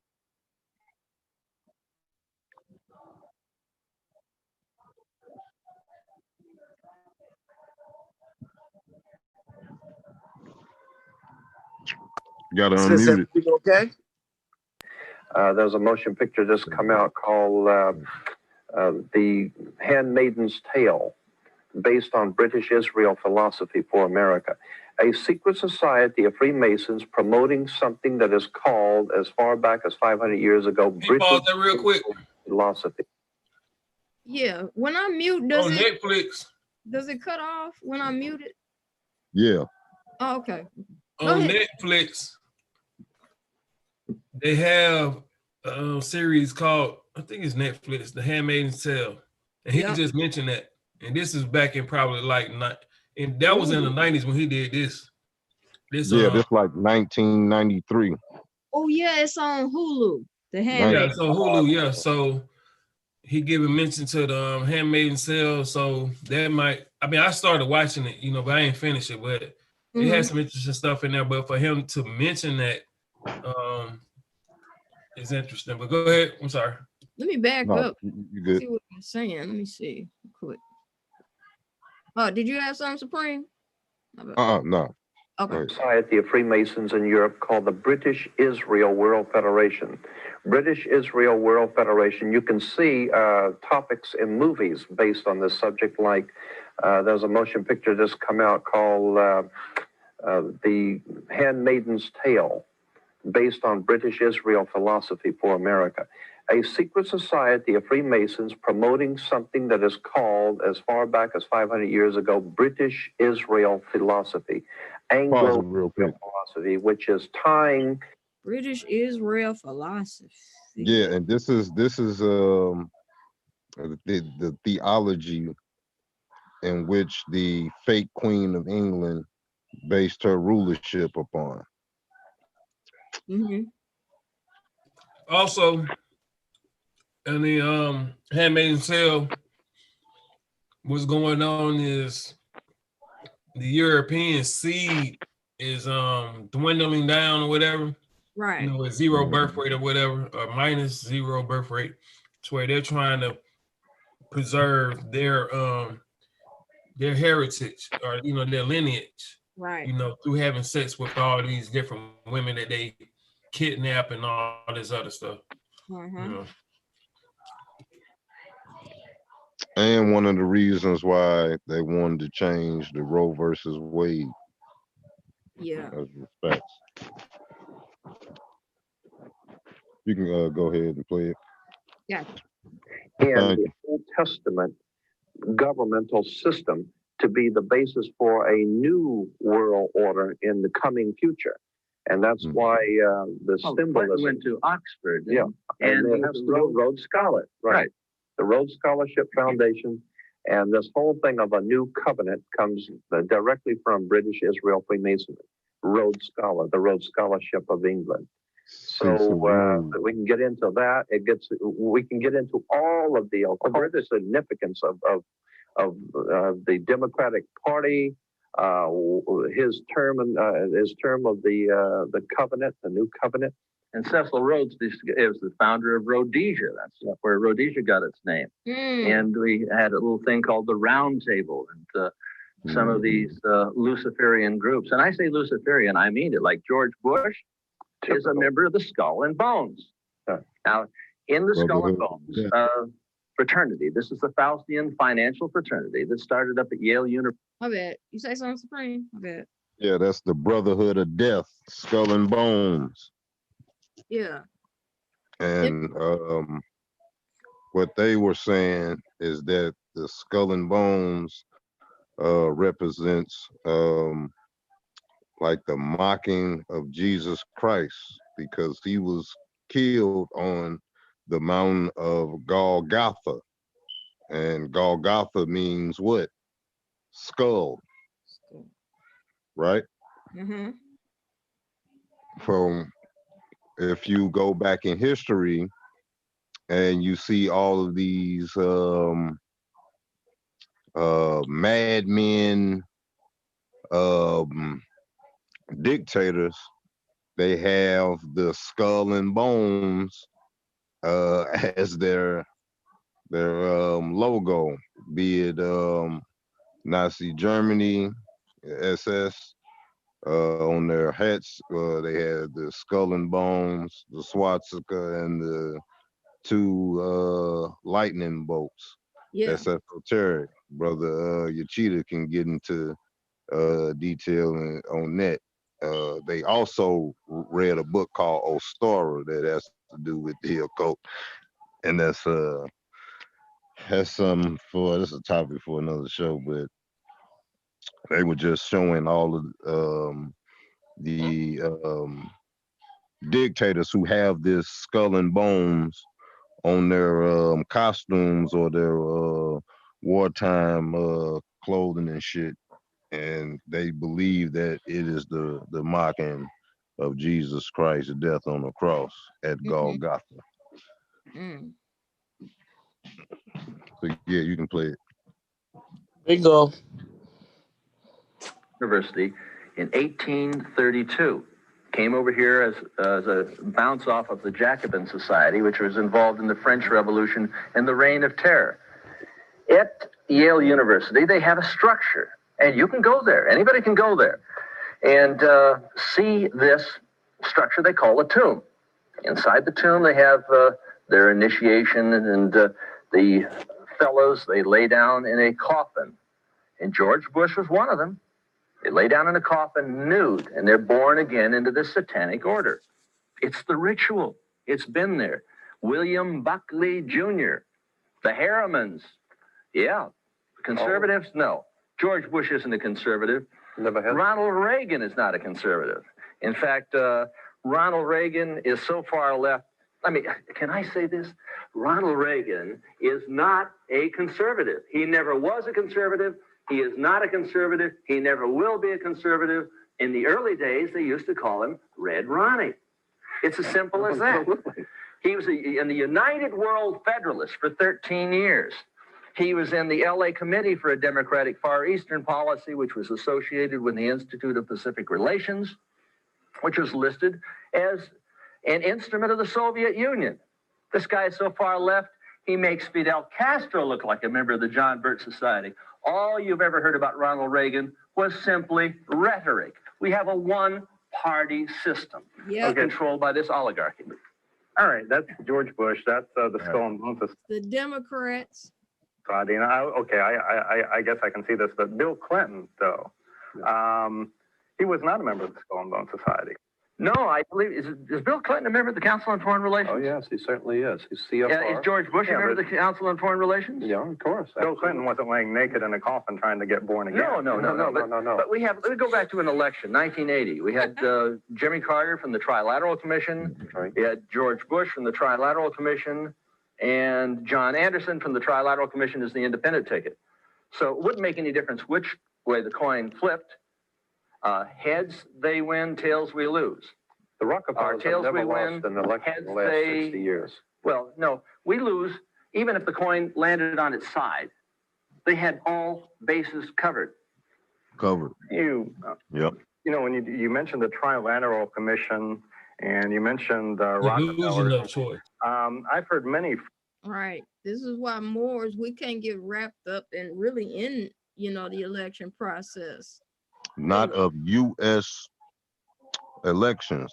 We don't got shit to do with that. We're not U.S. citizens. Right. This is why we can't vote, because the more that we vote, we are saying that we are abandoning what is ours, which is the republic government. Just want to throw that out there for our listeners. There's two, right now they're in existence. There's two governments. There's a national government, which is we the people, us, the indigenous people of the land. Right. And you have the federal government, which is the U.S., that shit over there. Right. Anyone can be a part of the federal government for nationality wise. For us, the national government, the only people that can be a part of that is the indigenous people of this land, which is the Moors. Right. That's why the prophet gave us the divine and national movement. Right. Because this is the national government. Only thing we have to do is wake up to it and accept it. Right. Then deal with them in commerce. Right. Because that's the only reason that they are here for. That's the only reason they can still be here. Commerce. Exactly. And that's why the prophet say on the nationality card, I'm a citizen of the USA, not a citizen of the US, but a citizen of the USA.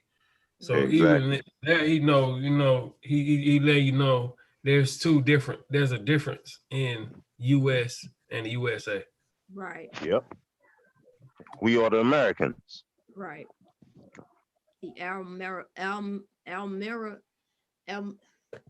Almericanos Estados. Mm-hmm. United States. Look up in the dictionary. You can look in the Webster's dictionary. The one from 1828. It'll tell you the Americans is upper color race found here by Cristobal Colon. Right. Colon. Thank you, bro. Because not a lot of people don't even know that his name really is Colon, not Columbus, but Colon. Exactly. See, this is what we're spelled right here.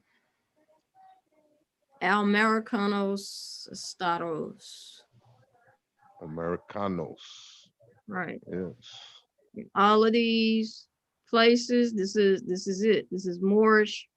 What they call Latin America is Moorish America. Mauritania, all of this is Moors. All of it. Mm-hmm. That's the only reason they got us divided, because they know all of us, we overpower them. Across all of this land, we would overpower them. That's the truth, for real. And that's what they fear. So they took the chains off of you physically, your feet and your hands, and put them on your mind. And your land, basically. That Right. too. Yeah. They controlling the land because of the lack of knowledge. Absolutely. For the And people because of who the read changing of the names. That too. Changing of the names as well, to where you won't be able to attach yourself to that that energy that goes with those names. So they're gonna attach you to the energy of black and all, all the other stuff. That's something not even outside of yourself, But if you're attaching to that and you're not attaching to your true and divine nature of your ancient foremothers and forefathers, divine creed and principles, you're gonna be so far gone, unattached to your true nature. Right. To where, like I said, they can tell you, look over there in Africa, that's your land over there. While they rape and pillage your shit right here in front of you because you don't know nothing of your history here. Right. But it's happening to where, like what I'm trying to say is the like you said, the awakening is happening, but you still have to have those eyes to see and ears to hear what's going on. Right. They want us to be over in Africa because they want, if we leave here, that means we are abandoning what's ours, and they want it. Why? Because they don't have anything and they want something of their own. Exactly. They want your birthright. They want they want to remove you from your birthright so your shit can go in probate and then they can claim it. Right. Because that's what's happening. They're cheating your estate. Right. And that movie, I mean, not the movie, but the show Lovecraft Country, I checked it out. I went ahead and checked it out. And it's talking about your birthright, him proclaiming his birthright, him learning about magic, him learning about how, just so much stuff to where, you thinking one way, but then you realize, like, dang, if I just go back to my ancestry and the wisdom they knew, and stop being scared of so much, and stop being scared of it. Yeah, it sheds so much light on, like you said, your birthright. Being able to protect yourself with certain spells from all the type of BS and make you invulnerable, to all type of attacks, to where you don't even know that you're being attacked, because guess what? It can't affect you. Right. Just understanding, that power. But go ahead, Supreme. Yeah. Where do we leave off at? I think they were talking about what the John Birch Society. Okay. George Bush taking George Bush Sr. Getting into the coffin, being reborn again. Yeah. Skull and Bones. Okay, yeah. So Yeah. Skull and Bones, I was saying, was based off of them mocking Jesus or whatnot. And also it's founded on the Skull and Bones of Geronimo. And the Bush Prescott, they granddaddy, I think helped found this Skull and Bones shit. He also helped funded both sides of the war by funding Hitler. He also got convicted of treason for doing this shit too. Right. But nothing never came of it. He never, they swept that shit under the rug. But this is the type of like atrocities and crimes and shit that we face with because of the lack of knowledge of what's going on, within this land and with us, and then internally, outside, worldly, internationally and shit. People have to deal with us on the international level because we foreign to them. Right. And see, the reason why nothing happened to him is because he know that he's not subjugated to the, certain laws, certain rules, certain ordinances or whatever that made that people who don't know are subjugated to, or how we, like you said, jurisdictions and all that stuff, how we put ourselves in the jurisdiction of other people.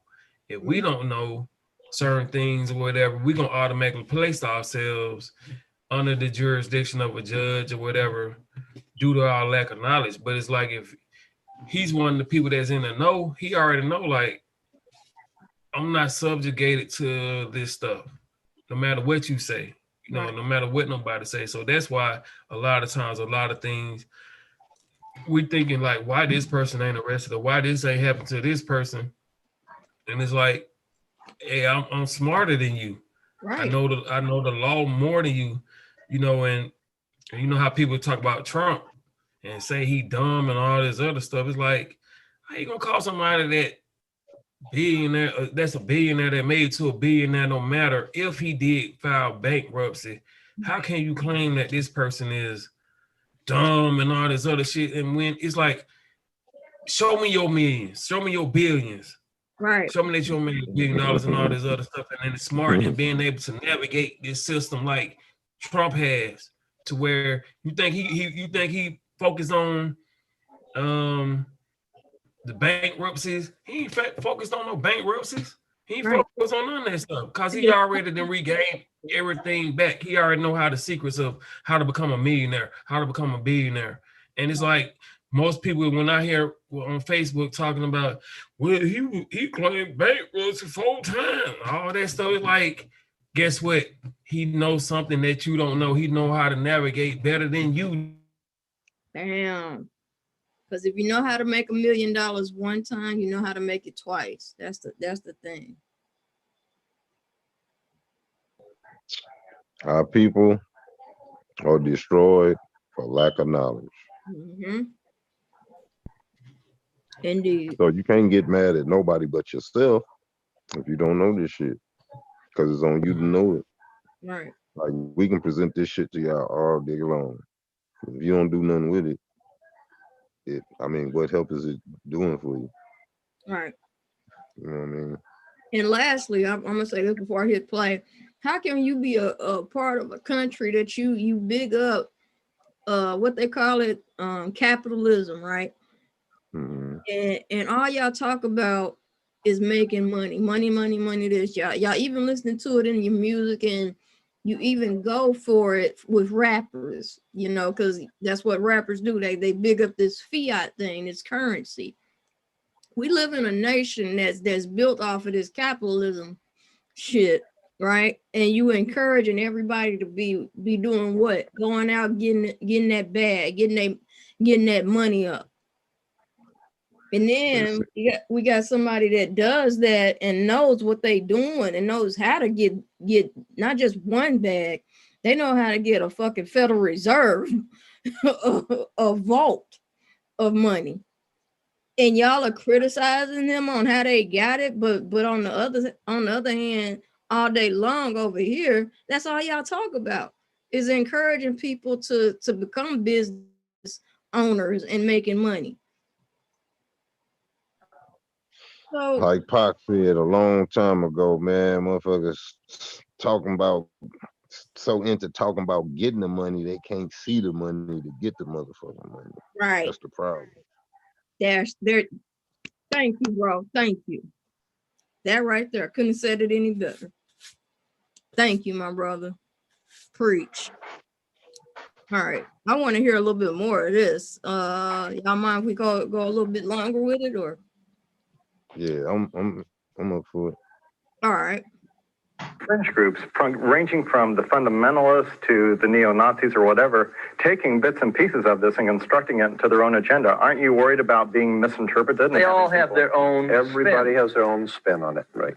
Their own agenda. But what we're talking about is things that can be proven from accepted reference works, and how you use that information to promote your own philosophies, your own agenda is that's their problem. And you're saying that there is proof that from May the 1st, 1776, that the organization, the Illuminati, began. Oh, you can look that up. And to the end of this very day, the Illuminati is still around pulling strings. All you need the cover of their document is the left-hand side, a reverse seal of the dollar bill. And it was put on there early on, but it was the reverse seal early on. But it wasn't until the Corn Cob mystic, Vice President not George Wallace, but Henry Wallace, Henry C. Wallace, who talked to Roosevelt and said, "Hey, this thing has got to go on there." And he had in the White House a little shrine for Madame Blavatsky.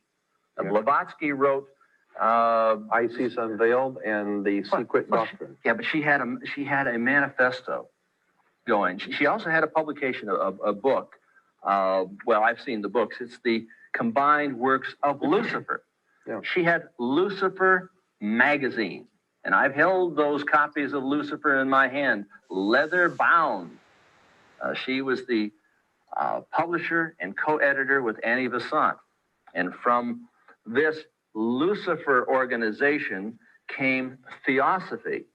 And from Theosophy came Unity, came what is yes, this one world religion philosophy.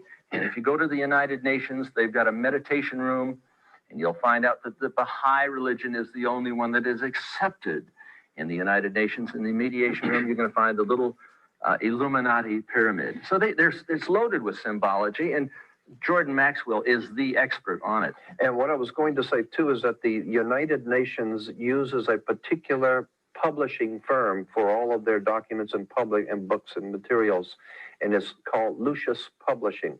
The United Nations uses Lucius Publishing. Lucius Publishing was at one time Helena Blavatsky's Lucifer Publishing. So today, Lucifer Trust. The Lucifer Trust. Hold on, ain't Lucius the name of the guy from Empire? Yep. Empire Records or whatever, that damn Yep, that's it. y'all know what I'm talking about, that damn show. Empire. Yeah. Lucius Lion, I think. Mm-hmm. And the name of the trust that Madame Blavatsky has is called Lucius Trust. Mm-hmm. You can look this up. It's talking about implementing the New World Order and all this shit, man. And one world with religion, all of it. I'm making my notes for research on this later, trust me. United Nations. That's why it's in New York, because New York is referred to as the Empire State, because it's the new state of the new empire that is coming. That's why Steven Spielberg and George Lucas with their Indiana Jones and the Empire Strikes Back. It has to do with occultism. It has to do with numerology. It has to do with a lot of mysticism coming out of. God damn it, he got to it before I even said it out loud. Lucius, and then the record company is called what? Empire Records. Yep. God damn it. All subliminal. They Oh. give it to you. Oh, Lee Daniels ain't slick at all. Mm-mm. They all occultists. Yeah, They all fucking blood sucking baby killers, man. just going by a script that's handed to them. Ain't none of these people that we think that's producers, directors, ain't none of them special. They all just going by a script. Yeah, they all pawns on the chessboard. Right. Can y'all hear me? Yeah, Mhm. go ahead, bro. See, the thing is, you gotta understand, like I said, this been out years ago. You know what I'm saying? To where, but it's making more sense now. Right. So if they having these plans that was years ago, and it's that just lets you know how far in advance they work on things. You know, just like that clip we were showing where the man was saying, you know, going in, they make news events years in advance and all that stuff. We Yeah. have to understand we're dealing with people that has already planned all this stuff out, and how we're looking at it is, oh, it's Joe Biden versus Trump, when they already know who's gonna win before, you know what I'm saying, Trump, Biden, whatever, years in advance. But we're in a present moment that they've already have passed, in a sense. You know what I'm saying? We just actually walking through it and seeing it physically, but they've already mentally have shot past us, you know, with this information. You know what I mean?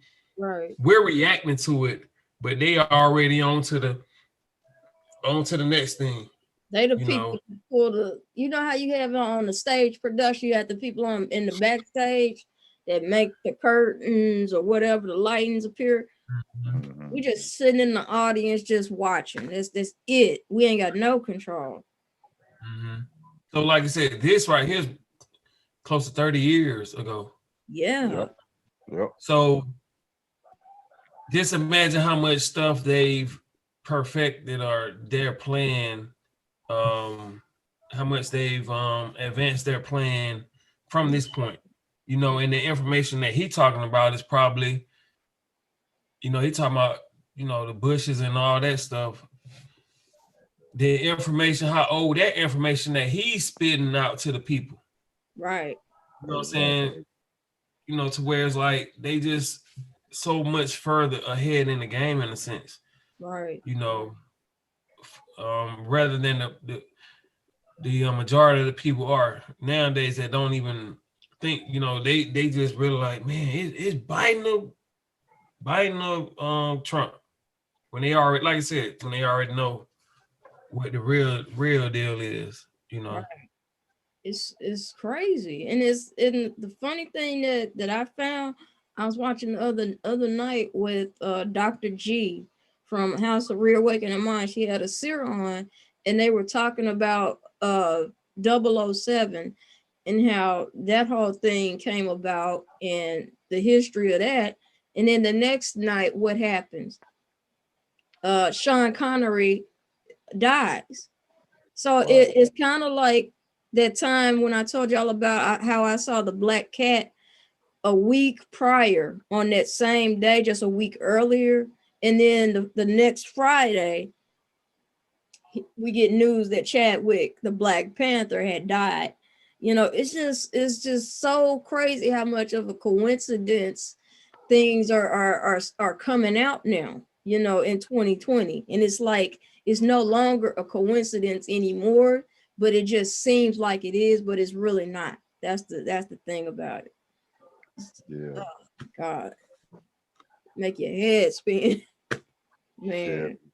The Matrix, something else. Ooh, Lord. It's like, remember those rides used to go on at Six Flags or like Universal Studios, the roller coasters or whatever? Oh my God. Oh man, it's interesting. The point being is that we are involved in some very powerful occult manipulation of the world by some very astute occultists, and we are not even beginning to be aware of how far gone we are. It's crazy to have a united world government. I don't want to do away with our individuality. Some people are white, some people are black, tall, short, fat, thin, Muslims, Buddhists, Christians, Jews. I like the diversity. I don't want to see a world with 220 nations. I want to see a world with maybe 3,000 nations. I believe in the right to integrate, to segregate, to separate, to have linguistic. Yeah, see how that sounds coming from him? Did y'all hear that? Like, yeah, good Lord. The ability to choose if you want to integrate, if you want to segregate, you know. Right. I go ahead. No, You agree or disagree? I agree with him. I agree with him too. You agree with him, Willa? What's causing you to think? You know, what's your thoughts? I'm kind of bewildered because at the same time he's right. He's absolutely right. Like, you don't want to live in a world where there's 3,000 different, like, what do you say, nations? But that's exactly what we're going into right now, like with the LGBT people and just so many social people, and they pretty soon, it might be crazy to say it now, but it feel like LGBT, if they fighting for their individualism now, what make us think that they won't try later on for having their own nation? That makes sense. You know what I'm saying? Like, you know, just to gain more power into the world, to do what they want to do. But that's what they're doing. Yeah. That's why they constantly use that is first LGBT, you know, first is like gays and lesbians and bisexual, then transsexual or whatever. And then the next group hop on to that, the next group hop on to that. But yeah. I think what he's saying is people being able to be individuals and not having the right. What'd you say, Supreme? Everybody the same. I ain't mean to cut you off, but he kind of like saying he would rather for it to be individualism than for it to be like only 200 nations and shit, and everybody is fucking basically the same way. You dress the same, thinking the same. Right. Yeah, and that's what they're pushing. That's what they're pushing. Mm-hmm. Well, he's saying he'd rather see everybody have different opinions and blah, blah, blah, blah, or whatever. Got you. But how they're pushing it, they want everybody to be in this box and everybody think the same. And there's no fat people, there's no skinny people, there's one set type of person. All right. And one idea or whatever, with minimum ideas instead of, just having that choice to choose. That one party system he was talking about earlier, kind of, in a sense. Yeah. But like we moving towards groupthink, a one mindset. Yeah, like one. What they say in Drumline, one band, one sound, something like that. Yeah. Yeah, that Hive, yeah. Yeah, so it's like fucking, I wouldn't want to live in a world like that. And they trying to do that with depopulation, the vaccinations, the COVID-19. This is the biggest fucking hoax in the history of fucking world history, man. Because what I've researched and come across is that this shit is influenza, fucking flu. Right. It has only killed elderly people and people with fucking pre-existing conditions that's like bad heart problems, COPD, shit like that. But they're older people whose probably gonna leave here soon anyway. Right. More undesirables, another Right. level of undesirables, Right. you know, and Senior they can go ahead. No, just go ahead and kill them off. And like I said, blame it on COVID, you know, and because most people gonna believe everything they see on that television, they not gonna second guess, hey, maybe my parent was murdered, or maybe this person was murdered.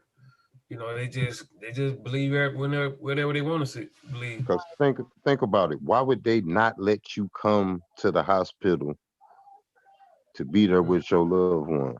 Right. That's some evil shit, I would think. And like you said, if it was as deadly as it was, or what they're saying, ain't no little small mask gonna stop you from dying from it. And like you said, you would see people falling out, just dying in the streets. In the streets. Mass what funerals and hearses, you know, going by. Not only this, the goddamn biohazard people will be out here. Right. This is a stage shit. And none of that is happening. And all they doing is just seeing how the majority of the people will react to it, and then present the vaccine or whatever, whoever who has profited from the stocks of masks, sanitizers, or whatever that we see us using, nowadays, somebody has already profited from that and invested in those stocks, and guess what? Making billions from it. Because like how can we increase the sale of this sanitizer? Right. Or these masks or whatever. This stuff ain't really moving like we want it to move. Let's create something that make it move. So it's like they like in that movie, in the book Behold the Pale Horse, where they said they make people, they know how to make people react in a sense, because everybody can be like this at first. So they don't want people like this to where, okay, I can pay for my gas, I can pay for this, I can pay for that. But like I said, once they raised the gas prices when it came out the September 11th or whatever, that made people uneasy and wondering like, how am I gonna pay for this gas? This gas $5 and all this other stuff. And then it's like, now it's like they don't lower the gas prices now here, but now they raising up mask and sanitizer and all this other stuff. So they always trying to keep you like this instead of just that even kill. It's always dangling some type of carrot in front of your face, trying to make you freak out and trying to do your best to get it, even though they've designed it to where you never ever reach that carrot ever. No matter how hard you try. Sick world we live in. Problem, reaction, solution. Yep. They create the problem and they offer your ass the solution. Just like they did in the Boondocks. And that's a part of just thinking ahead of the game. Seeing how you gonna react and knowing how you gonna react, and guess what? Boom. Because they've studied you or whatever. So it's like, okay, we know they're gonna react this way. So let's go ahead and just put this out there. Right. Distract them with this. That's that like I was saying before, that's the reason why that whole term black. Because if they create that term and place it on you, they already know, and you accept it, they already know how you gonna react. They already know your reactions and all this other stuff. So they know you're gonna react to anything, believe anything, whatever they put out there. Right. It's like he property, she property. He black. He living himself black. He ain't rebut that. Oh, that's property. That's property. That's how you're looking at your ass. Right. And it's like that saying. Y'all remember that saying back in the day? It used to come on TV whenever, like in the 80s, my mom and dad, they used to tell me about how in the 80s, TV used to not be a 24/7 thing where the channels just stay, Yeah, that shit used to go off. You used to get the red, the green, the orange, and yellow bars, and it'll make that beeping sound. God damn it! I you remember get that. the United States. What is it? The national anthem on it, and then it go off. Broadcast system. Yeah, it's like what we dealing with now. It's like you don't hear it, but that's what I think of. It's like this is a test. This is only a test. You know how they say that on TV? They used to say that. This is a test. This is only a test. Now back to your regularly scheduled programming, and then it go off. Think about those words. Your regularly scheduled programming. Yes. They're programming you to think a certain way. It's social engineering. Caught on to this shit in 80 years, 100 years. And motherfuckers still out here just trying to live life in their old way, just partying and dancing and bullshitting, just partying and bullshitting. Let me see. Participating in rituals. A challenge every week on social media. Look, the biggest ritual people participating in right now, this date, this time, this age, is the mass ritual. And you know what you know what they got you doing? Covering your motherfucking mouth in acquiescence. And recording it on your cell phone. Sitting in your own fucking car, and sometimes sitting in your own damn house. On your front porch with it. With a mask on. Silencing your damn self. Killing yourself in the process. They weeding out the weak in a sense. It could be a whole process of weeding out the weak to where if you just go along with the plan and all this other stuff, they know that we don't need this type of person. We don't need this because they just believe anything. But if you think outside the box, to me it seems like they just trying to see what people are thinking or whatever. And those that believe, those that live inside the box, those are the ones that's gonna go out here, get this vaccine and all this other stuff, wear the mask and all this other stuff, not even understand or wonder why am I sicker than I've been, because you constantly recycling carbon monoxide and all this other stuff. They don't think for themselves. Right. And it's like, if you don't think for yourself, do you really deserve to be on this earth? Do you really deserve to be on this planet? If you just constantly going with the motions, right? And then not even catching corona. That's how you catch fucking pneumonia. When you restrict your airways and you can't breathe, you get That's how you get hypoxia. Hypoxia. When the skin is restricted from air and you steady fucking breathing in carbon dioxide that you should be exhaling. Right. You're gonna be looking like them. You're gonna be looking like that picture your cheetah got right there. They can party and all this other shit. Or even worse than that, before that, Dave, remember in The Shining when Jack Nicholson walked into the bathroom with that lady, he was hallucinating. He thought he was seeing a young woman in the bathtub naked. Oh yeah.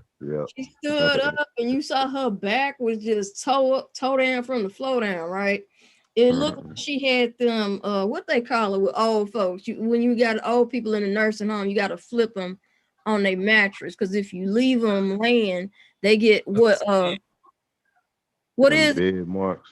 Bed sores and bed sores. Yeah, there you go. They get bed sores on their back because they back hasn't got oxygen, so they that type of shit. It's just ugh. My bad. I just thought about that. Nation states emerge where there are these people, like in Africa, and I lived there for a while, where the Metabeles have been fighting the Mashonas. Let them have their own nation states. Let that division take place.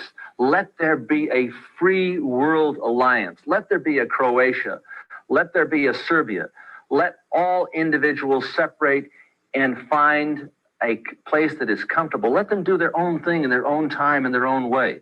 If somebody wants to be a racist, let them be a racist. Let them have a racist state. Let Israel exist. It's a religious state. It has a racist philosophy, fine. But let there be a Palestine. Let there be an independent Gaza. I would like to see the secession of Alaska. I worked there on Radio Free America for 3.5 years. I called for the independence of Alaska. It should be an independent nation. Well, you know, when you're mentioning all this conspiracy stuff, you know, I'm thinking that, you know, when various things happen, like when the riots happened about 6 months ago, April 29th and May 1st. Right, but when it happened, and when just about everything bad in our society that's happened, not just the riots, I mean, it's almost tempting to want to believe that there are people behind there pulling the strings and all that, because it creates the false sense of security that if we can just stop these people, we can have a better life and that sort of thing. But we can have a better life if we stop You don't think it's just a bunch of incompetent people just making mistakes, and that maybe you're just reading things? How could everything happen just accidentally? I mean, everything goes wrong, and it just happens to go wrong every time, everywhere, and we've been getting worse off and worse off and worse off. Ronald Reagan and George Bush, who are supposed to be conservatives, quote, conservatives, tripled the national debt. I mean, all of the debt that was acquired from George Washington through Jimmy Carter, they tripled the national debt. And then reporters get out there and say, hey, I'm thinking that these guys are conservative. They're not conservative. But can't you just write it up to a bad economic plan instead of saying that there are people behind it? By design. Let me explain something to you. Bad economic you do not get to be president of the United States, and you do not have hundreds of advisors, highly educated, proficient advisors in every field of activity of human endeavor, getting C2 reports every day from the CIA. You're getting USIA, DIA documentation every hour on the hour for the economy of the world. All things happening in the earth being directed to the president's table. You don't make mistakes. Can you pause real quick? I'm president. You have the finest minds in the world working for you, the finest intellects that the Western world can produce. Pause it for me. A dog-eat-dog world. Well, he was just saying that most people think that it's just the president being up there, just one person. But he said hundreds of advisors. Mm-hmm. You know, most people get caught up in that illusion that they think it's just Donald Trump. But he's been advised by not just one person or two people, but, you know, hundreds.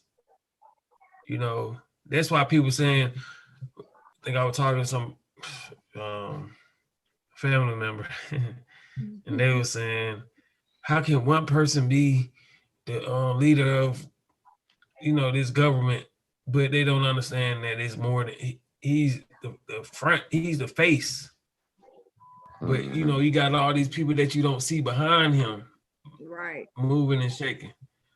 Just like if you walk into a Burger King or McDonald's, yeah, you got a manager, but the manager ain't the only one handling all the customers and fixing everybody's meal.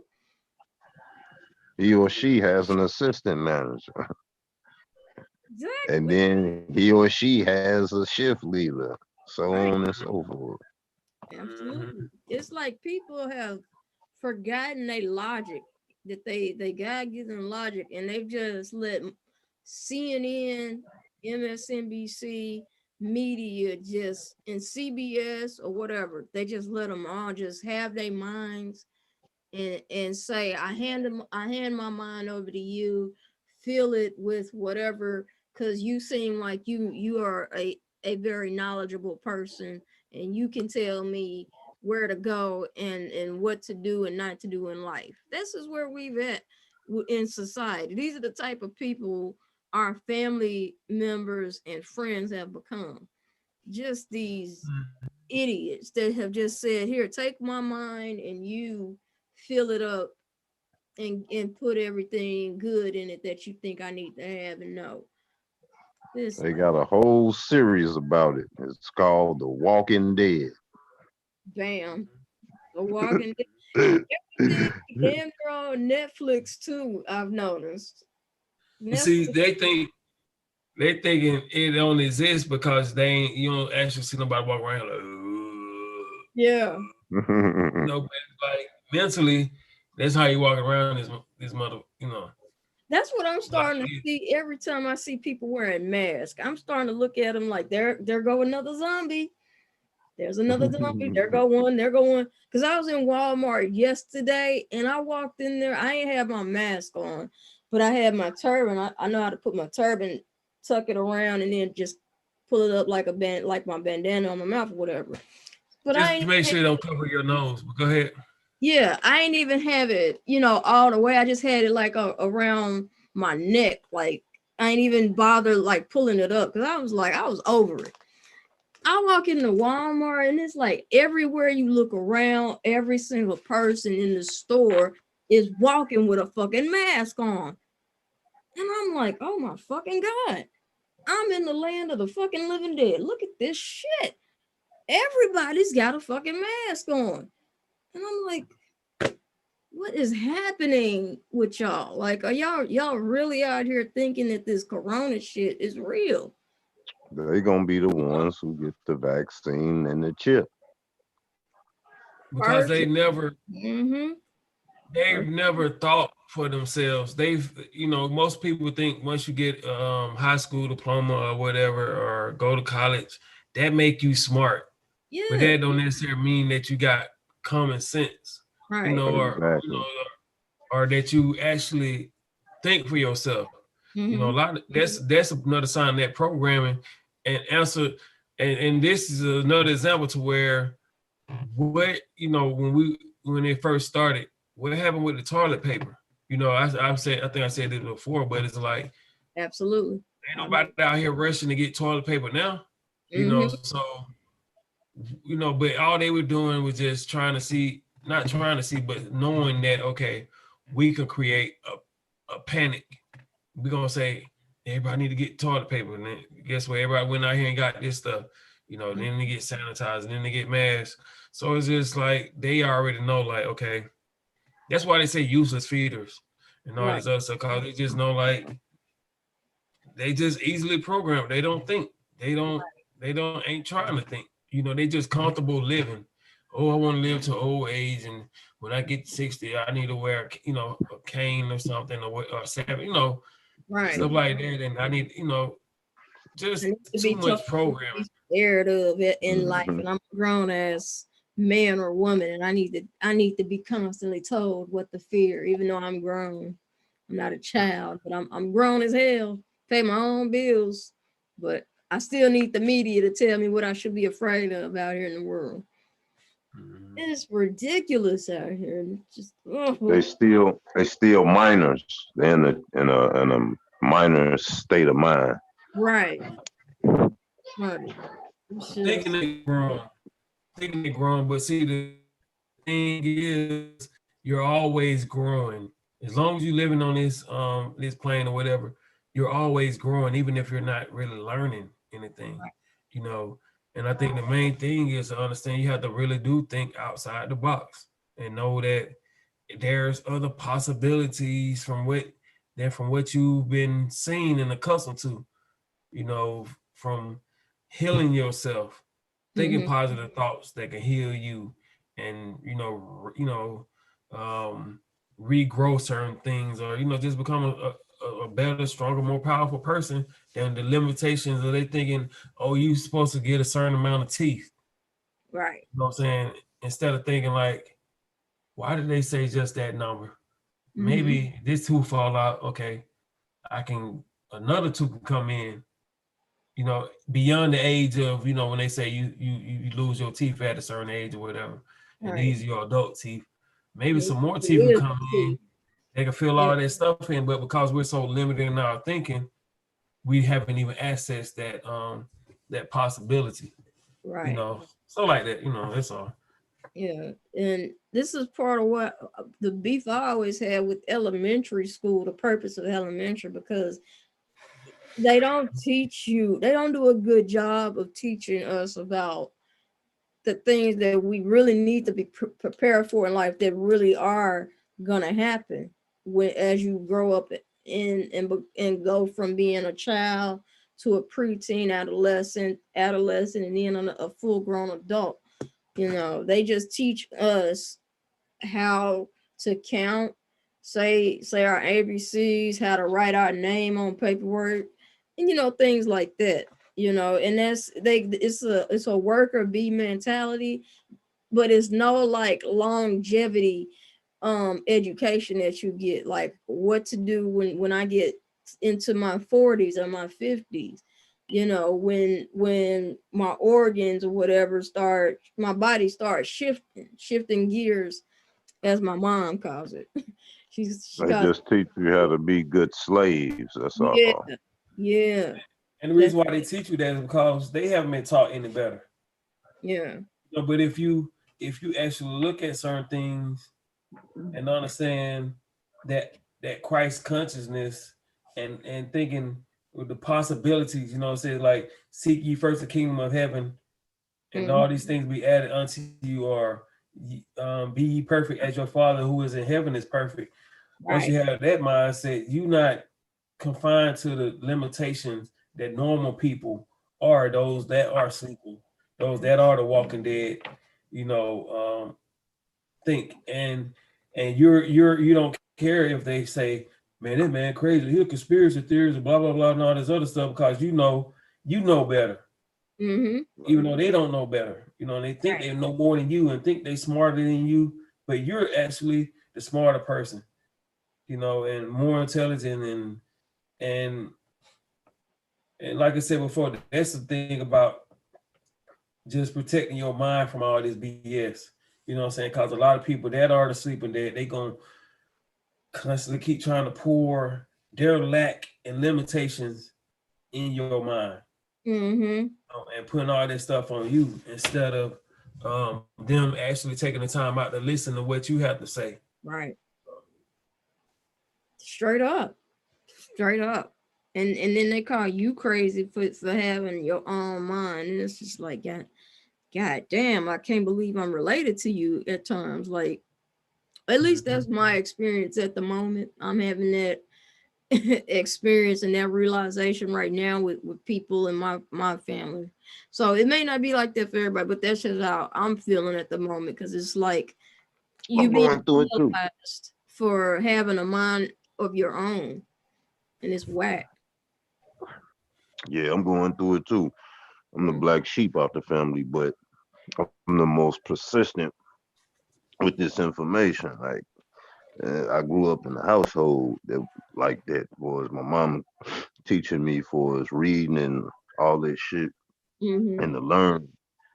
And I'm having a battle, like an uphill battle with this information, because they smart, but for this, they feel like I'm a conspiracy theorist.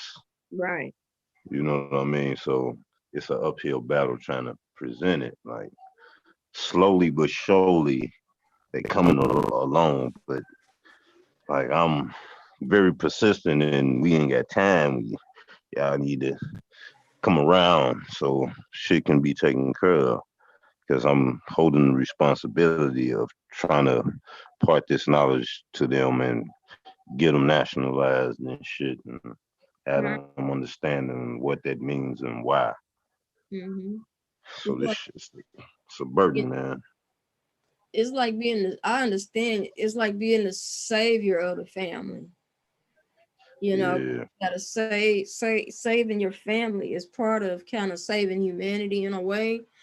It's like people talk about families having generational curses, and then you get someone born into the family who is bold enough to say, hold on, stop moving, just stop, everybody just stop, and just really look at what's before us, you know. And that's where we at. That's the, you know, the general consensus that I get when I'm looking at things. And then I'm also talking to like-minded people like y'all, my Drop Squad family.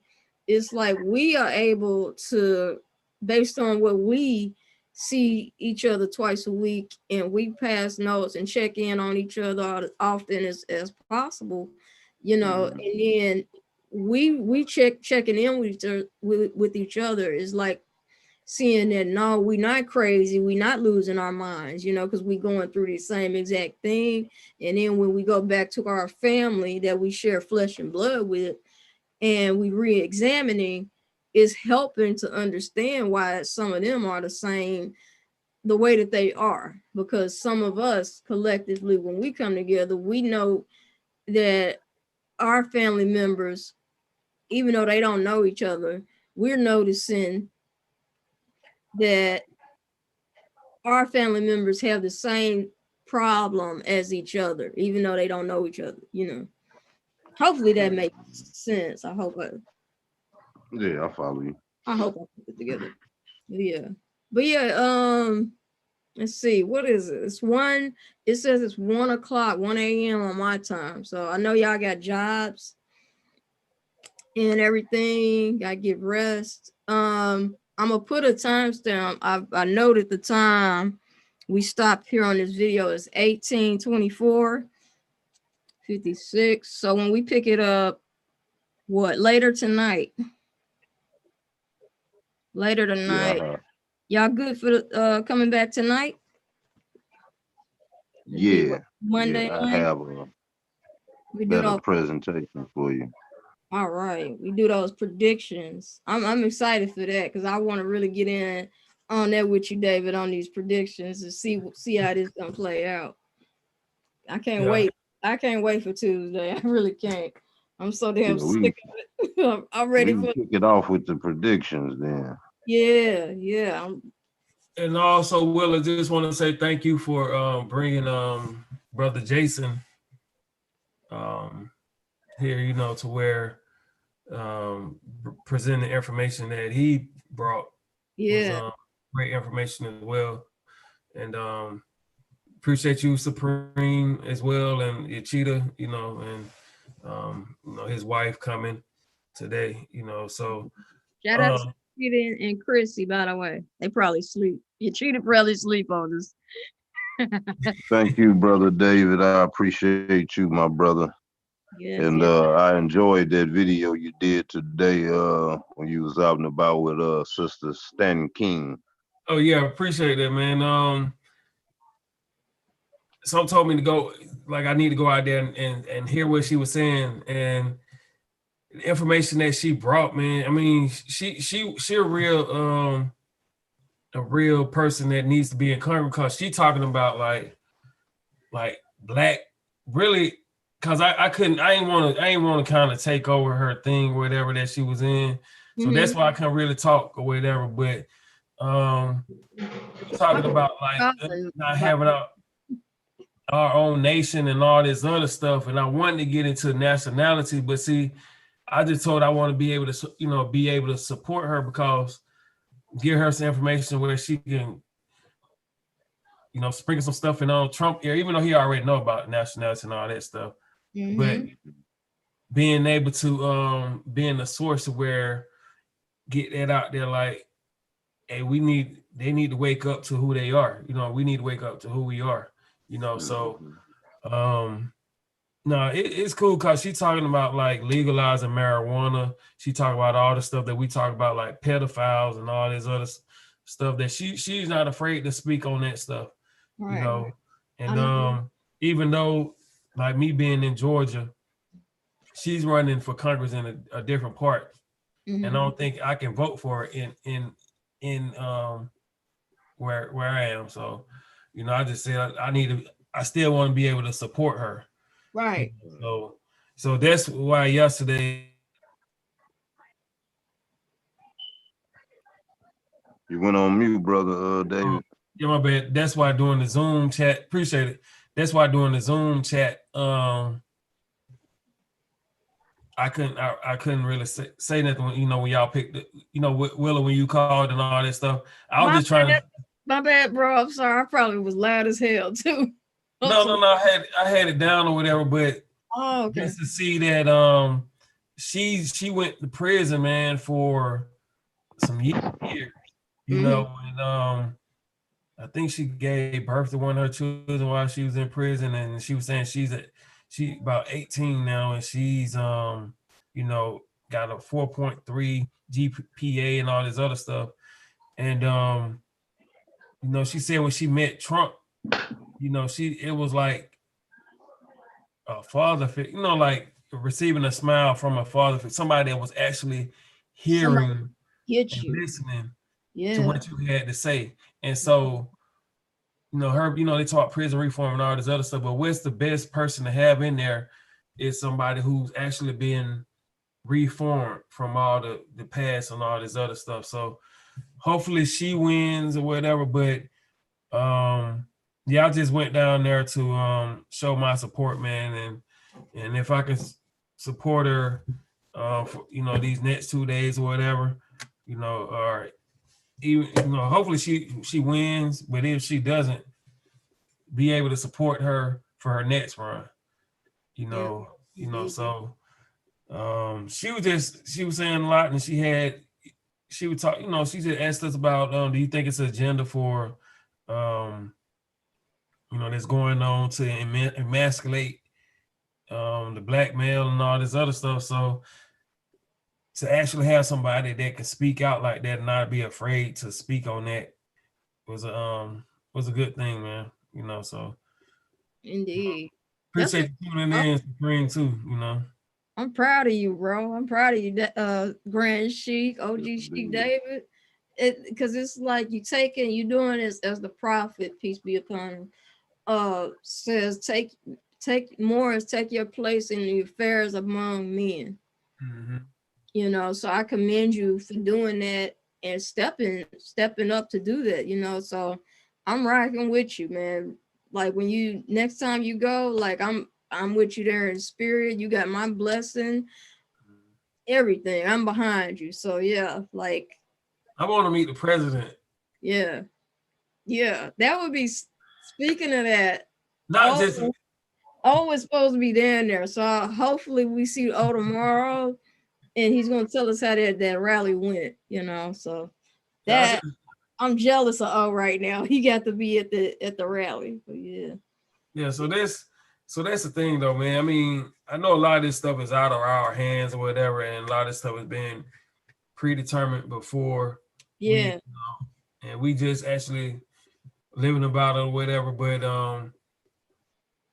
like I said, I think one thing I was thinking at first was like, man, I would want to make President Obama in a sense. When when back then or whatever. Yeah. But like I don't even want to meet him, you know. You know, I'd rather meet, you know, like President Trump or whatever, just to meet the president, you know what I'm saying, in his lifetime, and just to see, you know, what type of energy you get from the person. Yeah. I don't know. I get you on that, because I voted for Obama twice, you know, when I was still naive and young and dumb in my 20s. But I never ever had the urge to feel like I want to meet him. It just, I don't know what it was. It just, maybe I wasn't paying attention back then enough, or maybe I just didn't give a damn about him like that. I never had the want to go out of my way and try to meet him. But when Trump came here to Little Rock in 2016, he came out here to the Barton Coliseum, and I was at college. I was down the street, literally like 10 minutes away at school, and he was there, and I was like, I could go home. I done finished all my classes. I could go home, or I could go down to the rally. But I just decided to go home because it had been like the media had been so overbearing with trying to, you know, just make this man seem like a racist. And then a lot of the kids at college that I was there with, they also too were having problems with each other. Kids that were like dorm room and roommates with each other in class. I was friends with some of them, and one girl told me about her experience that her roommates had ganged up on her. And it was just like, damn, all over Trump, you know. And I was Like it was just so fucked up. I'm like, damn. And the thing is, it seemed like it has switched in a sense. Mm-hmm. To where it's like everybody was, you know, you really didn't hear that about black folks getting mad at you if you voted for Obama. But it's like now time you say like, even though like I said, I know our votes don't count on this on that level when it comes to president or whatever, and he's selected. I went on ahead, you know, since either two, I went ahead and put Trump, you know, and then I told my cousins, I said I voted for Trump or whatever. And it's like they started the attack, you know what I'm saying? Like trying to attack me or whatever, you know, mad at me for voting for Trump and trying to say all this stuff, but ain't heard nothing about what Trump has actually really done, or you know anything about the platinum package, or know anything about the prison reform that he has actually done. A lot of the good stuff he's done, you know, all they, you know, and it's just funny trying to get attacked, how people, you know, try to attack you for voting for somebody. Because I just feel like this. I mean, I voted for some Democrats, some Republicans, but I made sure that I voted for you know, Trump or whatever. But the thing is, you know, people get mad at you for actually having a, you know, a choice or a different view from what they expect you to vote. You know, it's just crazy. But like I said, after this, I can't wait to see what happens after this this Tuesday. You know, see how people gonna react and what else is planned for the rest of this 2020 season. Man, I'm anticipating this like Christmas is coming early. That's how I'm looking at it. I'm just like, I can't wait for Tuesday to be here. And on the other hand, I can't wait for Tuesday to be over because I'm so sick of everybody talking about this speculation of what's going to happen if such and such win, what's going to happen if they don't win, and all this and that. It's like, what's going to happen is nothing because y'all ain't going to do nothing. Are you talking about that Superstar Tuesday Joe Biden was talking about? This fool done called it Superstar Tuesday. This is who y'all want running your affairs? Hell no. If that man is not senile or what you have to have it what clinically diagnosed as senile or like all a candidate for Alzheimer's or some shit. I'm worried about that motherfucker. My man say I done established something a shibber jibber jibber jibber. I say, what the fuck is that? Whatever the fuck he just said, he mean it. I'm still tripping off of that. Where was they at in the park with them black kids? He's talking about being in a pool and the kids will be rubbing his leg and watching the hairs. Like, what the fuck? Hell right. What type of shit? What kids is gonna be in the swimming pool with your crazy ass, first of all? And why are they touching your leg to begin with?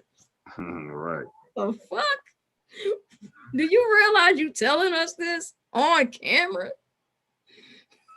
And nobody thinks that shit is like the main like left wing, like leftist media they're just silent. Like y'all really just gonna watch this man just bury himself alive like this. Y'all ain't gonna ain't nobody gonna jump in. Yeah, I think a lot of people